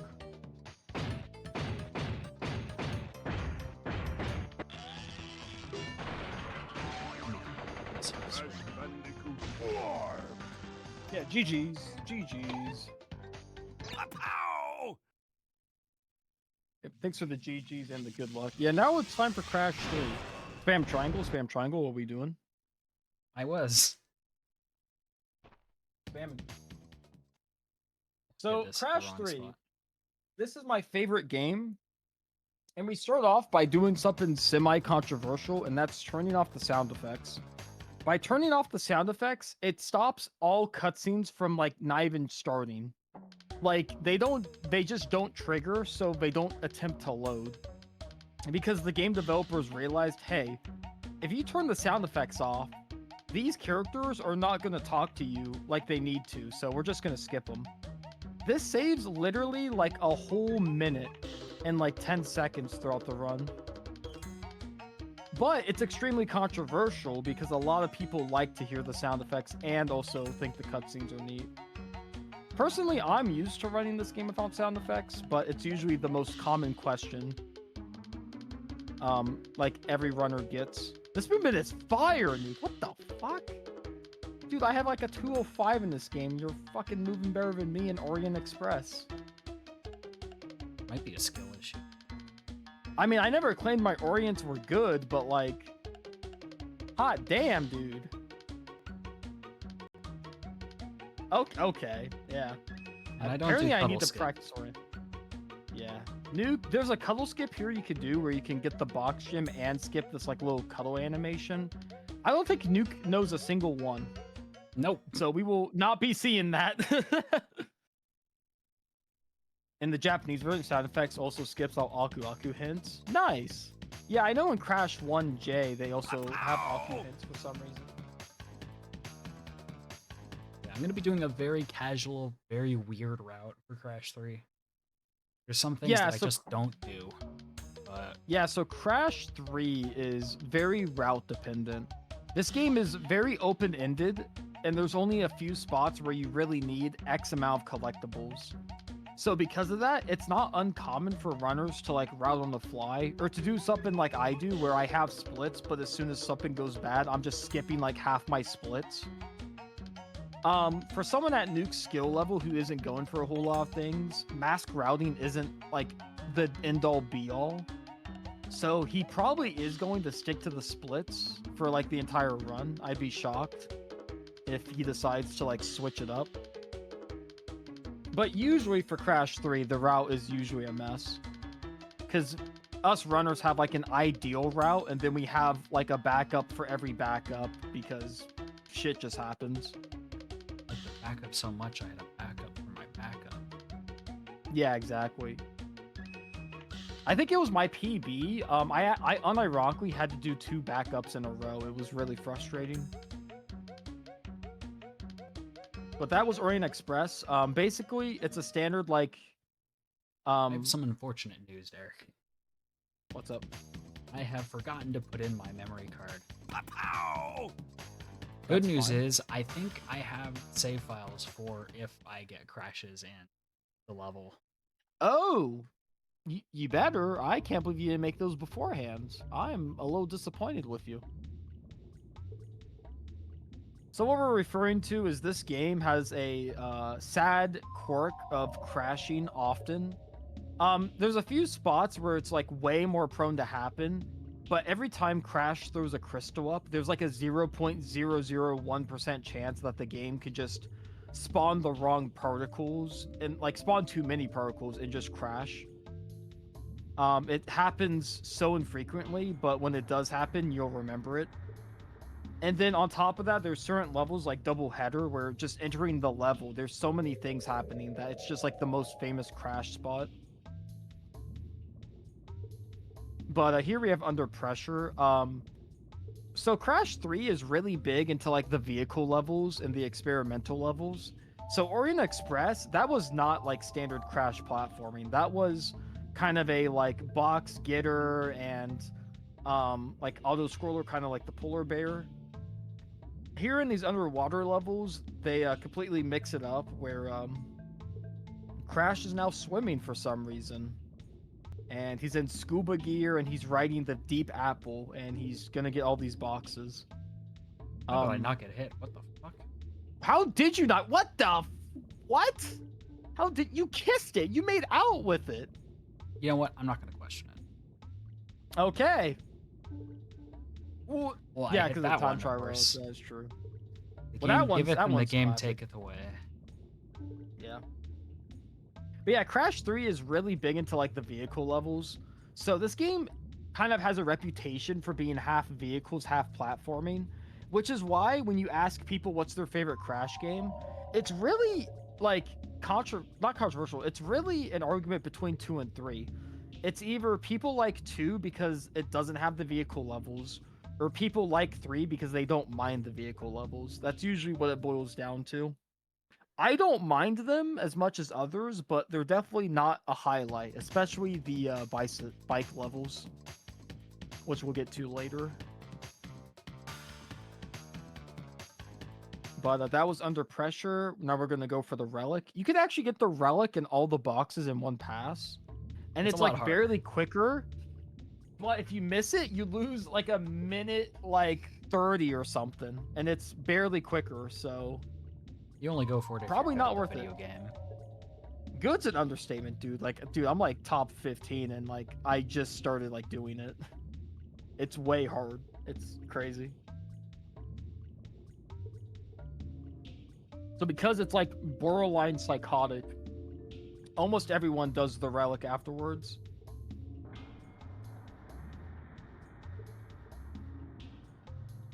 Because there's a thing called 1 cycles in this game where every 1 cycle is basically the terminology of us saying, hey, this is where you get the Relic and the box gem, or a gem at once. And we call it a 1 cycle. This game has like 7 1 cycles, and they all range in difficulty. Like, there is some Nuke should have no excuse not to go for, because they're so easy. And then there's some where, like, I would give Nuke 1,000 subs if he hits it. That's how likely it is he's not gonna hit it. And Under Pressure is one of them where it's just, I do not expect Nuke to ever hit it unless he's gonna start taking this game way more seriously. Hell no. Not right now, at least. Yeah. I only So play we to hit- impress the ladies, and ladies don't know nothing this game, so I can just say whatever the hell I want. Whatever. According to you and Brad, the ladies are impressed by Bug Light 1 cycle, and I have It's that true. motherfucker on lock. It's too bad that Derek is. Actually, just go in Derek's chat and just type in exclamation point women. We'll get a Oh my screenshot of God. Derek saying that he's scared of women. They're all too pretty. Oh my gosh. Thanks, man. Thanks. So anyway, Holy we've had a shit. lot of vehicle levels. We had the Great Wall of China, like auto scroller. We had the underwater swimming. Now we have the jet ski level with Coco. At this point, you would not be surprised to think that this game just straight up doesn't have any Crash gameplay, because we've Basically just doesn't. done like miscellaneous vehicles. It feels like. But don't worry, the platform levels are in this game, and they are fire. They're really when good. we get to them. It's too bad that we play like only 5 of them throughout the whole game. I agree. Even though I don't mind the vehicle levels, if they took out some of them and just put more platforming levels, this game would probably be like a masterpiece in my eyes. Instead, I view it as like a flawed masterpiece where it definitely has its flaws. You're gonna make And one of like its flaws is also the fact that these vehicle levels come up a lot. Like this jet ski, we are going to see this jet ski 4 times in this run. In 4 separate appearances. And that's just psychotic. I don't know why they thought the jet ski was so cool to have it 4 times.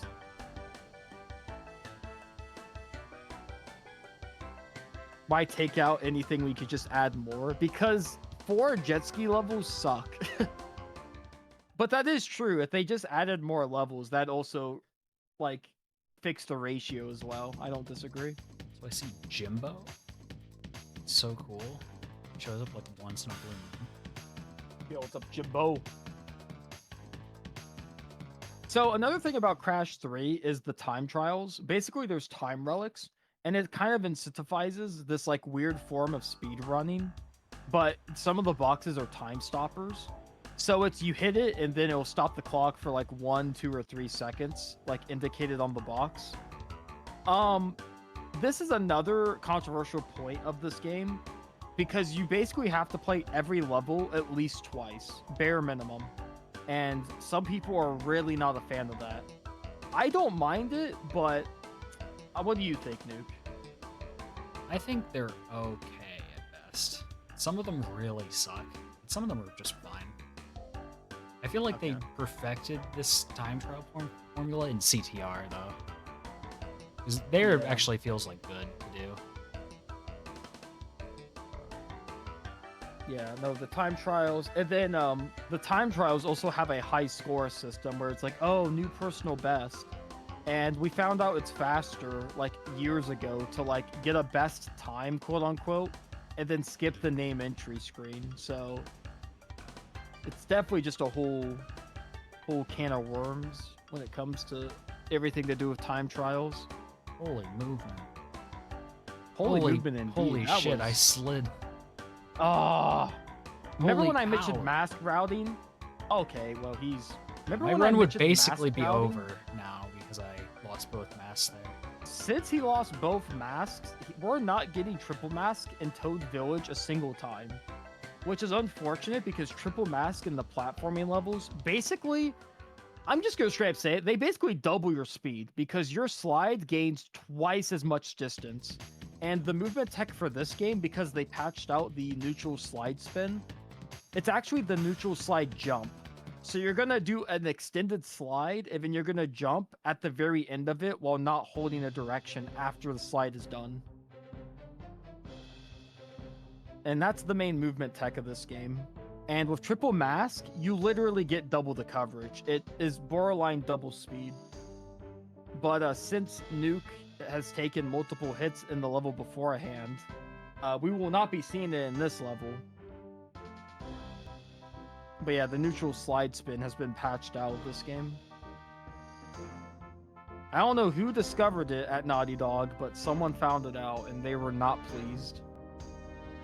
There's only supposed to be 2 of any given trope. Yeah, exactly. It's like 4 jet ski levels. Like, there's only 2 plane levels. That's fine. There's only 2 underwater levels. There's That's 3, fine. actually. There's 3 what? Plane levels. Bye-bye, blimps. Oh, are you counting Rings of Power? Oh, you're It's- right. you're still in Rings plane. of Power. That is true. Rings of Power, yeah.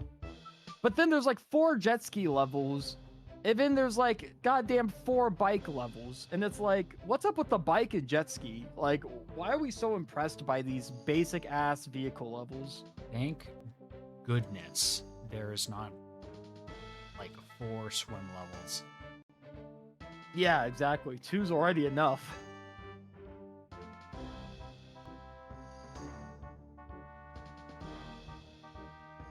No, honest to God, 2 is like already enough. It's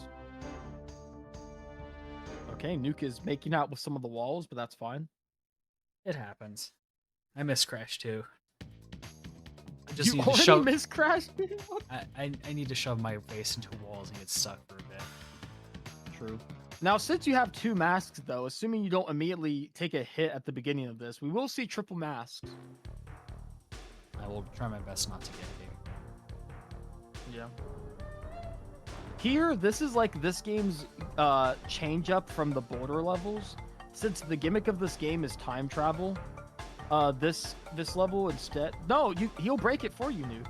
I didn't know for the change boxes. I was just like, oh, does he not break it? Dude, he breaks everything for you other than checkpoints. Oh, fucking hell. Oh, I got hit. Okay, Nuke got hit, so we will not see. We'll be waiting another little bit to see Triple Mask. Yeah, we may not see it this whole run. He might just keep doing this. Oh, there's some levels you just get it for free. Oh yeah, it's true. Bug Light. Bug Light, at the bare minimum, you're gonna show it off. Dude, thanks for the But jump, idiot. Oh, nice. But yeah, this just shows you how important mask routing is. Like, at this point, a lot of runners like myself would already be tilted that I didn't get triple.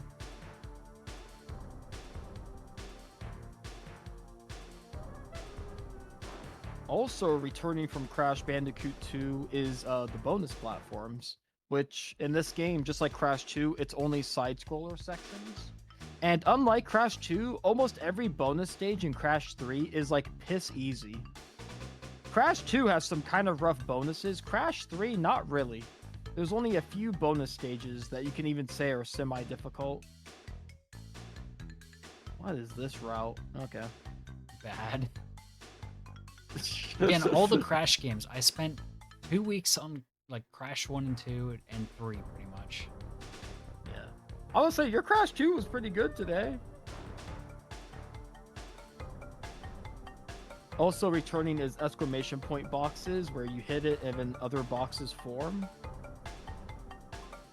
Tug, tug, tongue? What does that mean, Waffle? What? Triple T? You're talking about AI slop. What?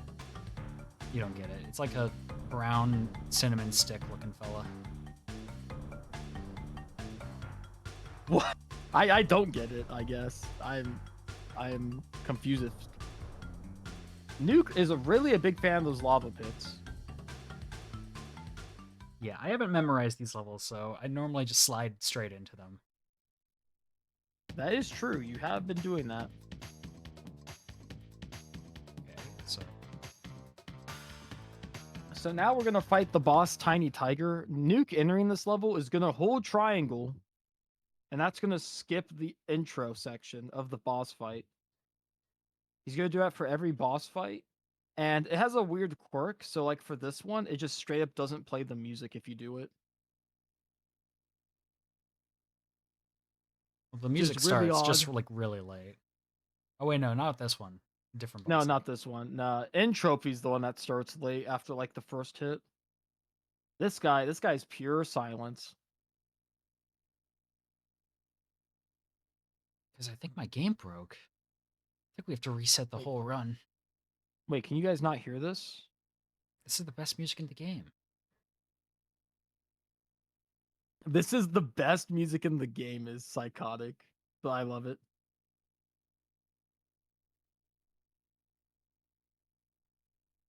I mean, it's really good if you can listen to it. All right, so now we're going to go back and do the relic for Toad Village because it's going to guarantee us 2 masks. And then we're going to take it to Gee Whiz and we'll be like perfect. We'll hopefully be able to keep it. Surely, Gee Whiz, you get triple like past the 2 frogs. If you somehow take damage on the 2 frogs at the beginning, I would be stunned. Or if you took damage in this level, I would be stunned. So just keep that in mind. You don't want to disappoint your best friend Derek, do you? It'd be kind of funny, wouldn't it?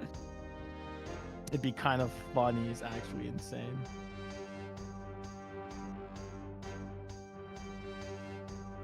It'd be kind of funny, wouldn't it? I mean, yeah, no.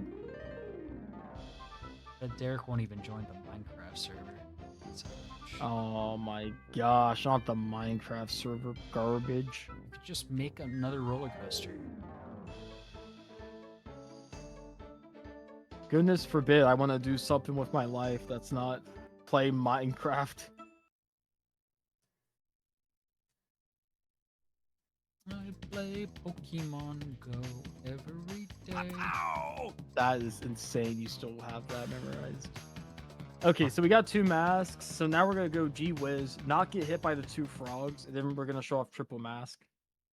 Because You're triple gonna- mask in this game also has the property where it destroys all the boxes just like in Crash 2. Except in this game, it's like you really want it because unlike Crash 2, it doesn't slow you down at all. Especially those crates right there that you're supposed to belly flop. Yeah, no thanks.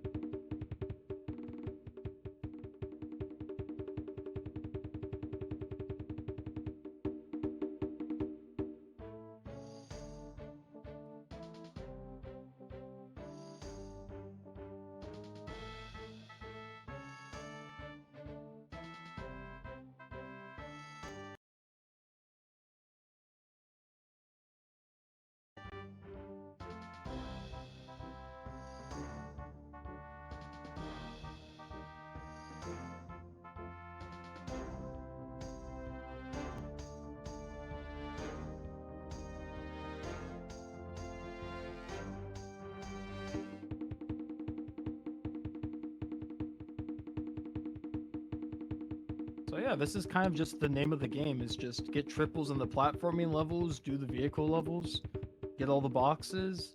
It's the same Crash gameplay we all know and love. Dude, I do not love him. Okay. Most of us love them. Apparently someone here doesn't, despite holding the controller.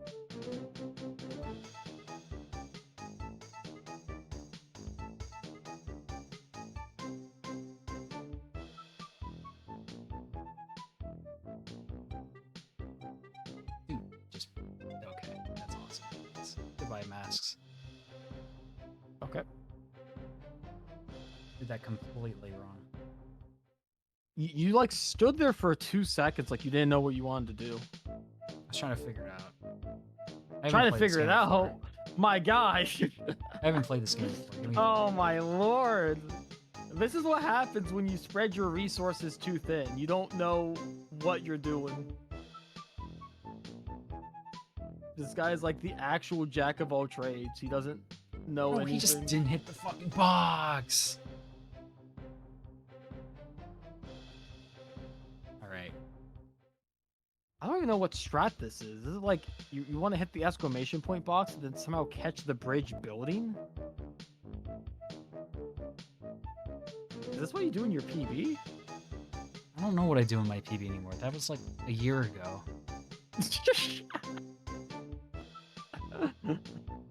um,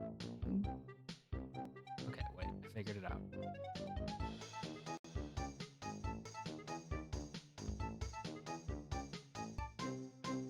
oh, he actually did figure it out. It's crazy.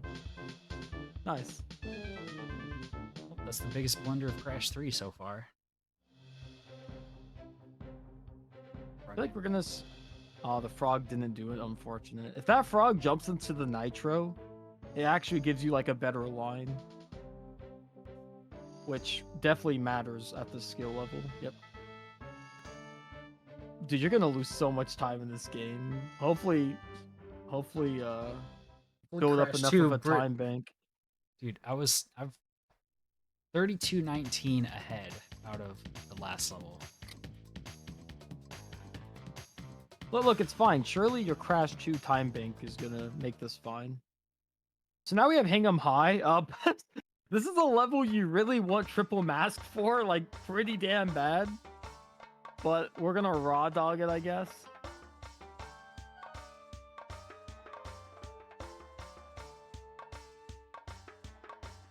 So the reason you want triple mask is because it kind of reminds you of like a Goofy hanging out, where like it has these hang bars, and just like in Crash 2, they're really slow. But if you have triple, you go really fast on the bars.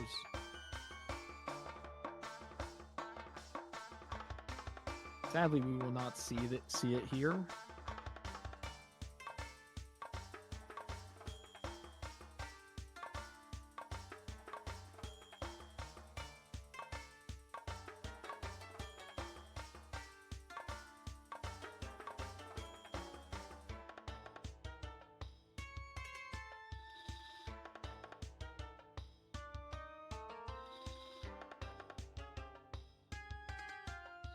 Now we're gonna head straight to the bonus. This bonus has just got like a few gimmick jumps. Otherwise, it's not too bad. Near the end of the level, there's gonna be like a switch box, and you have to land on TNT, or else you just can't get all the boxes. Which is kind of like a troll move by the developers. And he got TNT, good. So now once that TNT, or even better, he can get it without the up arrow. Nice. Yeah, make sure I get the TNT just in case I mess that up. Yep. Dude.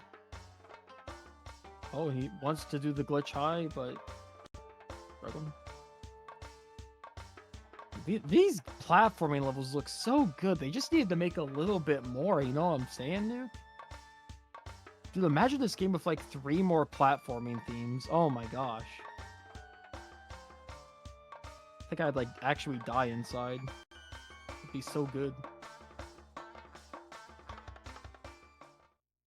That being said, we did get all the boxes, so now we can head out.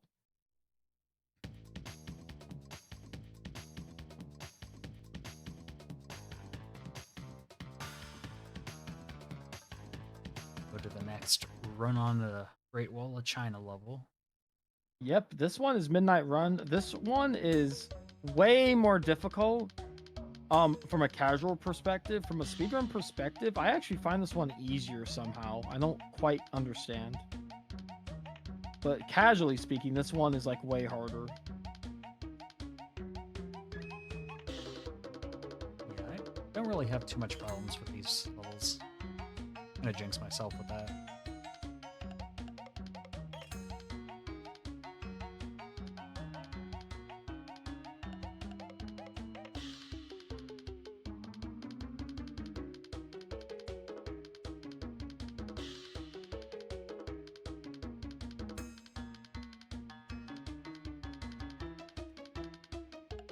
Seems to be going pretty good.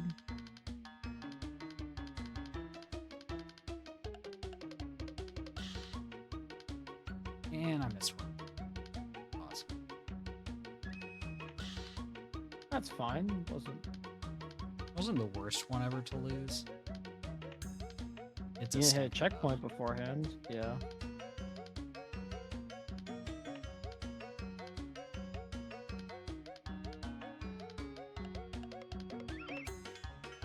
There's another cuddle skip. It's I don't know how to do it though. Never practiced it. Yeah, this color skip in this level is like much easier. Isn't if it you've like never you done just it have a before. mask and you just like run into one Yeah, of those you guys have a at the end? mask and you jump on top of the guy and then you jump on top of the like signage. And it sounds goofy, but it's way easier.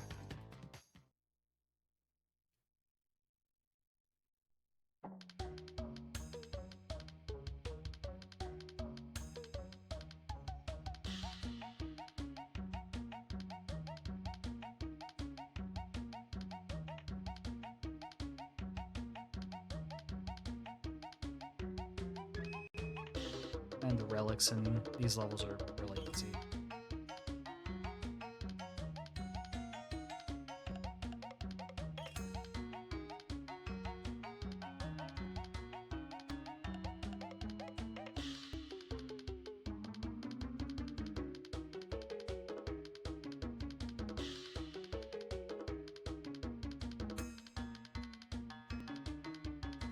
Okay, I did not want to hit that guy, but I guess I'll go.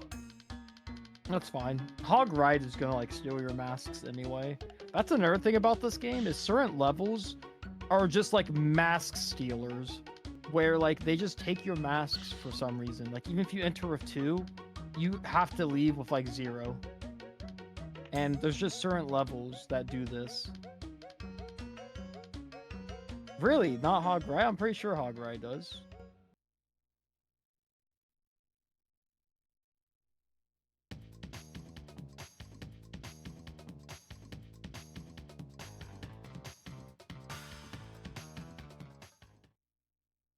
Hell, Hog Ride doesn't an OG. I lied. My apologies, Nuke.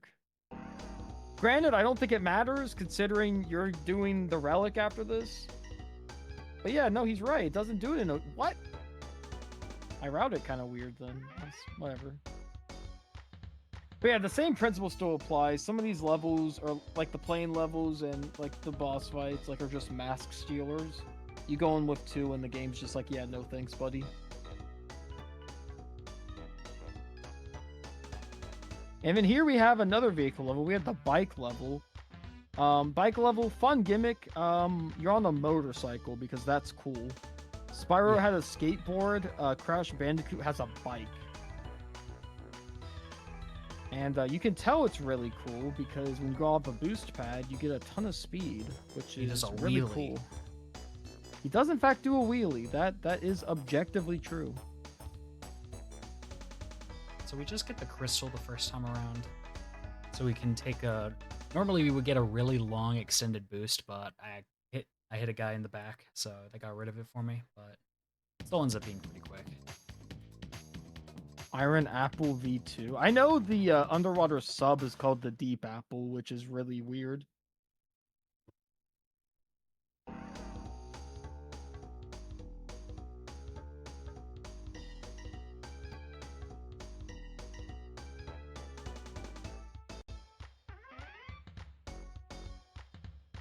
World record incoming. Oh yeah. Yeah, world record if it's just me running. Probably unlikely because Crash Bandicoot's pretty popular. No, it's a hidden underground gem. Yeah. Keep telling yourself that.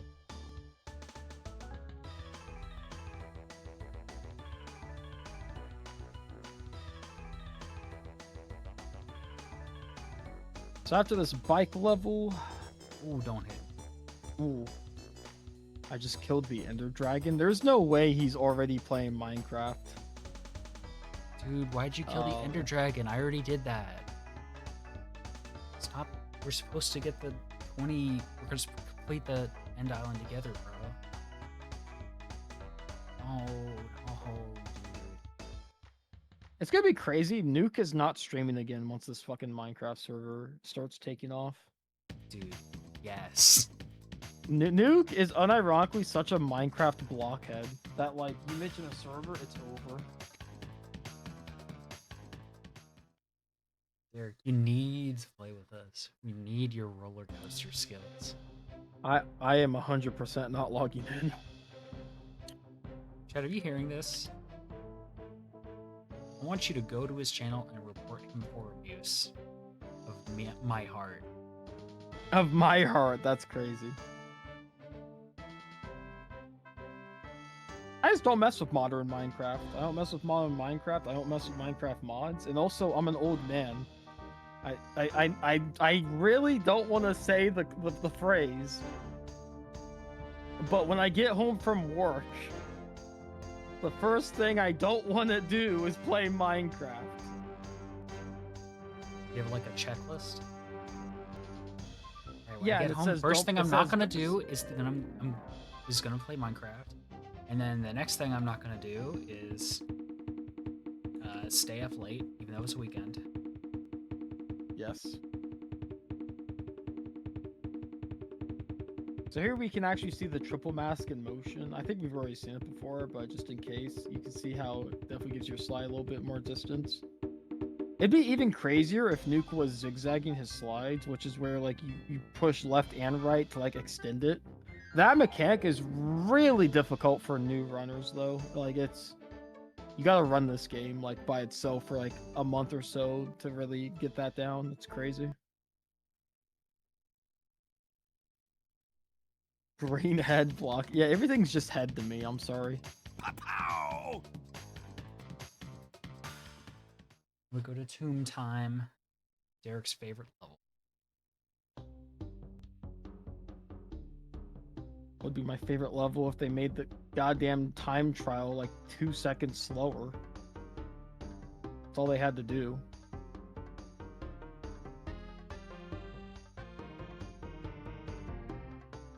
So on the oil slick, you actually do get the slide spins back. Yeah, that's true.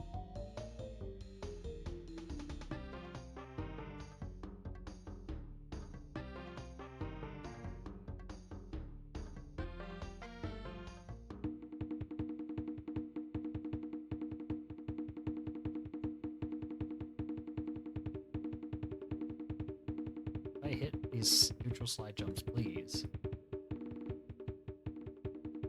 Duke is begging to hit the neutral slide jumps. Andy Gavin is still not listening.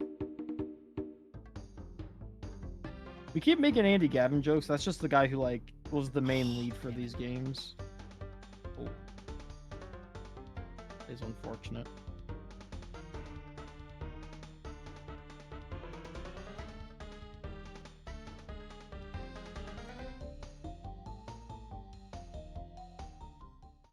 We're only getting the crystal because we need one of the gems to be able to get all the boxes quickly. Yeah. It's the purple gem? Yeah, it's the purple gem. It has the left path like locked if you don't do that. And so we come back for it once we get the purple gem. Like way later. I'm talking like most people do it at the end of like Hub 4. It's like way, way later. So this boss, normally Dingo will shoot up a bunch of fire and melt the little ice crystal things around him. But we can just glitch high jump over them and kill them really fast. Yeah, this boss shows how like powerful the glitch high jump can be. Because they just did not intend for it to be possible for you to get over this. And you can basically skip the whole intended boss fight. Rest in peace, Hypno Shark. That's Hypno Shark. Could be. It is his favorite character. I don't know if that makes him Hypno Shark, but he could be.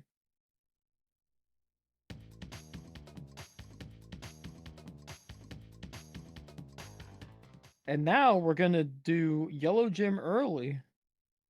Mm-hmm. So this trick is really difficult, but Nuke is gonna whip it out for us. See, did you see it? I got it. What, you got it? Let's go.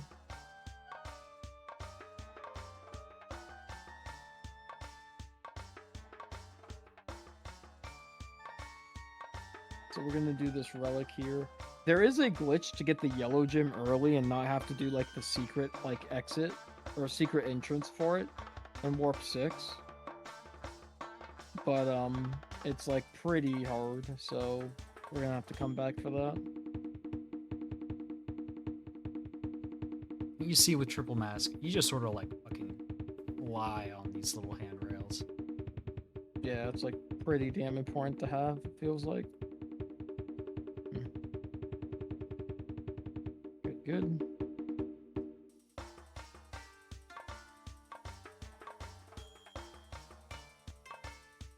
Holy moly, it's nearly 2 a.m., my dude. I'm gonna say right now, I'm not making it. This bitch. I I almost no nearly way did I'm make making that. it. You almost didn't make that. No, there's no way I'm making it. I'm already like micro dosing. Dude, it's only like 1:30. It's not nearly 2 a.m. What are you on about? Alright, so double header. One level. Yeah, this level is the notorious like crash level. It usually happens when the time attack like block is there. because then there's like way too much crap on the screen. But it can crash on the first entrance as well if you're really unfortunate.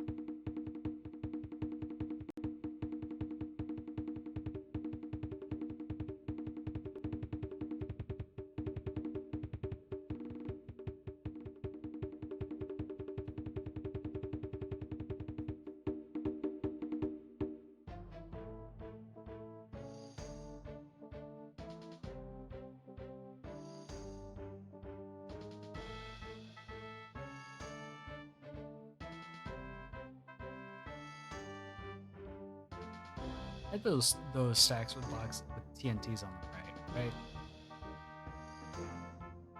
Are you paying attention? No, Well, I like fell asleep.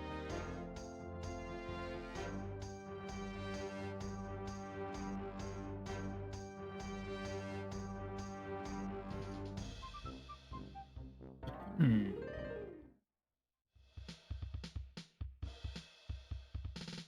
All right, so this bonus is kind of like weird. Just got a ton of like elevation to it.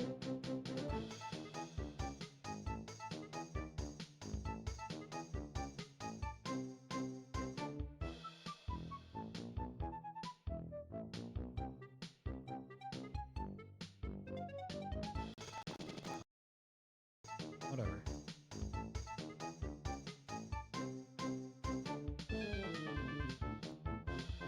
That works.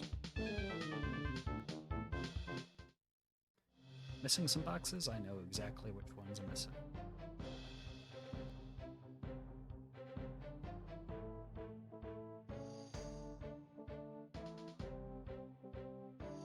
Think you could be missing boxes.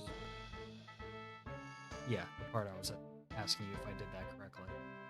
You weren't paying Oh attention. oh shit. Well, I like fell asleep a little bit. I feel like that's the difference between paying attention and falling asleep because you're tired. I feel like I should be given some leeway here. Alright, I got them. Don't even worry. Okay.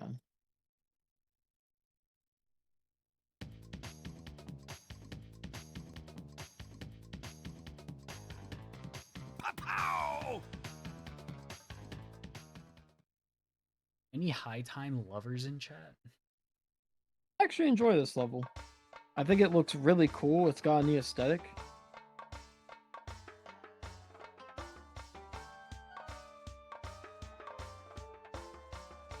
That is true, Nuke. Now's your chance. You could cheat if you wanted to. No one's watching. I'm dead tired, and all the leaderboard mods are not watching. If they are, though. Nah, they're not.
Nice. Not too shabby. So now we have the other underwater level. This one is way harder. And it also has a bunch of coral where if you lose the deep apple, you just have to like die or worse off, like restart the level if it's really early. So hopefully that does not happen.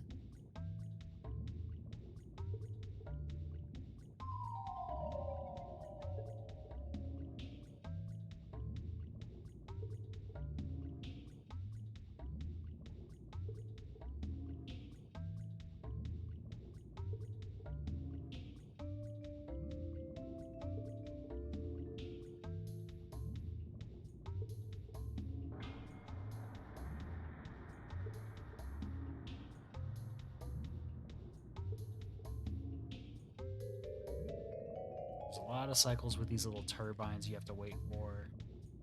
Yeah, because they activate. They're not global cycles. They activate as soon as you get there. So it's highly annoying.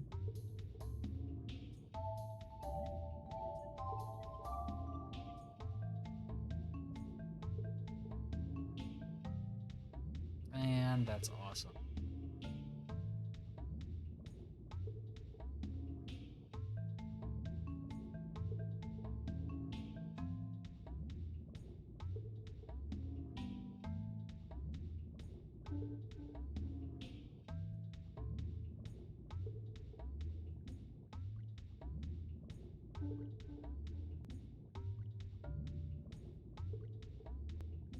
Here, Nuka's gonna wait here so he can like beat that. Very nice.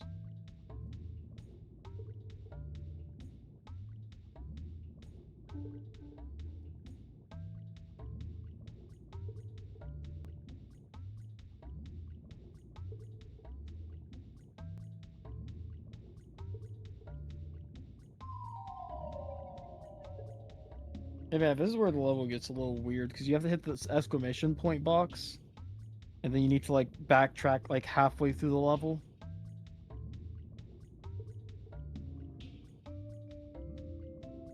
I don't even know if I've hit it yet. I'm gonna I don't say think that you I did. have. I did. It have just to- didn't show it. Oh, okay. And I fucking... Dude, I'm actually so mad about that shit. Wow. I don't know why it didn't like fling the exclamation point out, or maybe I just didn't see it somehow. Well, no, you didn't see it either, did you? I didn't see it. Normally I go till I see it. Yeah.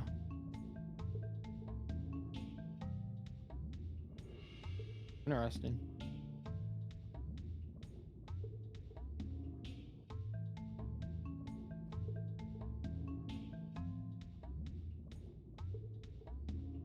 There it is. Oh, there we go.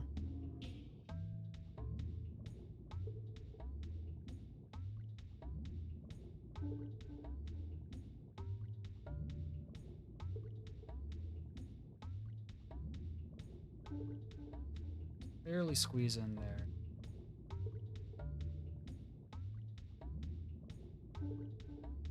I was so worried I was about to spin into that TNT. Yeah. But yeah, that exclamation point box spawns in that like TNT. So now Nuke can come down here and get the red gem. Alongside the box gem, because there's also boxes down here.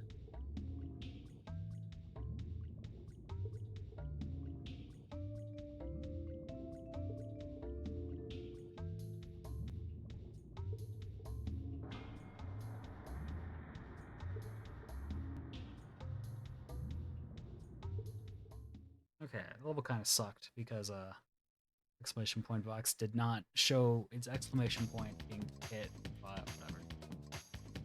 Yeah. Good news is we're going right back in there to do the relic.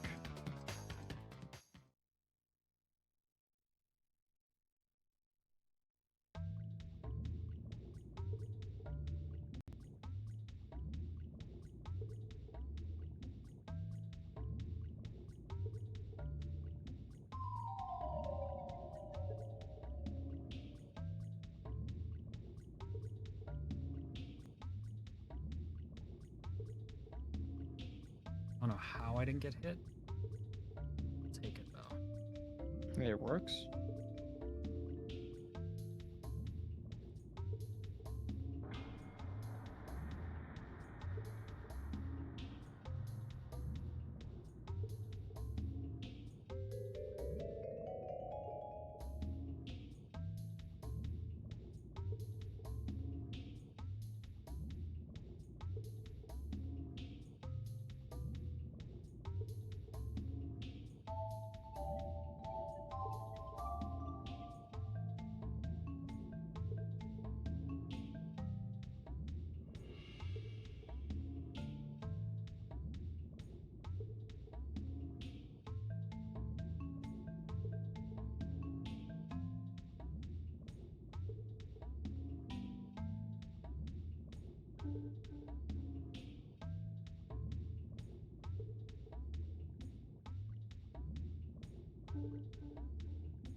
Yeah, Nuke has plenty of time to get that. If you want to have enough like masks and the little boost, normally you would take the little vehicle all the way to the end, but messed up my cycle just a little bit.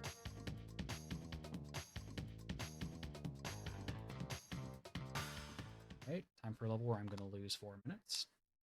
All right, now it's time for Hot Cocoa. This is one of the most unique levels in the Crash trilogy, where it's like 100% non-linear. Like you can go to any part of the level like instantly. But we can also one cycle this level, which is where we can get the time trial gold relic and all the boxes on the same pass. This is mainly possible due to like an oversight, because they gave Hot Cocoa like a 20-second time trial time, or 25 or whatever.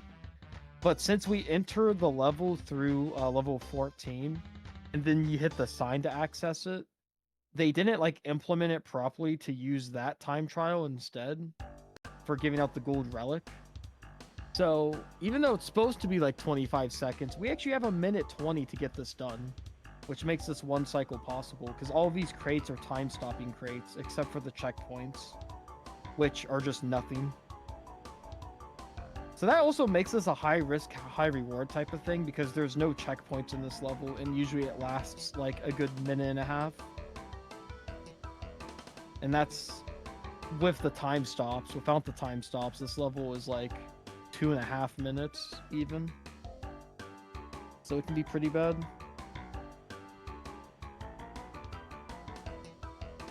You don't get any masks for this though, so if you hit something, you're done goofed. Yeah, you hit something, you're dead. Extra far right to avoid that bomb.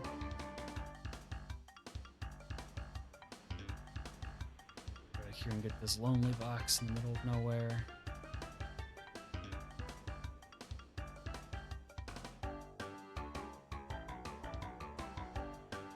I'd give it like a 50-50. I hit this cycle correctly. Or this one cycle at least. Yeah. But it also doesn't help that there's some boxes in some like rough spots. Like there is like a box underneath the water that's really annoying to get. I got the one in the water, but one of the ones I just sort of clipped through. You know what? I'd take that any day of the week though, to get the one in the water, but not that one. Not Nuke.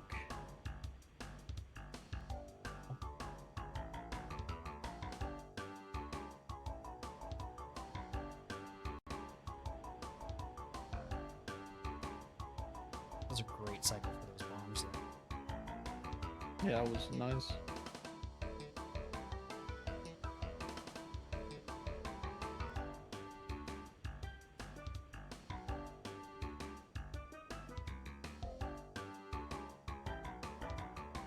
Squeeze through. Okay, good. Nice. And the shark likes to be annoying. Yeah, you really want to be patient with the shark. Oh, no, it's fine. It's fine. Turn back around and wait the shark out. You have just enough time. Why didn't you wait him out? thought he wouldn't get me from right there. Nah, that shark's a div. Yeah. Well, Well, that's bad news annoying. for Nuke. He has to play all this again. So this was like 2 minutes and 30 seconds wasted. This is like the Sunset Vista of Crash 3. Of Crash 3. Yeah, exactly. After this level, I'm heading to bed. Well, that's fair enough. I got something to do at 10 a.m. tomorrow, my guy. I have like a family thing I have to go to. This guy's planning other things. I was under the opinion that like we were gonna start this at like 7 and I'd like only missed the very end. It was a really rude awakening when I looked at the schedule and realized we were scheduled for 9. I was like, oh. I was like, we're actually due to where like I'm gonna miss like the last like 2.5 hours. Because I figured I'd make it to like 2 a.m. ish and then I'd just be done. And that's kind of where it's at. It's not a waste, it's a learning experience. I mean, that is true to some point, except for the fact that it's a marathon run, so... Oh my gosh. I'm surprised I What? didn't die there. Yeah, what a squeeze, my guy. Holy. Oh, love wave cycles? Yeah, these cycles are based on... These waves are on global cycles. So they just move, like, you know, rapidly. And the only way they get reset or like are manipulable is if you die. or Probably you the reset worst top case or- scenario. That is the worst case scenario. You missed both. It happened again! Oh my goodness. This is getting pretty bad.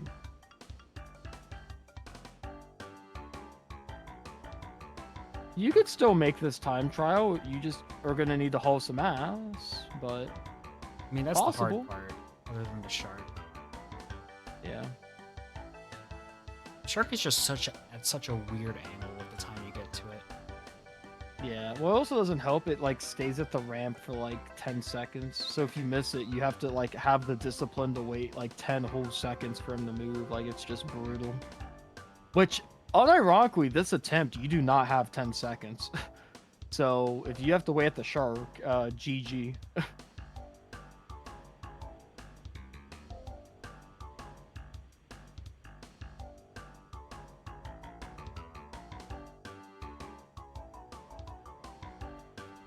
Good.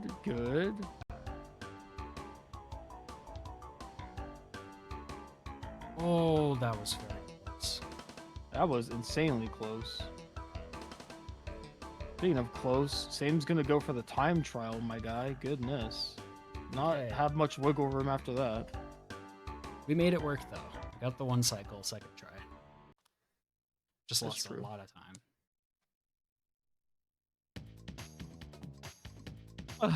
Alright. That's gonna be it for me.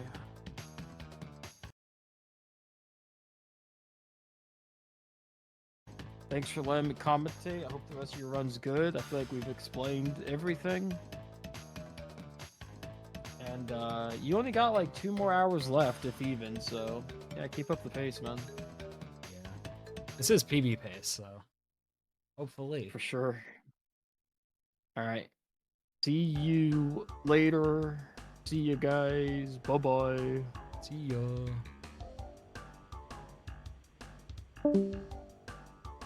Man, I hate that guy. So glad he's finally. No, I'm kidding. Shout out Derek Lander. He's cool as fuck.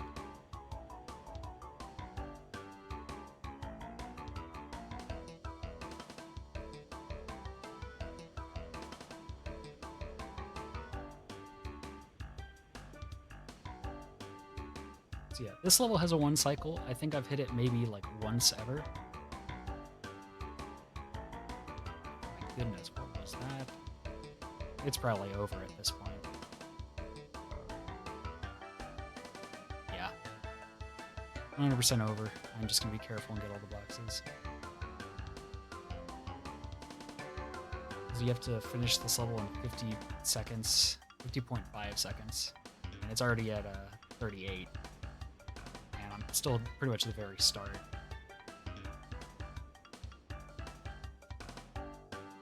another wave cycle.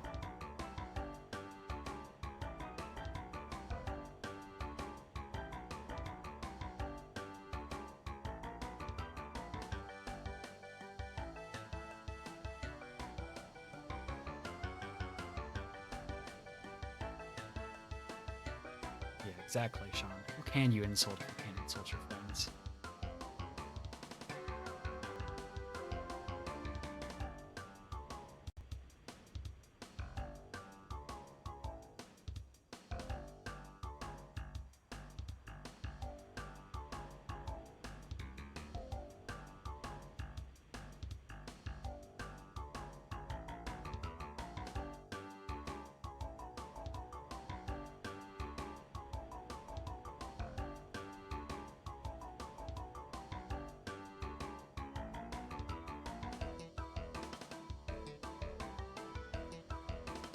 I hope everyone's doing well. I'll be solo commentating from here. Now that Derek has gone to bed.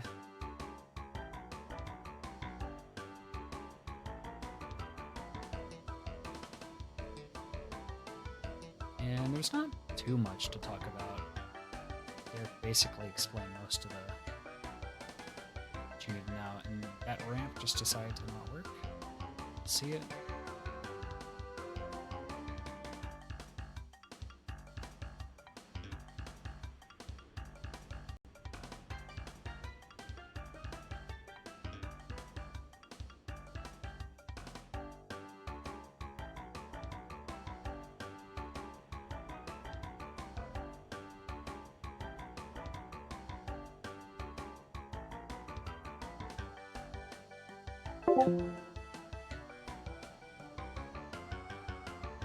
Thanks for disconnecting me, Discord. I didn't realize I was in a call all by myself.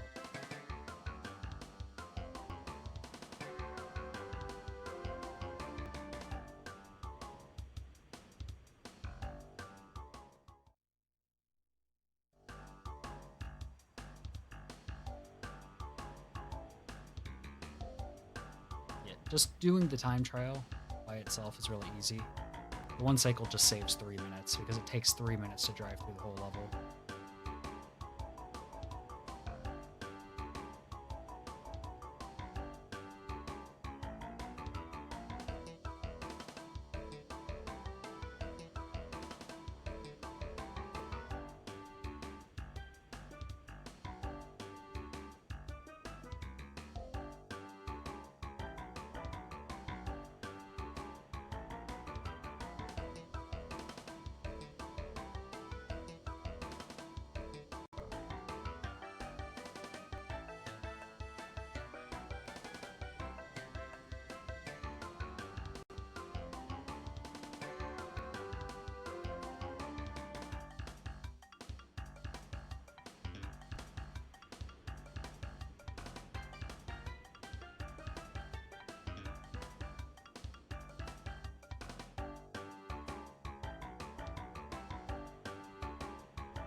Exactly, Sean.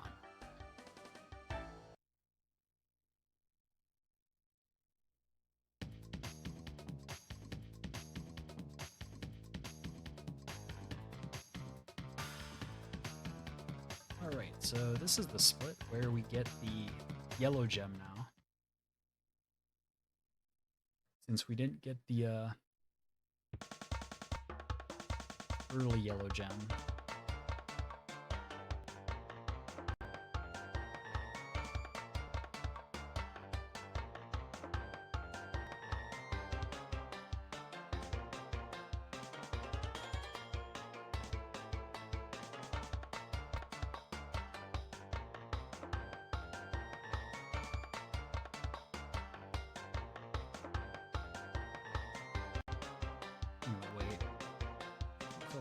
Slide jump. So we get the yellow gem, and we're just able to truck along to the end of the level right here.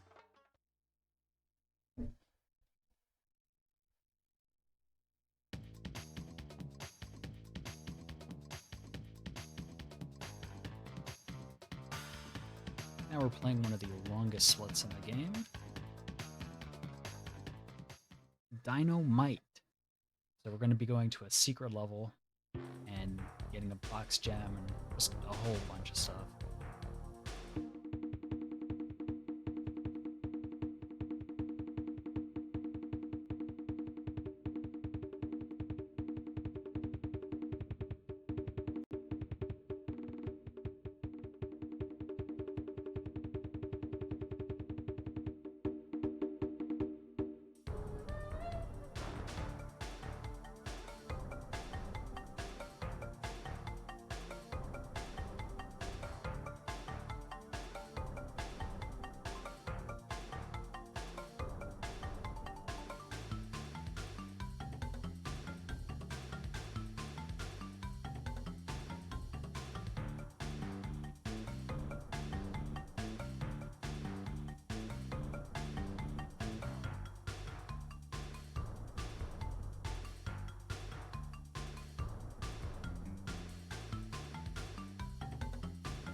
Yeah, one needs practice with these things.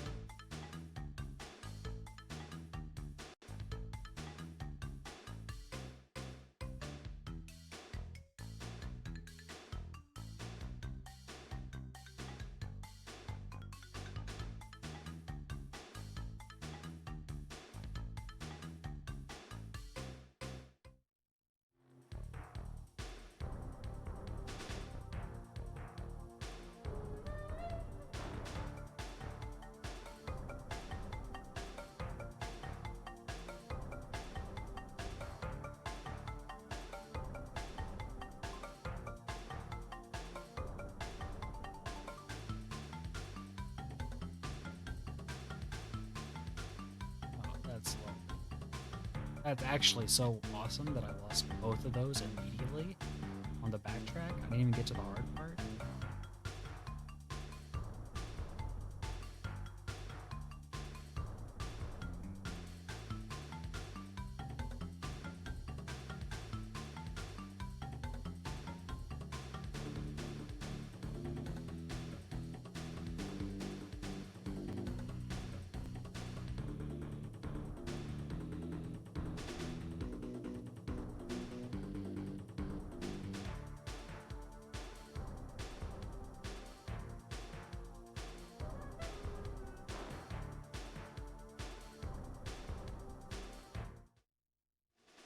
Okay, so I just cannot die until I get to the checkpoints in here.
so now we're going to complete the rest of the level without dying, of course.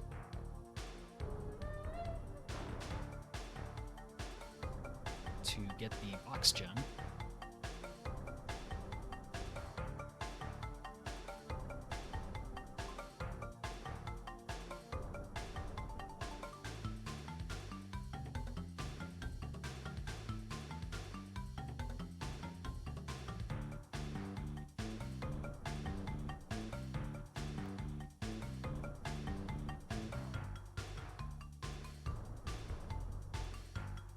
We get the box gem, and then we immediately die to go back to that yellow gem path. Now we're going to go to the secret area, where we just jump into that pterodactyl's arms, and then he whisks us away. I don't know how anyone would have found this as a kid.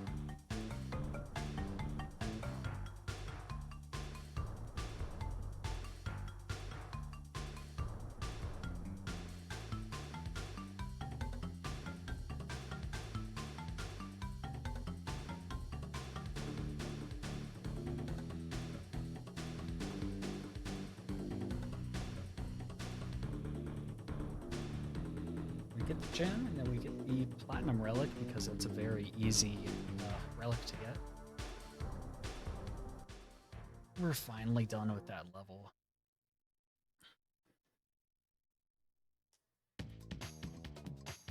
Well, at least until we do the relic or the main level itself.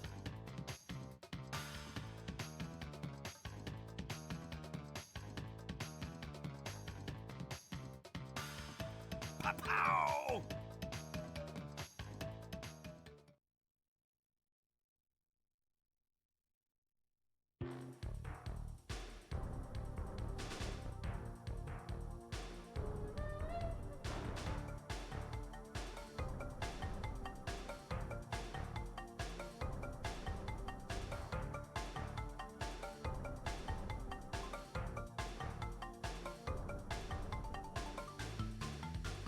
Thank you.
Good morning.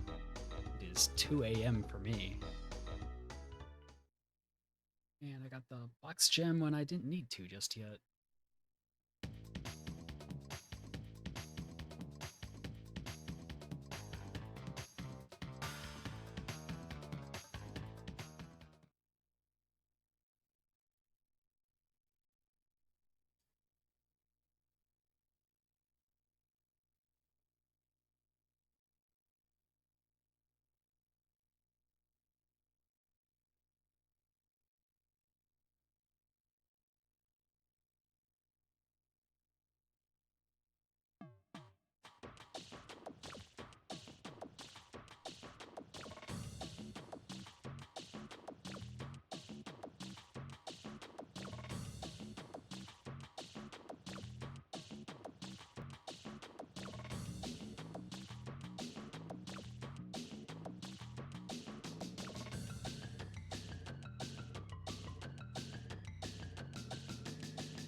River race for the old class maker 100% this first.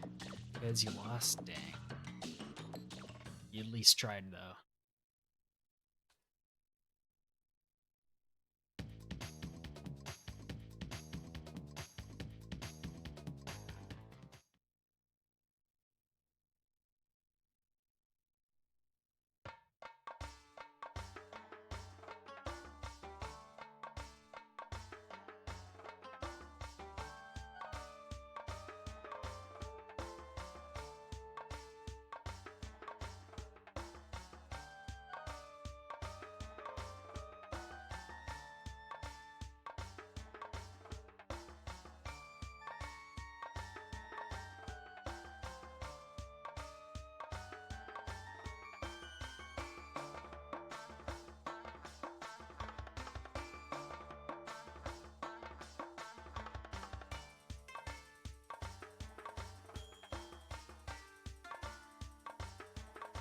And he didn't double jump. That's so amazing.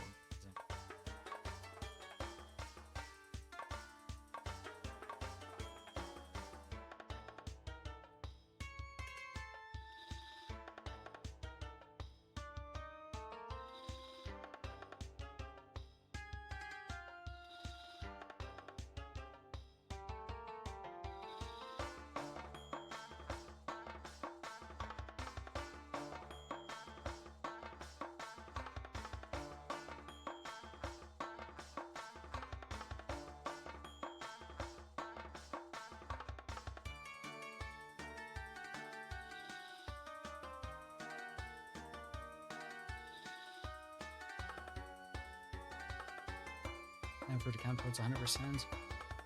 Are trying to get them. Yeah, some of the platinum relics in this game are really hard to get.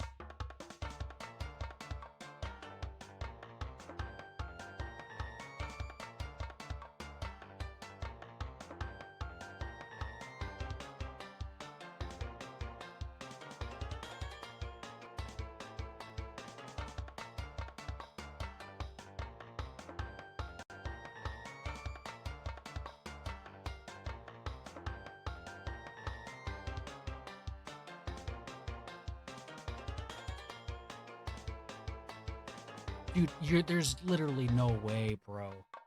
Just ate my ate my slide jump. Oh well.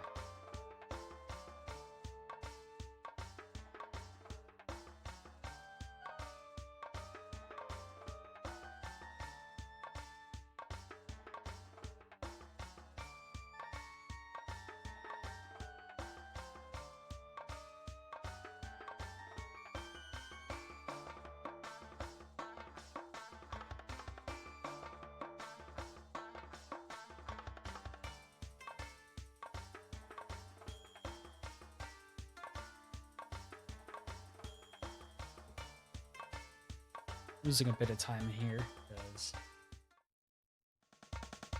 2 attempts now to try to get this gem. Haven't gotten it just yet.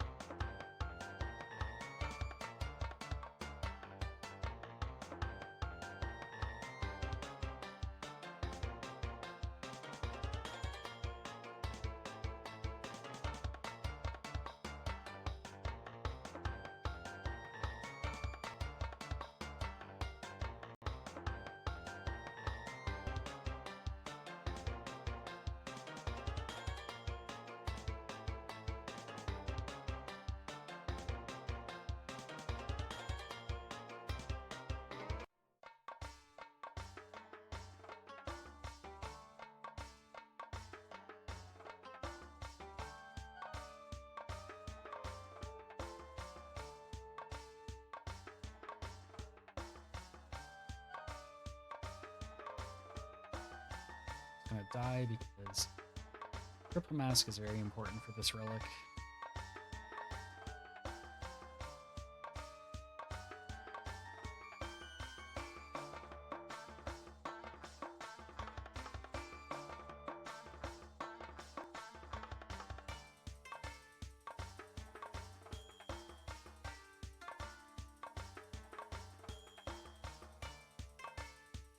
At least I think it's this relic that you needed.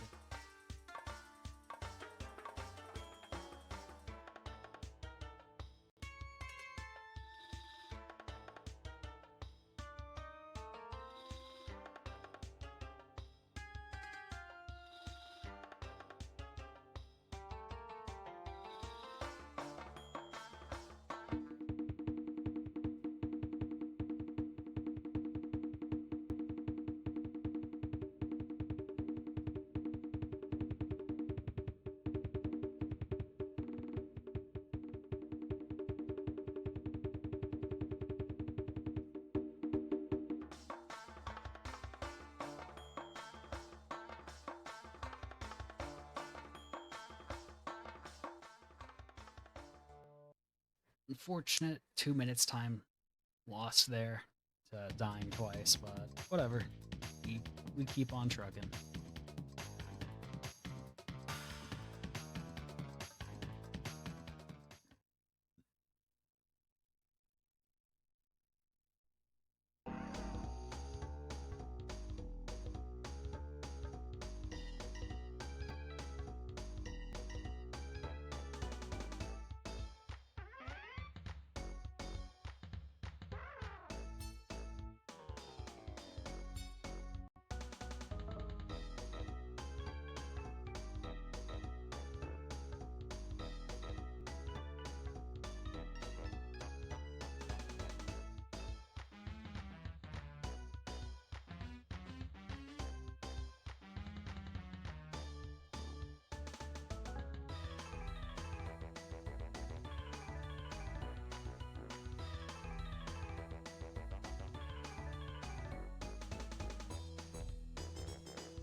I'm very surprised you didn't bump me off the road there. I will take it though.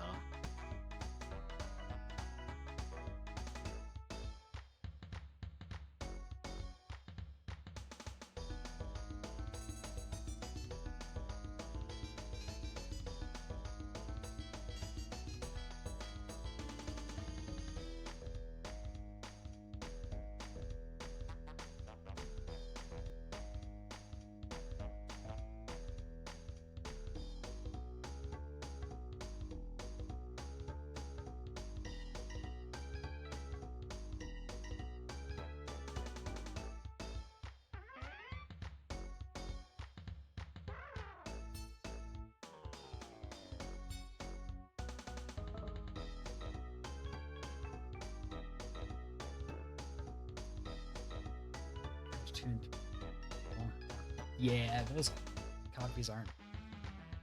We use the PAL version for Crash 2 and the NTSU version for Crash 3.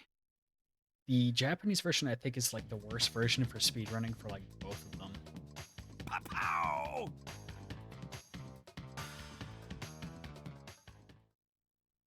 Alright. Please don't crash here. Would not be fun.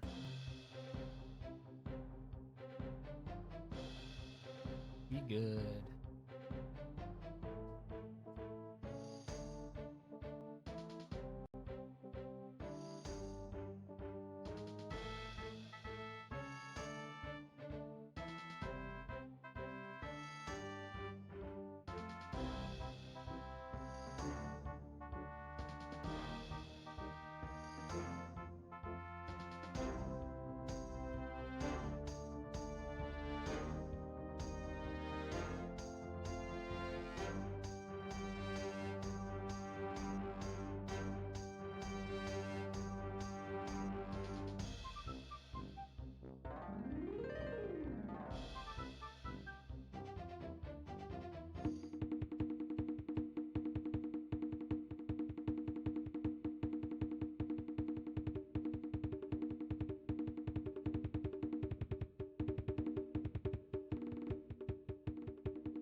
The best around.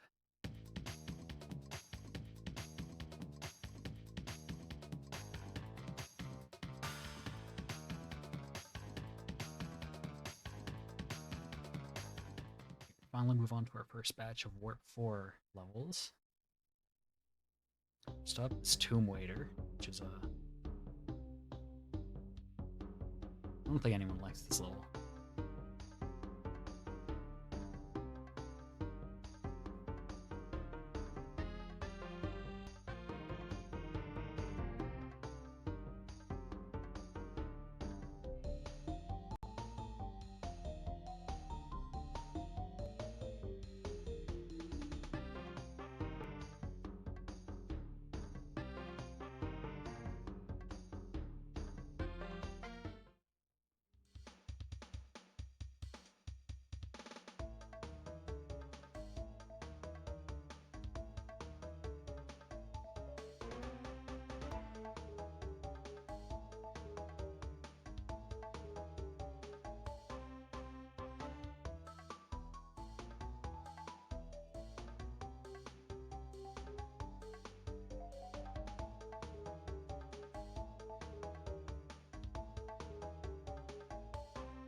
That was close.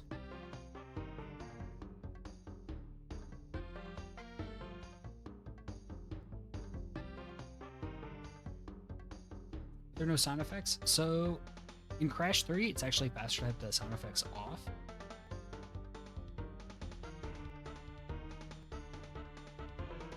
Because none of the cutscenes that normally play whenever you like enter boss rooms or anything will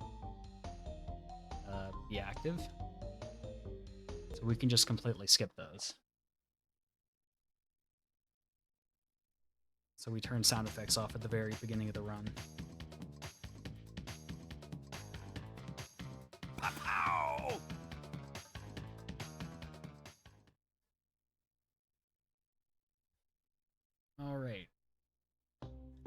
Here's a very hard one cycle.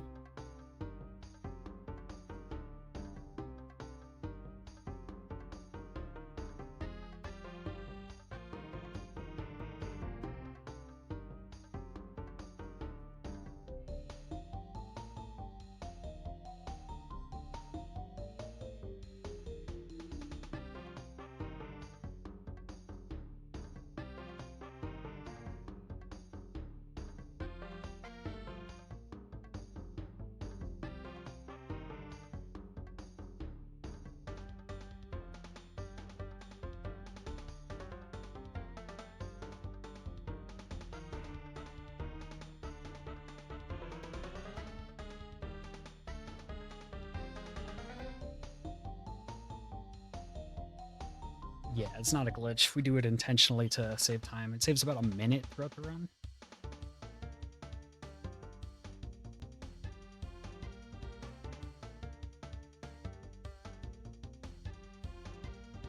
Okay, well, failed the time trial once. That's very awesome.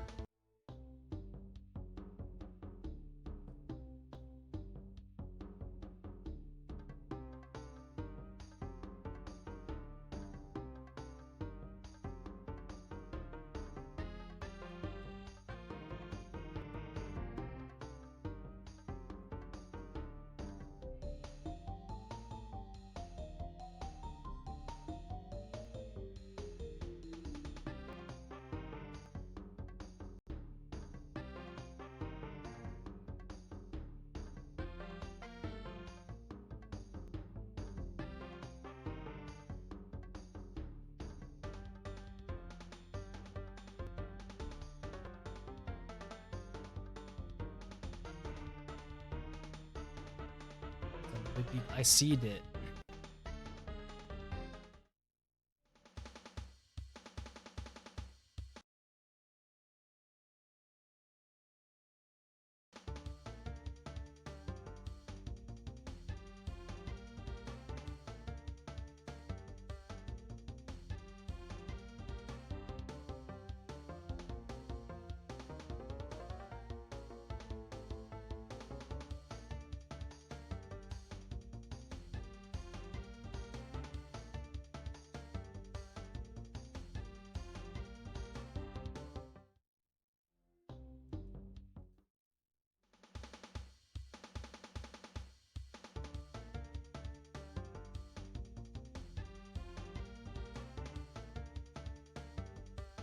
Alright, got that second try at least.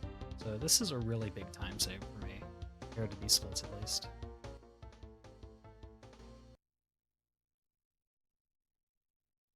About 7 minutes, actually.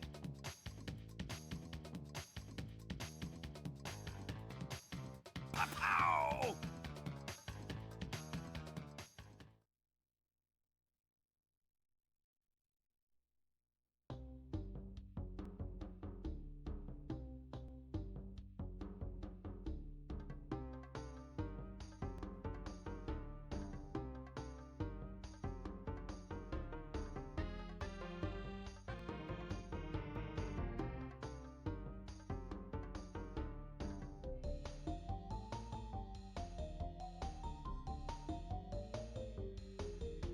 If I had kept both masks during there, I'd be able to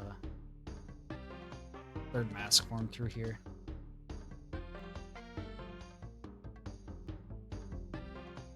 Fortunately, I can't, and it's some unfortunate cycles.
keep my mask, so I'm gonna go slowly on this.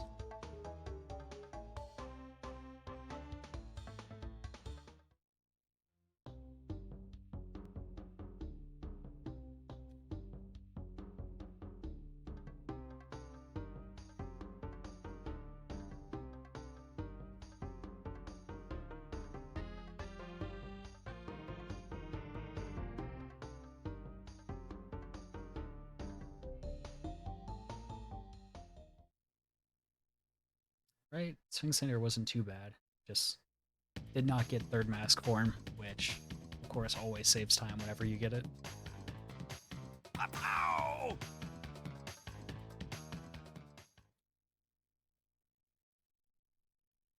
We're gonna go back and do the relic, except we're gonna take a separate path this time.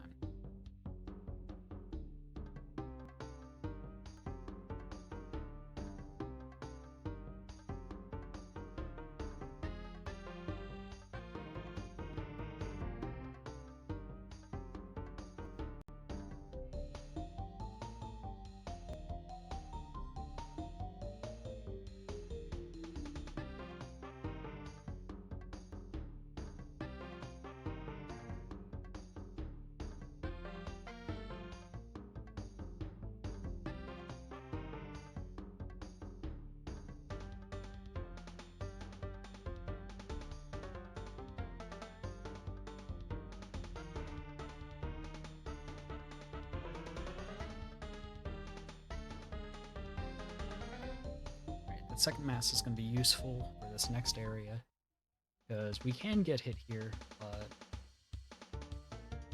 for good we won't.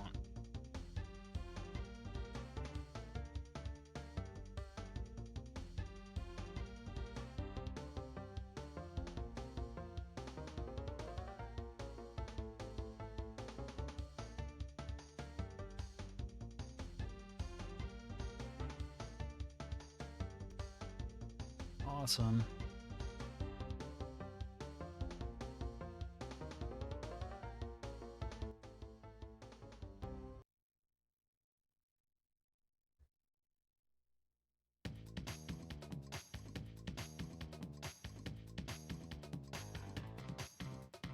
Ow! Alright, now we play the last jet ski level in the entire game. And it's also really long.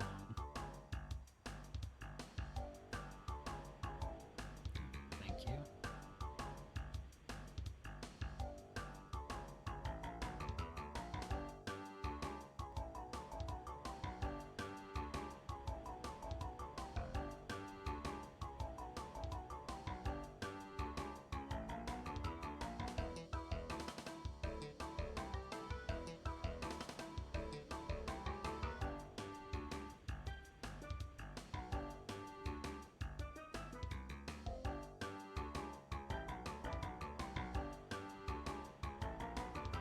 Nothing much to say about the jet ski levels. They're all the same pretty much. You just hold X and just get all the boxes.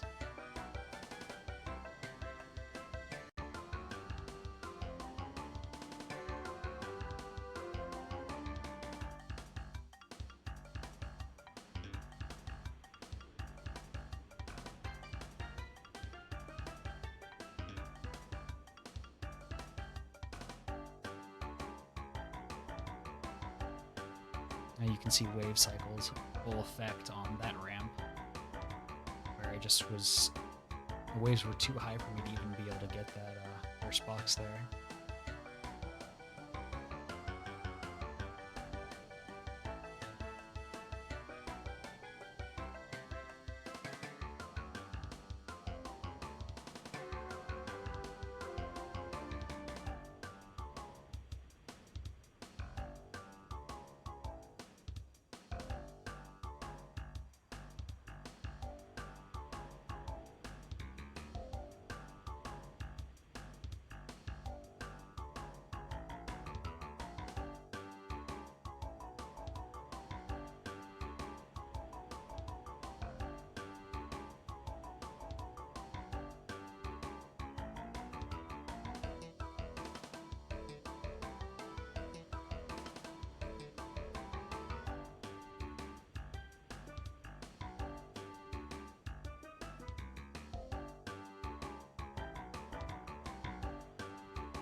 Sneak past the anchor guy.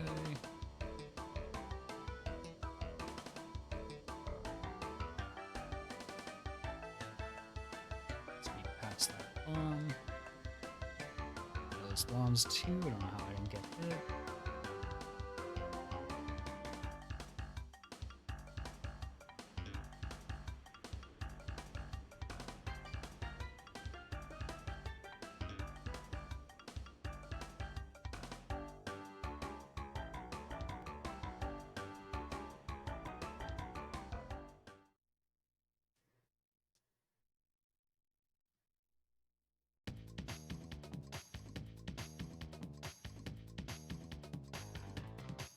Pow!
I wanted that other mask.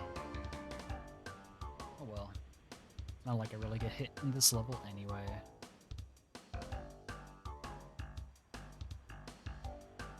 You really do just play the level twice.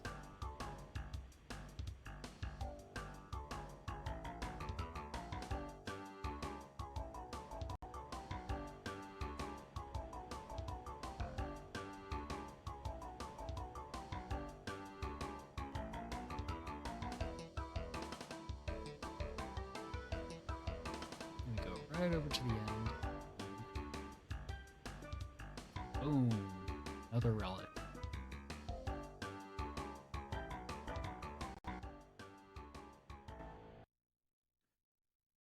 Only another hour or so to go. Pow!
did the wrong route for Bye Bye Blimps there, but whatever. It works.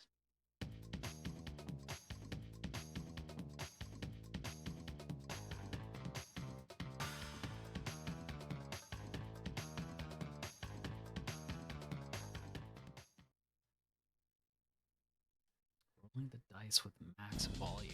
Let's go.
And the relic's super easy.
Dino Dance, that perfect emote for that level.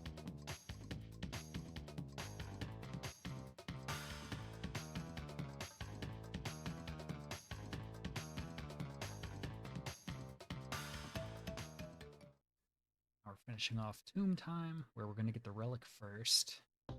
And all the 2 gems of the level.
Good morning, Nilsson. Derek went to bed. He had to go to sleep so he could wake up for something in the morning. So it is just me now.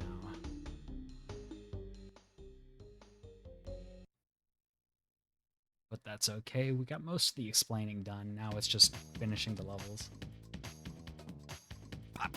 Saying hi to anyone that comes in.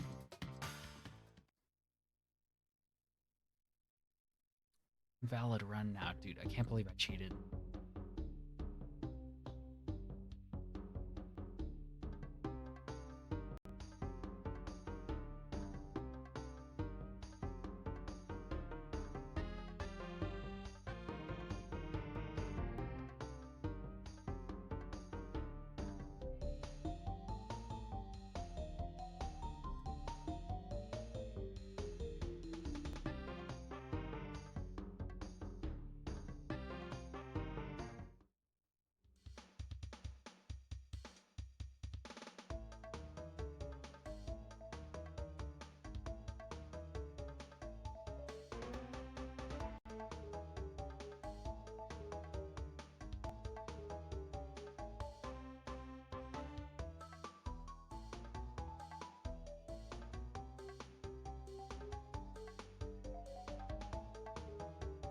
Cheating is allowed sometimes. Yeah, I had a backup save file for part of the game that crashes a lot of times.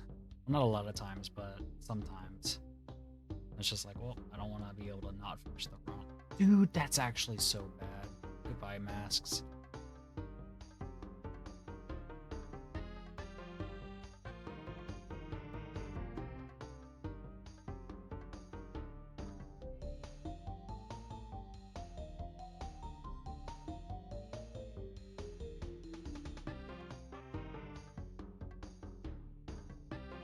I'm not used to playing this part without the triple mask.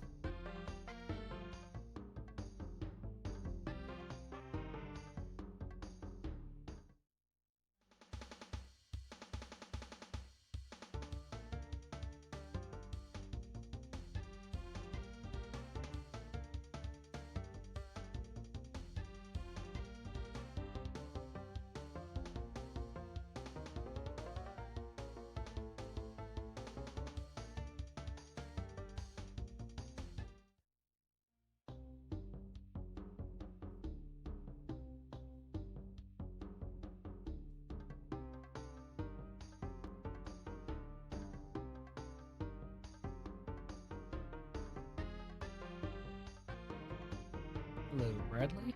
Welcome.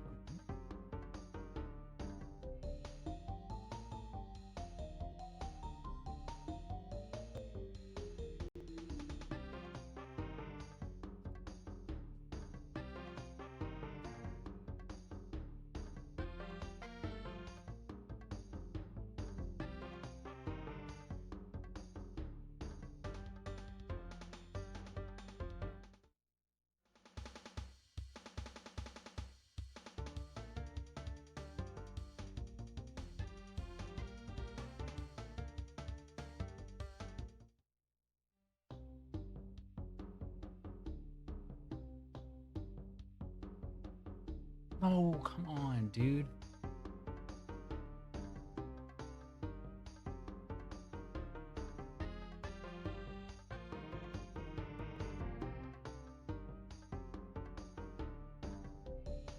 So my jump got eaten there. So unfortunately, I have to do that part again.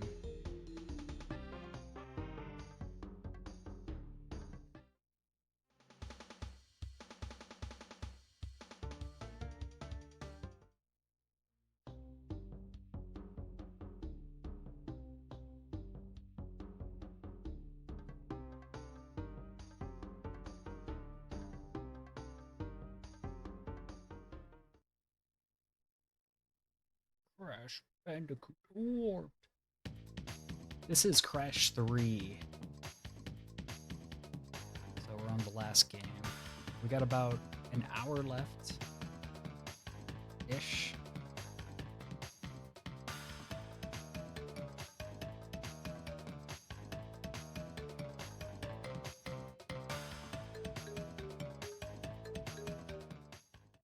Played the first game.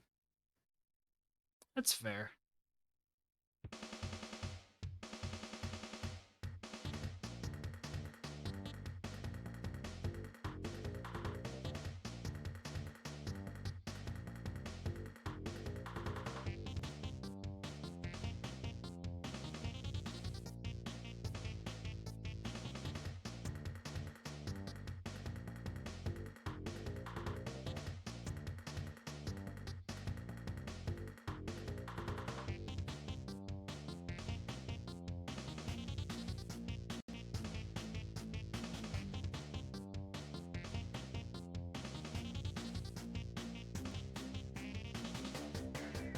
According to me, it's either this one or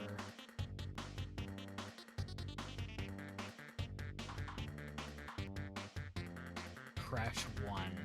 A lot of people may not say Crash 1 because it's really hard to 100%, but Crash 2 makes me so angry sometimes. There's so many little things that just suck about it.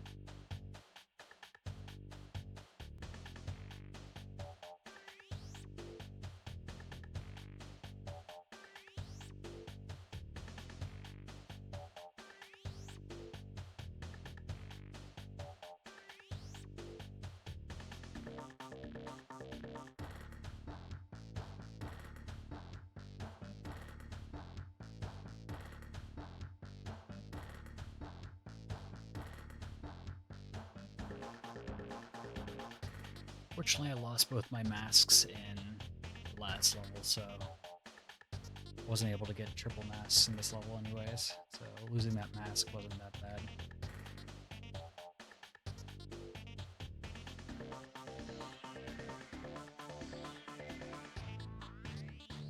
That's awesome.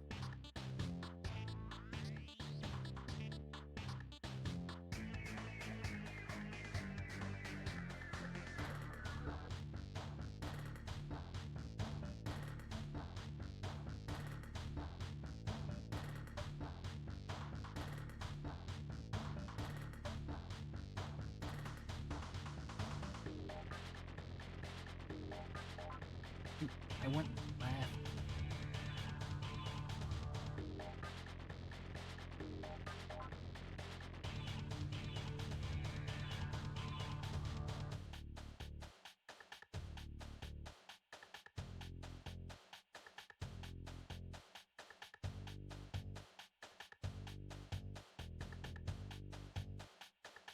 Crash 4 is better than all three. Debatable.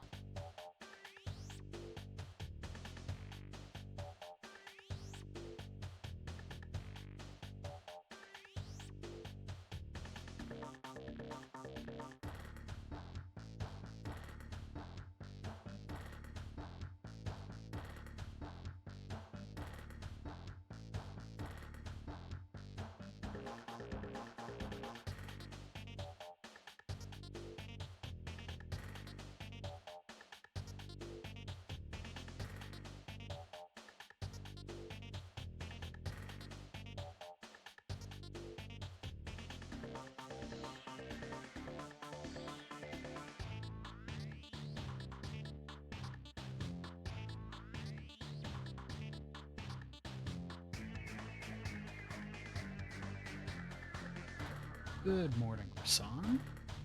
Welcome in. Finishing up the last hour of Crash 3.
Okay, that was a pretty easy bonus.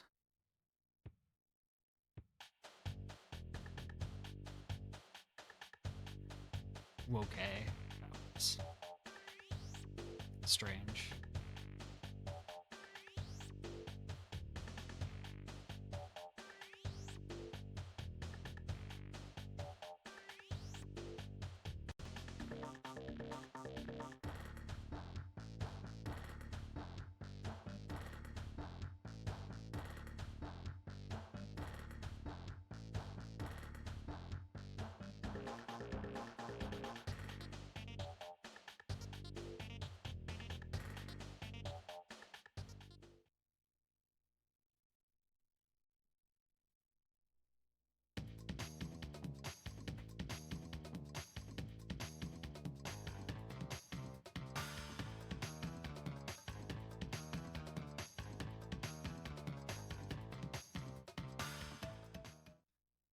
Now we're going to be fighting Engine. So, one part about this is,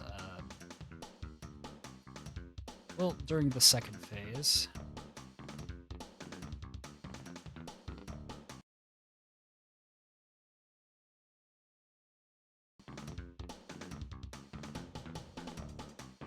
there is you have to damage parts of Engine's robot.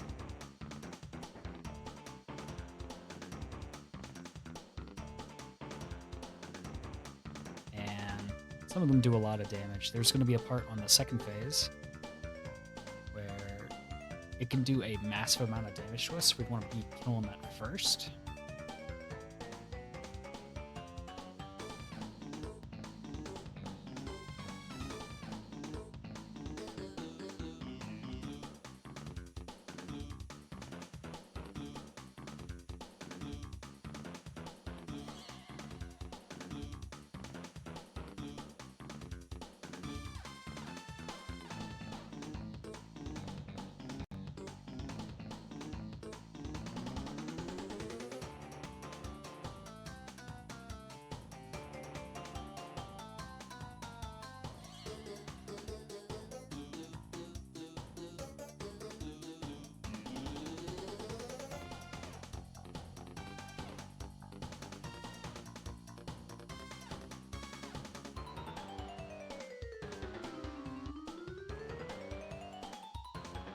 Okay, it wasn't too bad of a fight. Got those last four pretty much simultaneously.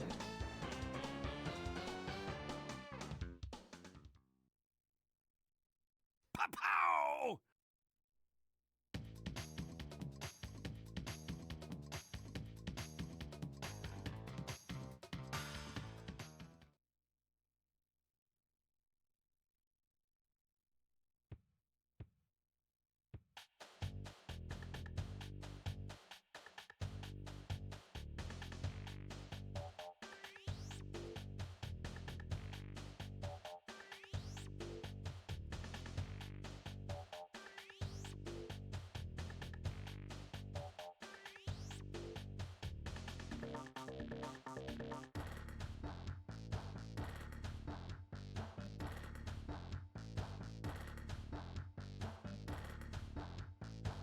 A pow.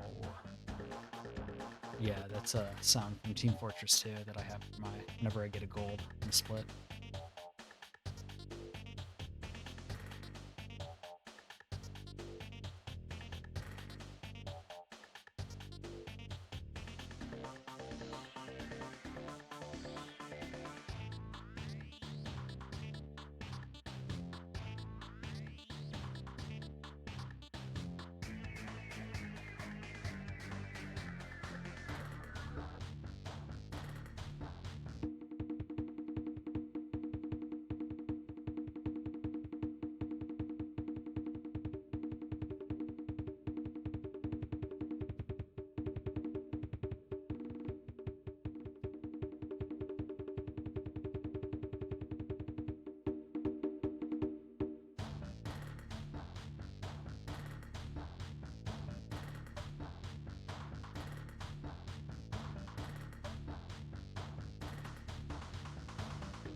Yep, we got a lot of golds so far.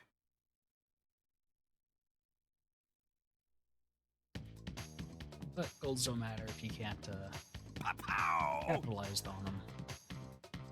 Right. Now pretty much all we have left is Warp 5 and 2 secret levels in the 6th warp room.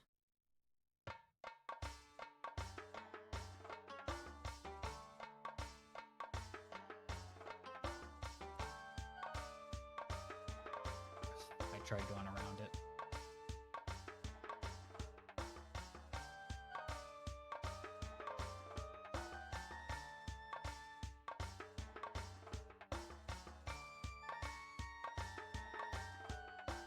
Oh wait, there's a death route in here. I need a... Yeah, this is one level that you really don't want to die on. So, a death route, for those that don't know. Why no sound effects? It saves time by not having to watch cutscenes. They just get completely skipped, so it saves you about a minute throughout the run. But death routes are things where if you die, you have to restart the whole level. You have to get to the death route without dying for it to be unlocked.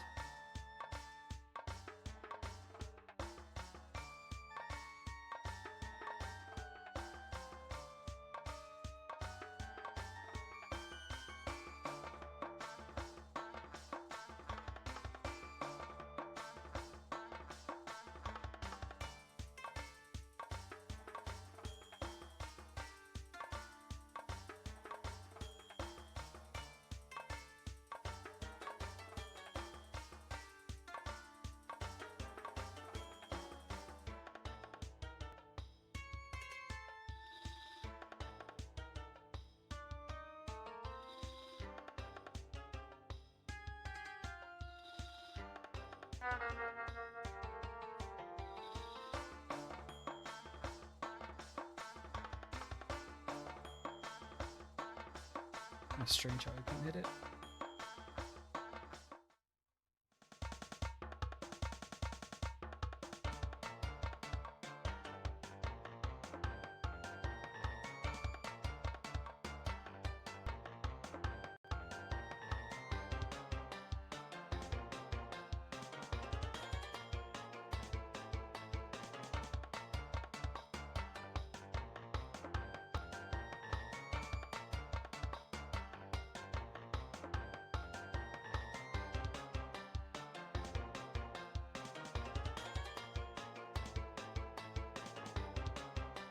Nelson's been working overtime for this.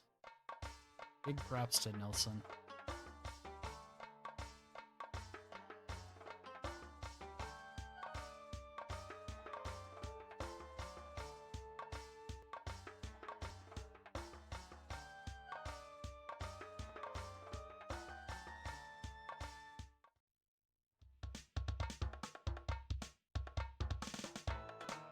Alright, since there's no nitro detonator in this level, we have to use the bazooka we just got from the last boss to shoot all the nitros.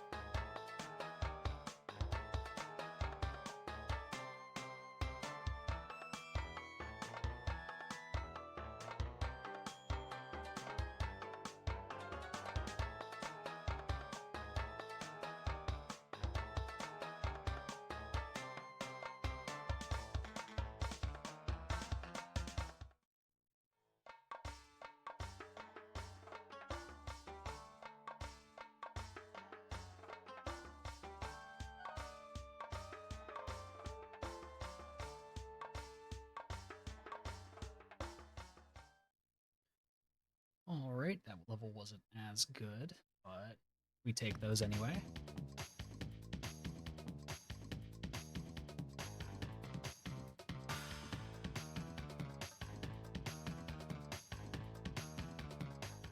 Now we do the relic, which is pretty hard. You have to get a good cycle, and you also have to make sure you get triple masked, otherwise, like, it's really difficult.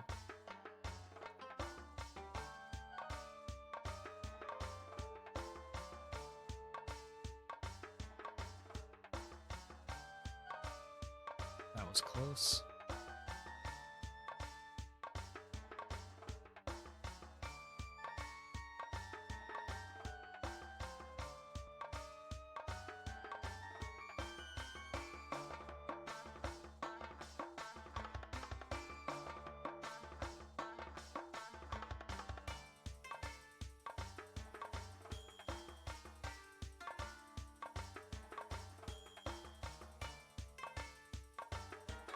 No, are you kidding?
Alright.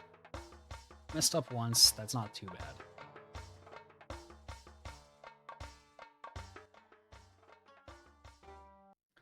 Running 2 whole night shifts. I mean, I normally work night shifts for, like, my job, so it's not too big of a deal for me to stay up late.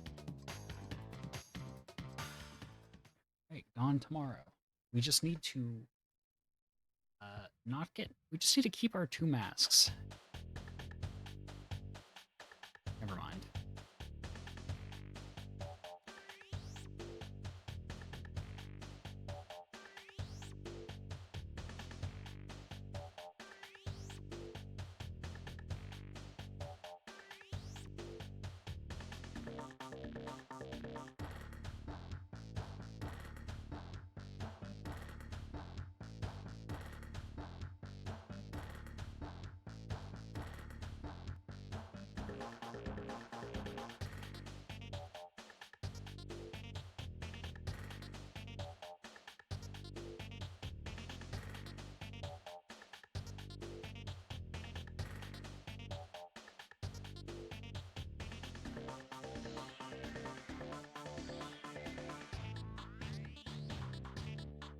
And you maybe wonder why I left those boxes. We're going to be coming back to those in a little bit. We take a gem route that brings us right back to there.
great rest of your day or night or whatever time it is for you.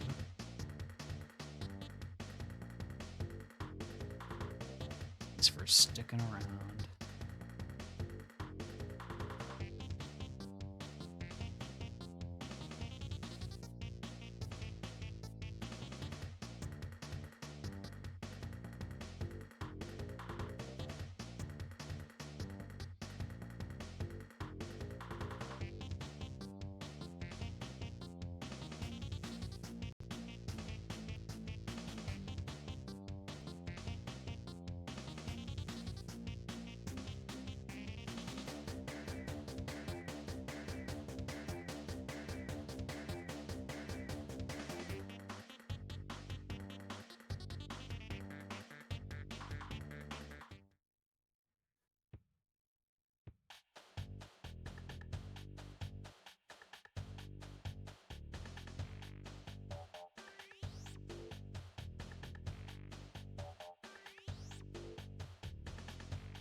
Alright, that level was kind of slow, as I did not get the triple mask, but whatever. We stay balling.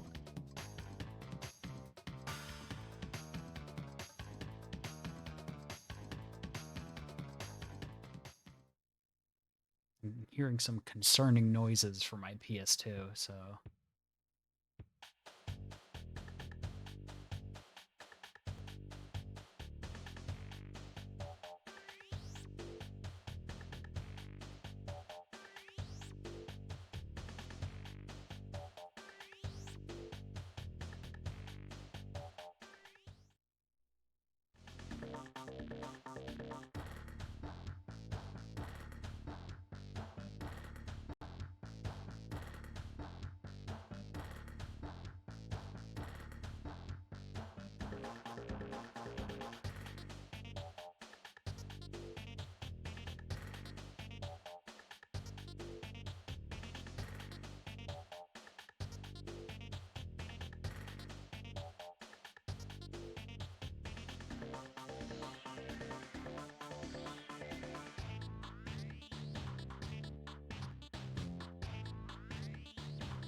Weird movement.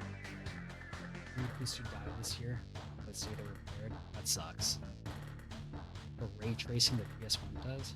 It's crazy.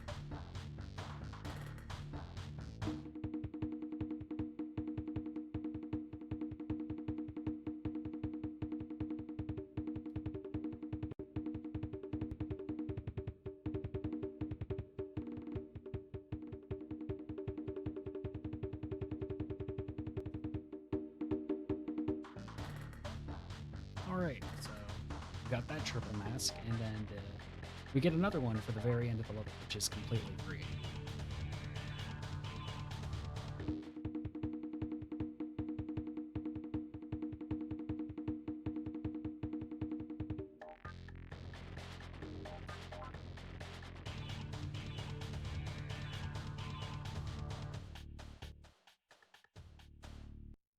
So now we're going to Bug Light. This is a level that has the gem route, all the different gems, colored gems that we collected throughout the run.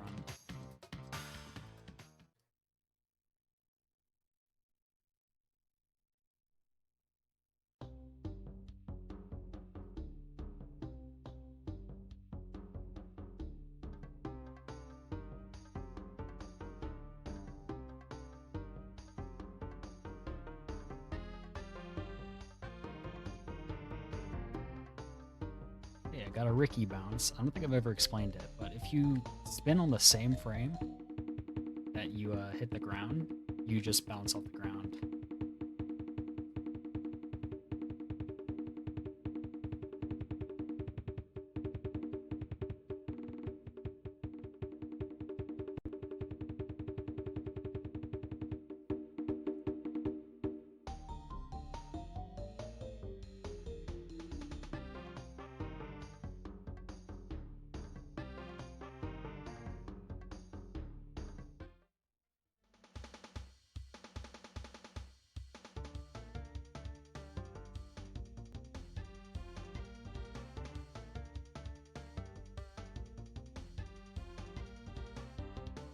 No, dude.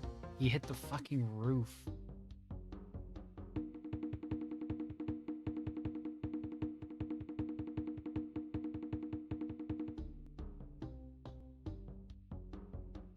PC's DVD drive.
Great, and our gem takes us to the gem we need from here.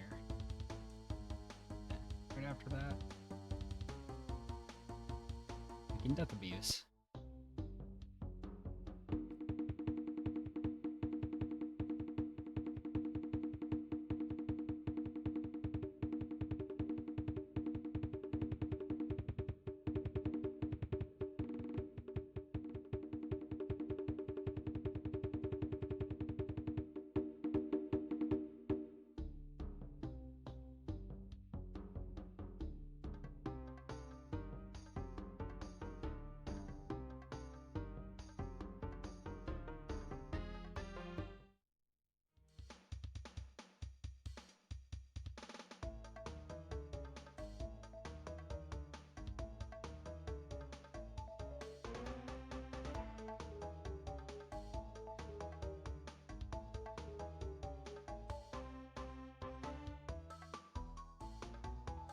So we actually don't need to worry about those nitros because this is one of the levels with a nitro detonator in Warp 5.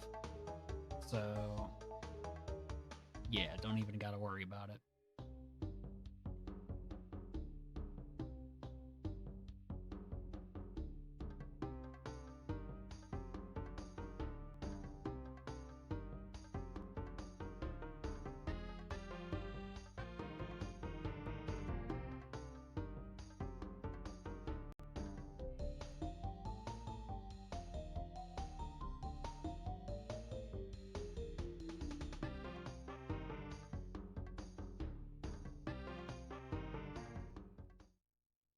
Lost some time from death into gem route, but whatever, we got everything.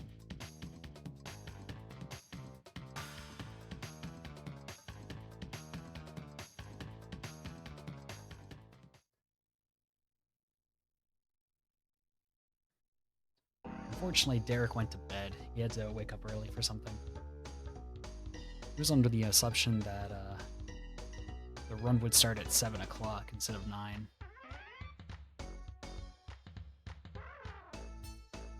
So it is just me right now. The run so far has been pretty good.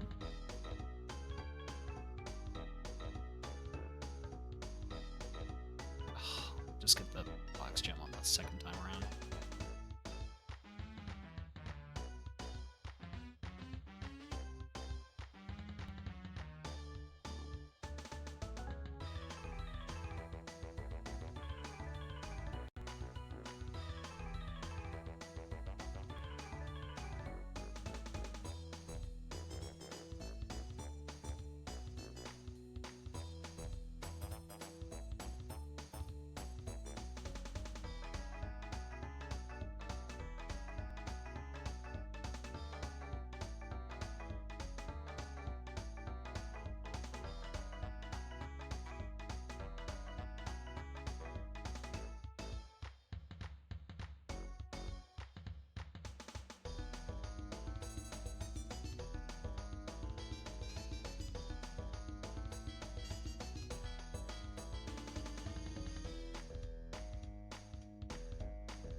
It's just that one box. It stinks.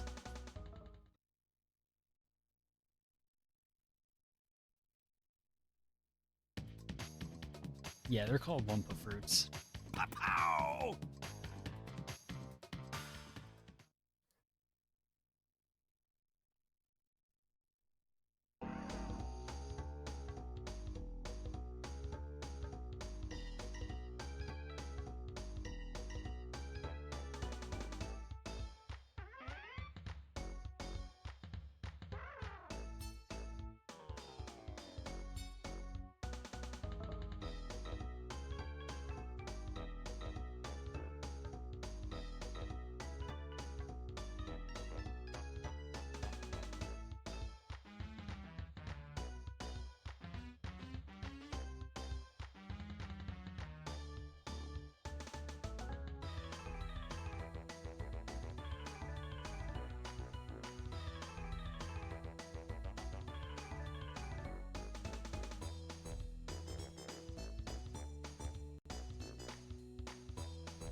Yeah, there was a bike level, I think it was called Road Crash, where you crash into a sign with an alien on it to get to hot cocoa.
I actually wouldn't know the answer to that question. I've never played the remakes.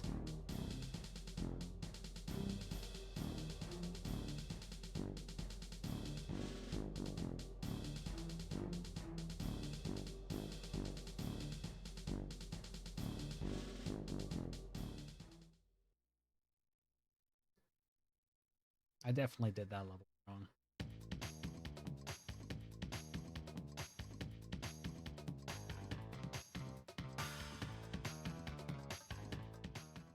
Okay, so now we go confront Cortex. And we actually just leave the level because we don't need to fight him just yet.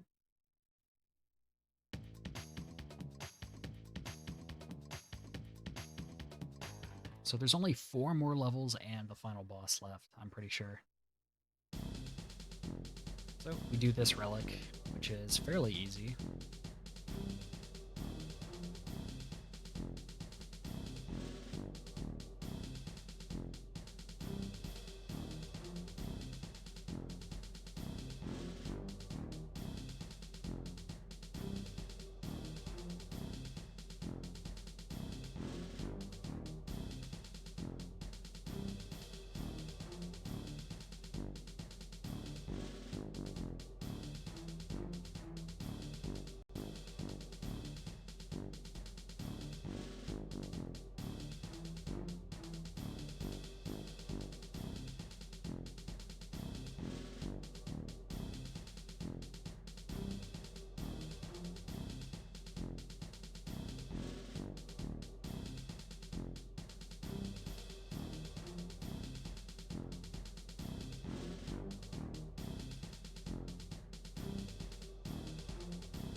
Oh my goodness. Hi, Jim.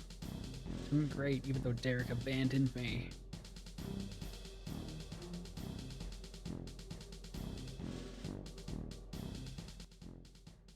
Only a couple of levels left, and my thumb will see another day. That was a pretty good relic, actually. Pow! I don't know why I high jumped there. I never even pressed any of the crouch buttons, but okay.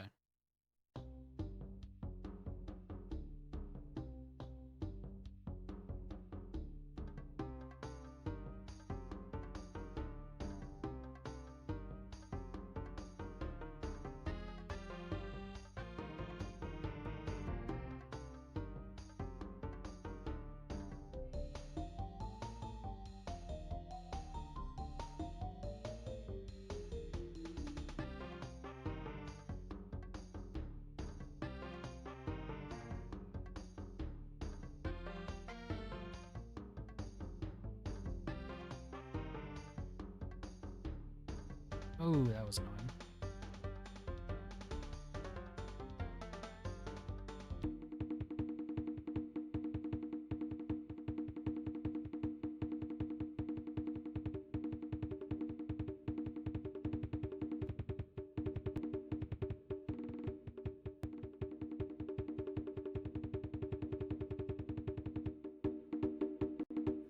That was close. I almost died.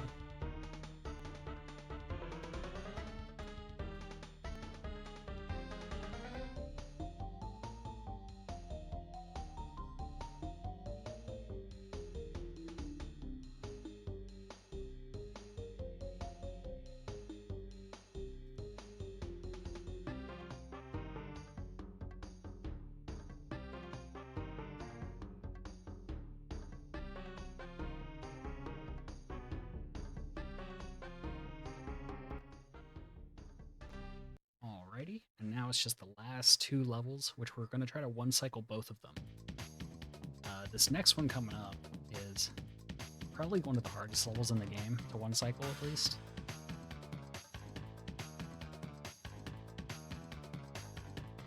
Get on the platform, Crash.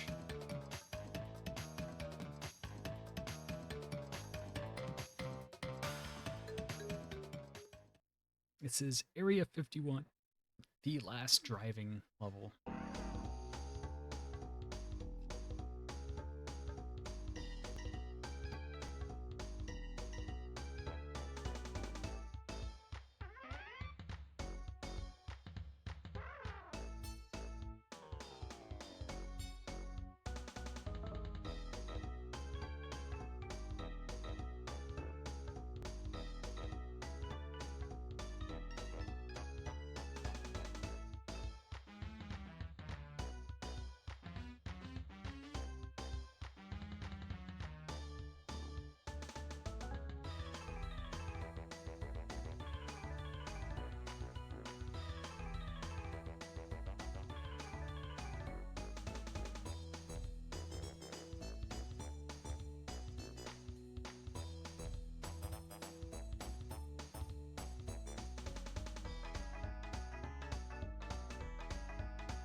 Did we get the one cycle? We did. That's actually so awesome. Thank goodness. I hate this level. Alright, so that means we got the gold relic and both gems in the same run of the level. That was the one level that I was super worried about for this run.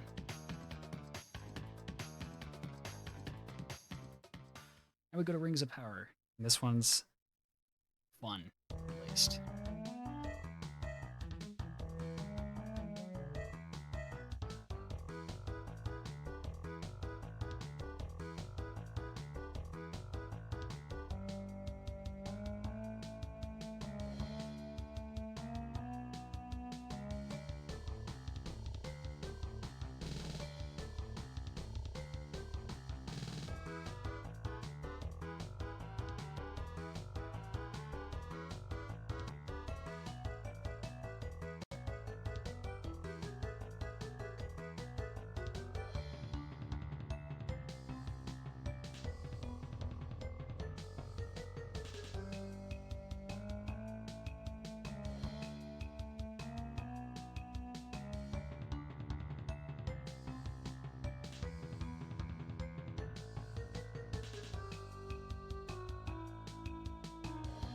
No, that's actually so bad. I hope we got the gold relic there.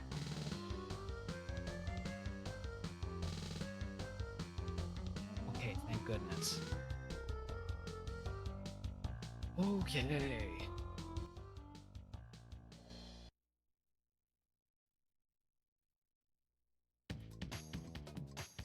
That was a very scary way to end it off. I think I just barely got the gold, too.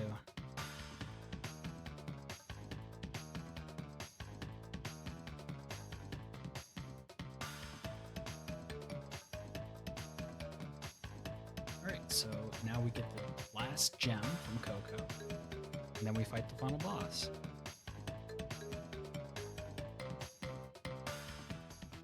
This should take about 2 minutes.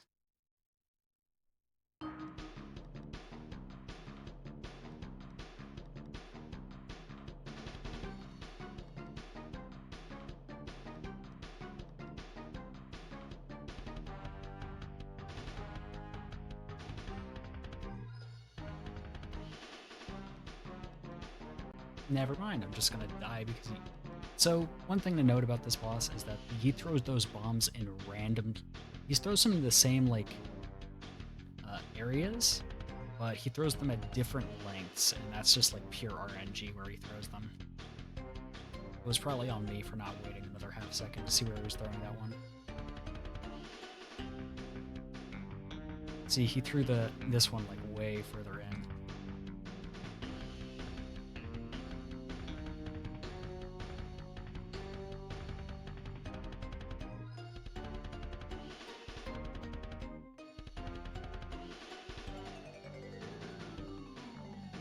These guys are just going to be spinning in a figure 8, so we can just dodge them because they're going to be on the same path every time.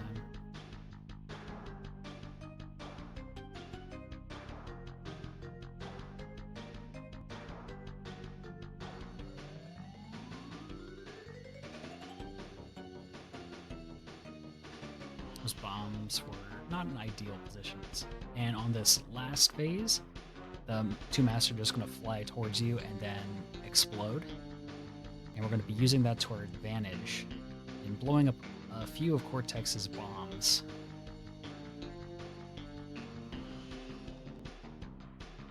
So if we just stand right here, masks clash, and then see one of his bombs was blown up at least.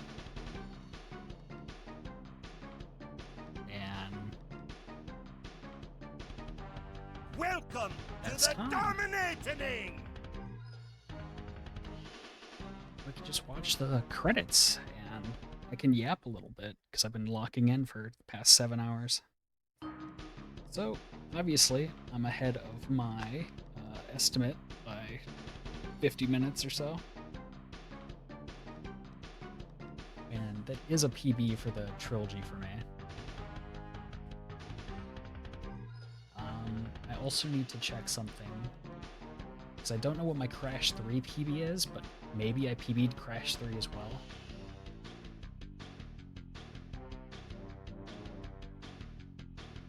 I definitely PB'd Crash 3 as well, so that's a double PB for me, Lamau.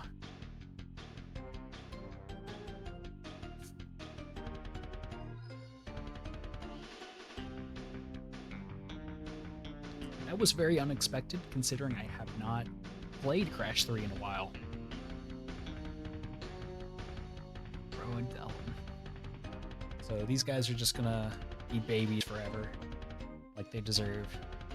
And they're gonna argue over the mask to take over the world until Crash 4.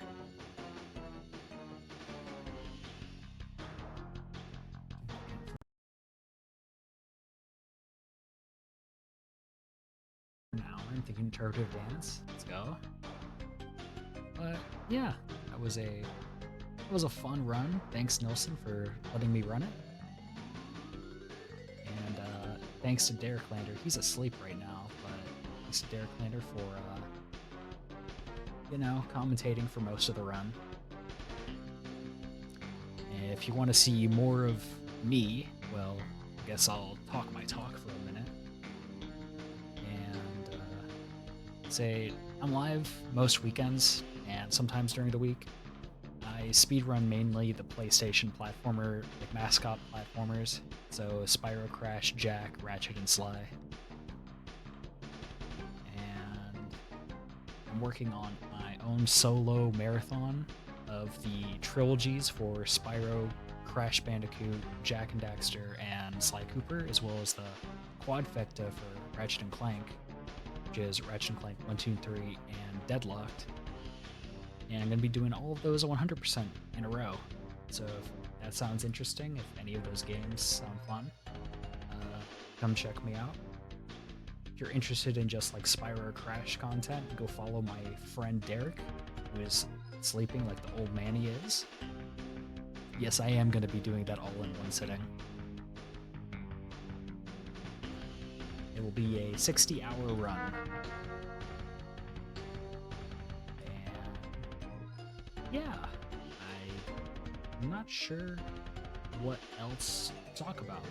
As we watch the rest of the cutscene. And I don't know.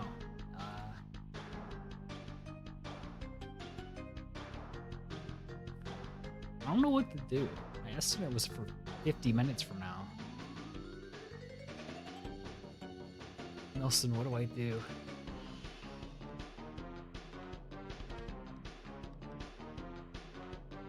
Prepared here? Oh, I see.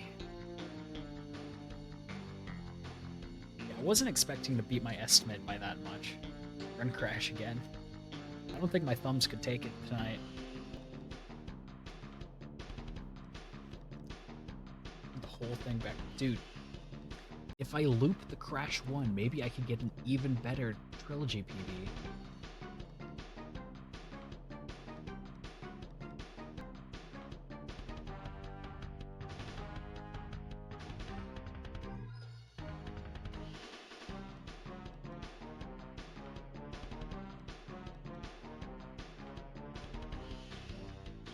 See, can you go again, please? Oh, sure.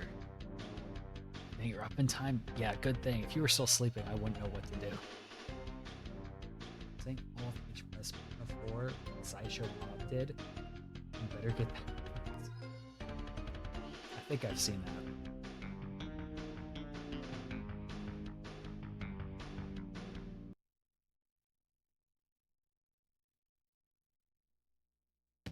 Okay. So I guess I'm done. If Nilsson wants to banish me to the Shadow Realm, what time it is for me? It is around 4 a.m. for me. Nilsson wants to banish me, Shadow Realm, Exodia me, whatever he wants to do. Now's the time. Thanks everyone for watching my run.